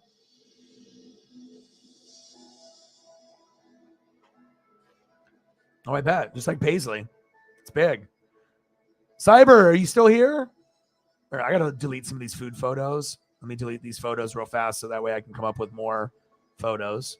And then I can I'm going to pull up some Bo Jackson while we wait, and hopefully he's still here. And then after that, if there's someone else like Chiefs related, like obscure, I know that. Hey, Cyber, if you're still in the room, have you got a chance to wear your jacket yet? The starter one? I know you guys have had this like heat wave. I know, Sarah, you guys have had it like in the Midwest too. If you live in Missouri or Kansas, you guys that weather over there is crazy. I'm really jealous of the food that you guys have though. Like, all right. Let me see if I can get a bow. Bo knows. Can't be Bo Nix. Well, actually, I could put Bo Nix on here, but we will do Bo Jackson. One of my all-time favorites, my top 5.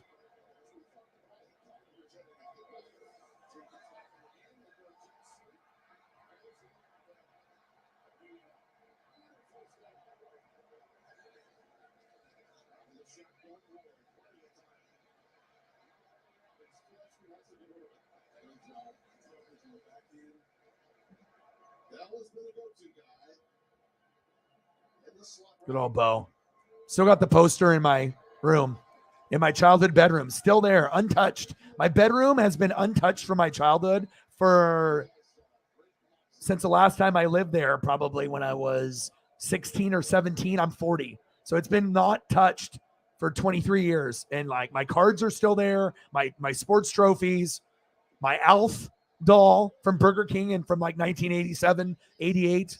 Actually, I should probably take that home, like, and have it here as like, I shouldn't have just, leave it there. It's just sitting up there with the other like stuffed animals and another stuffed animal I got from like Disneyland. But I'm big on the Alf, man. Not a lot of people have anything Alf related, let alone remember Alf. But if you are on the Alf, like you remember it, you know what I'm talking about. I mean, that was a cultural phenomenon. Like, it's kind of, he was always trying to eat the cat and whatnot. But like, Alf was, I don't know, man. It was like one of those like Harry and the Hendersons thing. It's like, it wasn't the best show, but sometimes you remember those shows if you grew up in that 70s, 80s.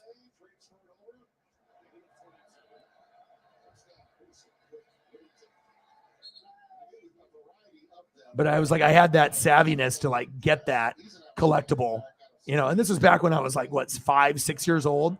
Like, okay, yeah, I'm getting this.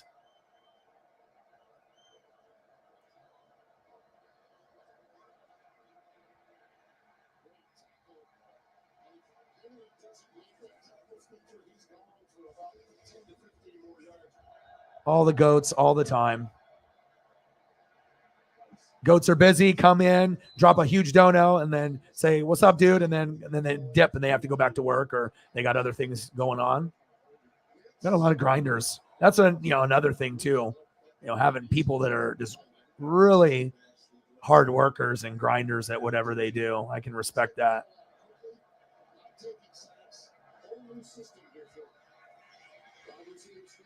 10-3 Washington State. Oh, this is the game that I went to go to the arcade downtown, and me and Jay Graves went to go get pizza.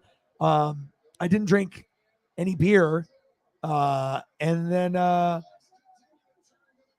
we went to the arcade, and then we got to watch this second half of this huge comeback. Oregon scoring like 23 points in like 2 minutes and like 50 seconds to win the game. It was incredible.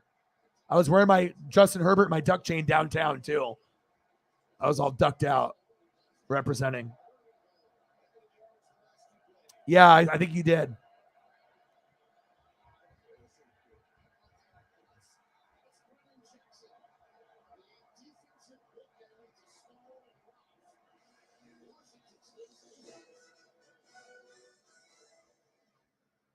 This right here is like one of the coolest things. I know he bought it and he said it was thin, but this is one of the coolest shirts that's ever been made. You know how they have like rock tees and like concert tees, like tour tees, that are like valuable and they just look cool. This is based off like with the 86 Tops rookie card, the Royals font at the top and just the image, the tops. This is one of the best shirts that's ever made. I guess it's really thin, and Cyber was kind of pissed off that it was kind of a thinner quality. Thin or not, I don't own this yet, but I will. And that is an incredible.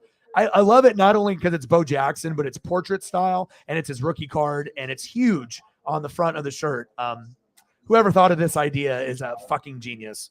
Absolutely love it. Bo Jackson, Tops, homage. T-shirt, incredible. And even if you have to pay 30 to 40 for the tee, it's the royalties through getting the licensing to do the card and the image and the player, right? But if I have to pay 30, 40 bucks normally for a T-shirt, I'm like, fuck no. For this, in a heartbeat. Awesome. Fucking awesome. Cyber, I didn't know if you were still here. Hey, anything else you want to see, bro?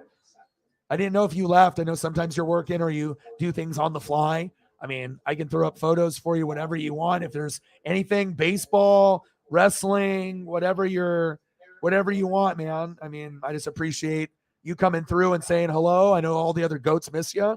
The regulars miss you. Even newbies, if they know who you are, probably miss you.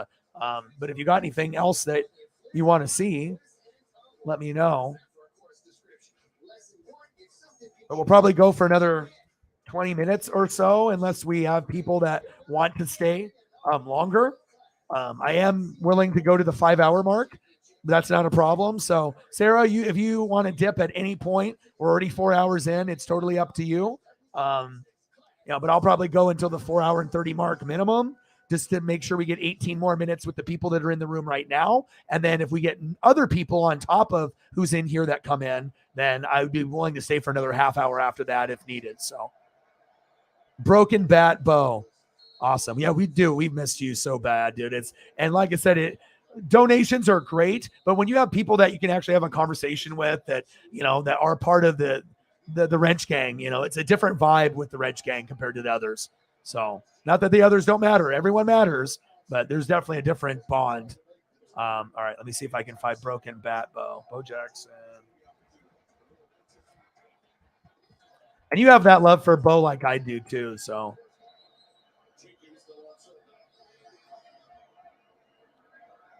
I mean, it's like I said, Joe Montana, Jerry Rice, Barry Sanders, Bo Jackson, Deion Sanders, Derek Thomas. Those would be my 6.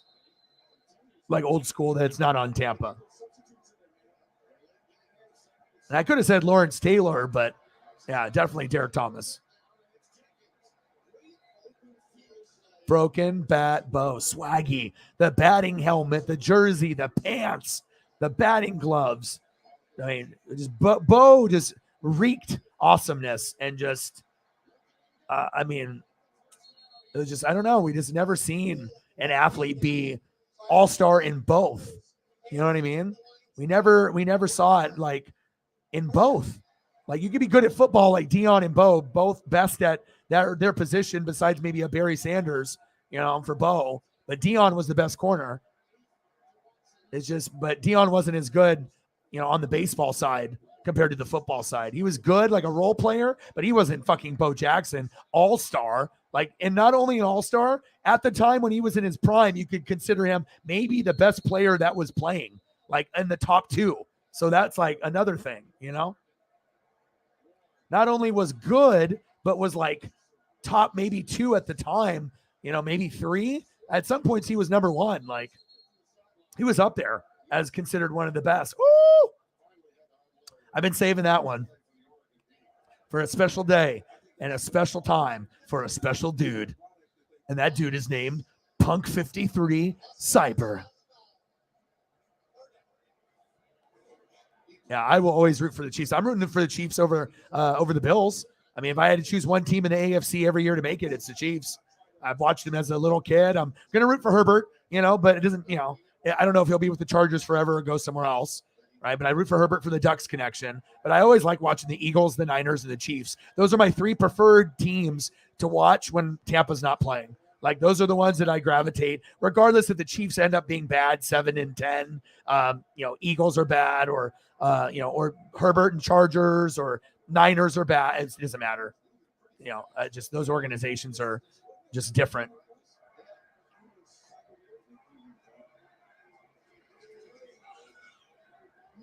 Yeah, all built different for a different way.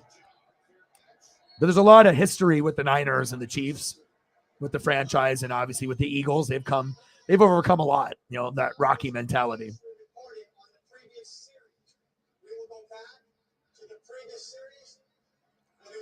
Chief stuff just looks cool. I don't know what it is about the red teams. Maybe that's what it is for me. Like Chiefs, Niners, Buccaneers. Is there some kind of correlation, with the red? Blazers, it's a home team, but I don't know. It's like it's all red. Chiefs, Niners, Bucks. The only other one is Eagles, and they look like ducks, with the green. Bo knows. Bo knows. Bo knows. Oh God. You know how excited I would be if Justin goes to the Bucks in like 3-4 years from now, or when his contract is up and they decide that, he doesn't want to play there anymore. And if he went to the Buccaneers and could lead me, not even to a championship, but just to have him, as long as he wasn't injured, obviously a NFC championship berth with him once or twice would be cool. A Super Bowl one time with him would be cool. But, oh man, if you want to see fucking excitement, that would be it. That would be the one thing that would just mind blown, and to be able to get his career, off the ground from the Chargers to the Bucks would be, maybe you're going to talk it into existence. I know sometimes I do that. I'm not sure if I can picture it, you know what I mean? But wow, man, wouldn't that be something? I would be down for that at any point in his career, even at the end of his career, came to the Buccaneers, even on like year 15 or 18. I'm down for that. Just, being a Herbert dude. So. And the best thing about him, too, is he's a class act off the field. He's not going to get in trouble ever.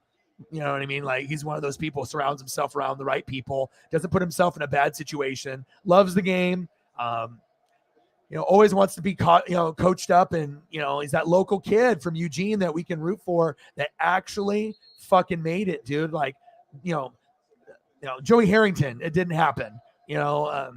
Dennis Dixon, it didn't happen. Marcus Mariota, Heisman winner, right? Didn't happen. But Herbert has the body and the brain and the brawn and just like all the intangibles. You put Joey Harrington and Mariota together, maybe with a couple other guys, and then you get Herbert. But Herbert was special, and he's going to go down in history as Oregon's best player ever when his career is done. I believe that he could be better than Dan Fouts. Haloti Ngata was special, but I think that Herbert can go down as the Ducks' best ever by the time his career is over. Super Bowl win or not.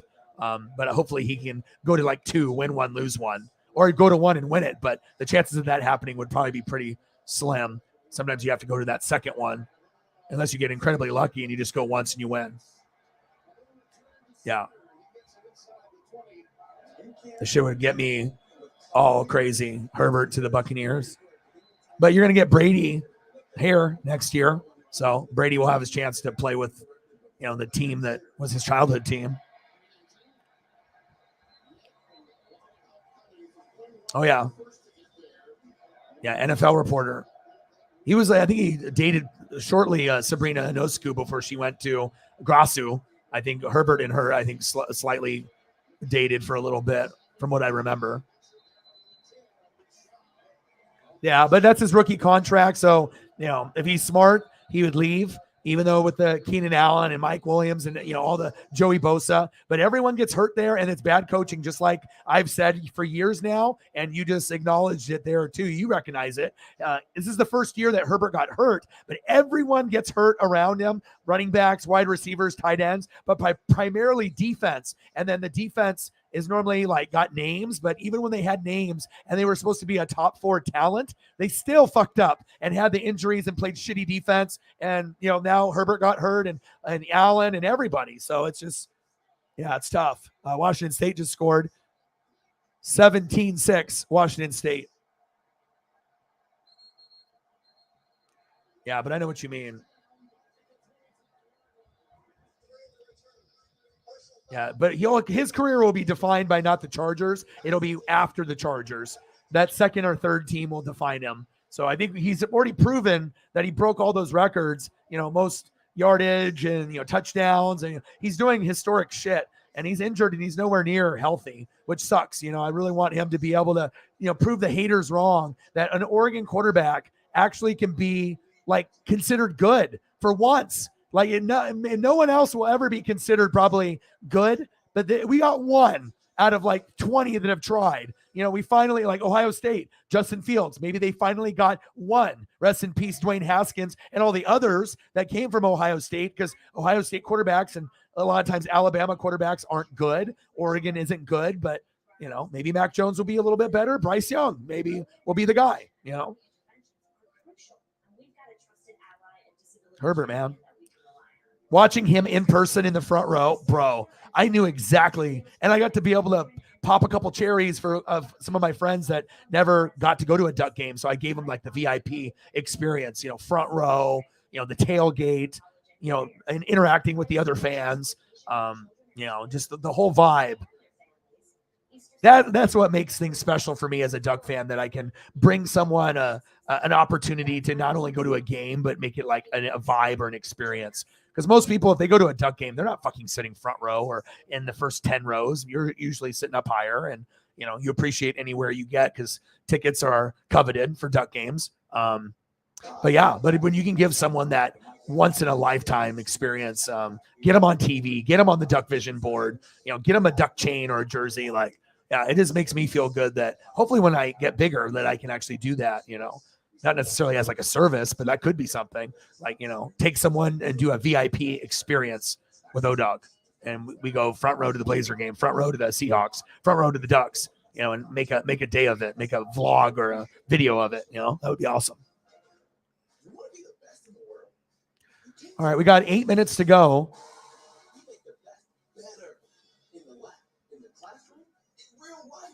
Unless people want to stay for a little bit longer after. I'm totally cool either way. If people want to dip, we can dip, shortly. If you guys want to, go for that extra 30, I can do that as well. I don't have anything that I'm pressing where I have to go do. Ooh, I got Cyber. Are you still here? I don't know if he's still here or not. Cyber probably left, but hopefully he'll come back to the stream and he'll see this. So I gave you this bow with the broken bat, even better. Oh, baby, the autograph photo. Hold up, I gotta take down the. Oh, that is dope. It's got a nice signature. Bo's autograph is dope. Fucking Bo knows. Apparently so. Very cool. That's what I try to find. That very cool stuff that I would have here in the man cave in the studio. I definitely would have that on my wall, framed. That is awesome with the broken bat and the way that the signature lines up. If you see it, how it lines up, goes upwards towards the bat. That took thought, instead of just signing it left to right. I like that little, subtle details of things like that. Okay. Did you see it, bro? I didn't know if you left or whatever. So how much time do you got here? Can you stay for 6 more minutes or 36 or what's your timeline? Because if you have 36 more minutes to stay in here, I'll go 36. But if you got to go, we can kind of cut it at the 6-minute mark. I just want to be able to spend as much time as I can because I don't get a chance to talk to you too often or show you some cool pictures and whatnot. This is a cool one, man. I was like, oh, Cyber is going to enjoy this one.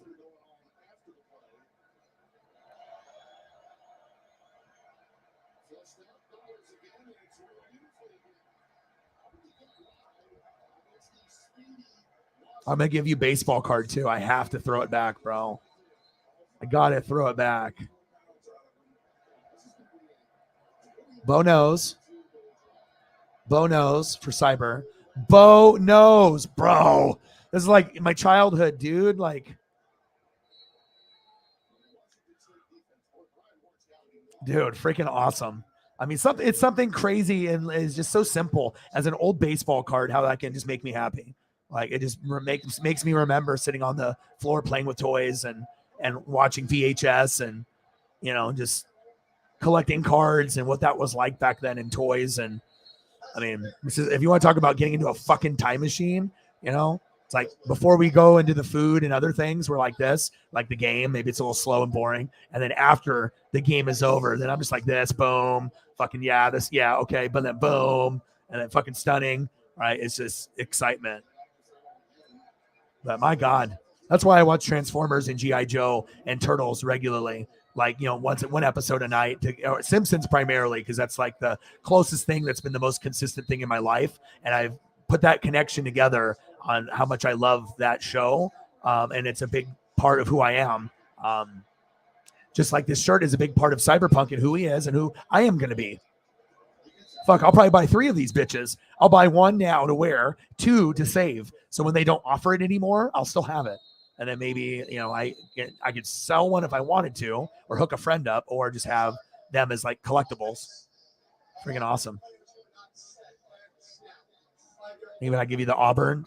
He was a beast. Even look at the Russell Athletic. Look at the shoulder pads. Motherfucker was built like some kind of Greek god. I mean, like if there was someone that you could have as an athlete, like, in the dictionary, athlete, and you could think Michael Jordan, athlete. But if you're talking about the all-around athlete, that's what you look at right there. That's in the dictionary. You're like, damn, okay. Well, he looks like he's probably an all-star in both, and he was.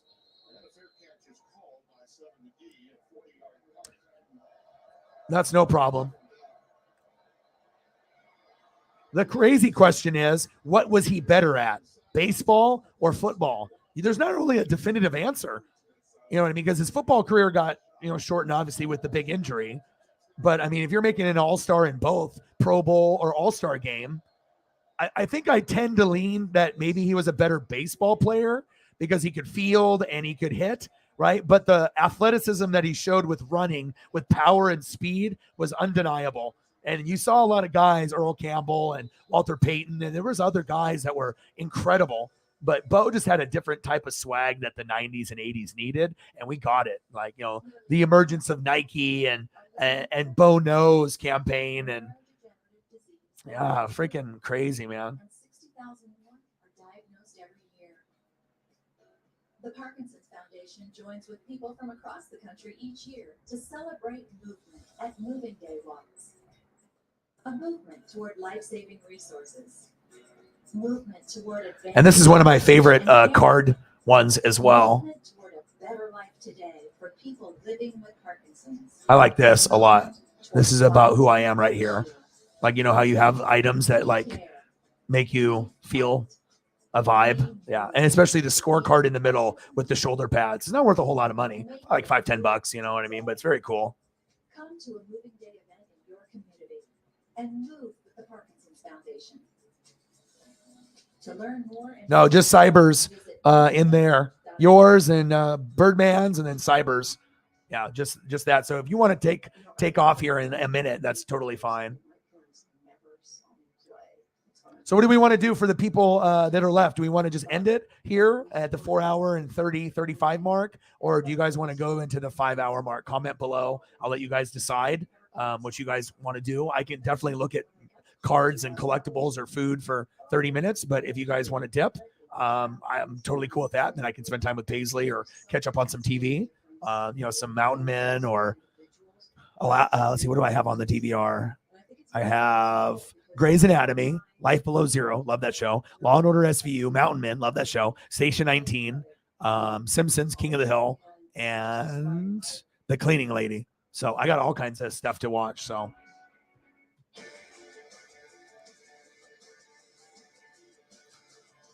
what do we think? Should we just end it?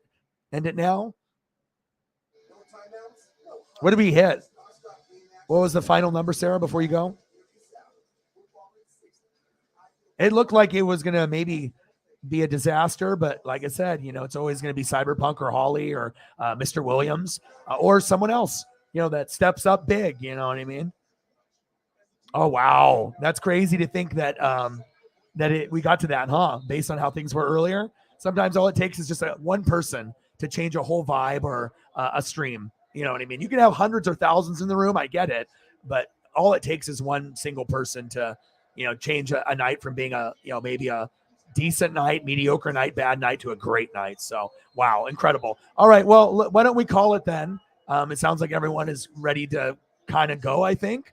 So if that's the case, I love you guys and I appreciate you guys very much. More times for collectibles. Maybe one of these streams I'll show, some of my collectibles or whatnot. I know some of y'all would love to see my cards or my toy collection. Like I got too many boxes to do one toy stream. It would be like 3 days long or something. I wouldn't be able to do it. So, yeah, I love you guys and I appreciate you guys tremendously. Some amazing photos today.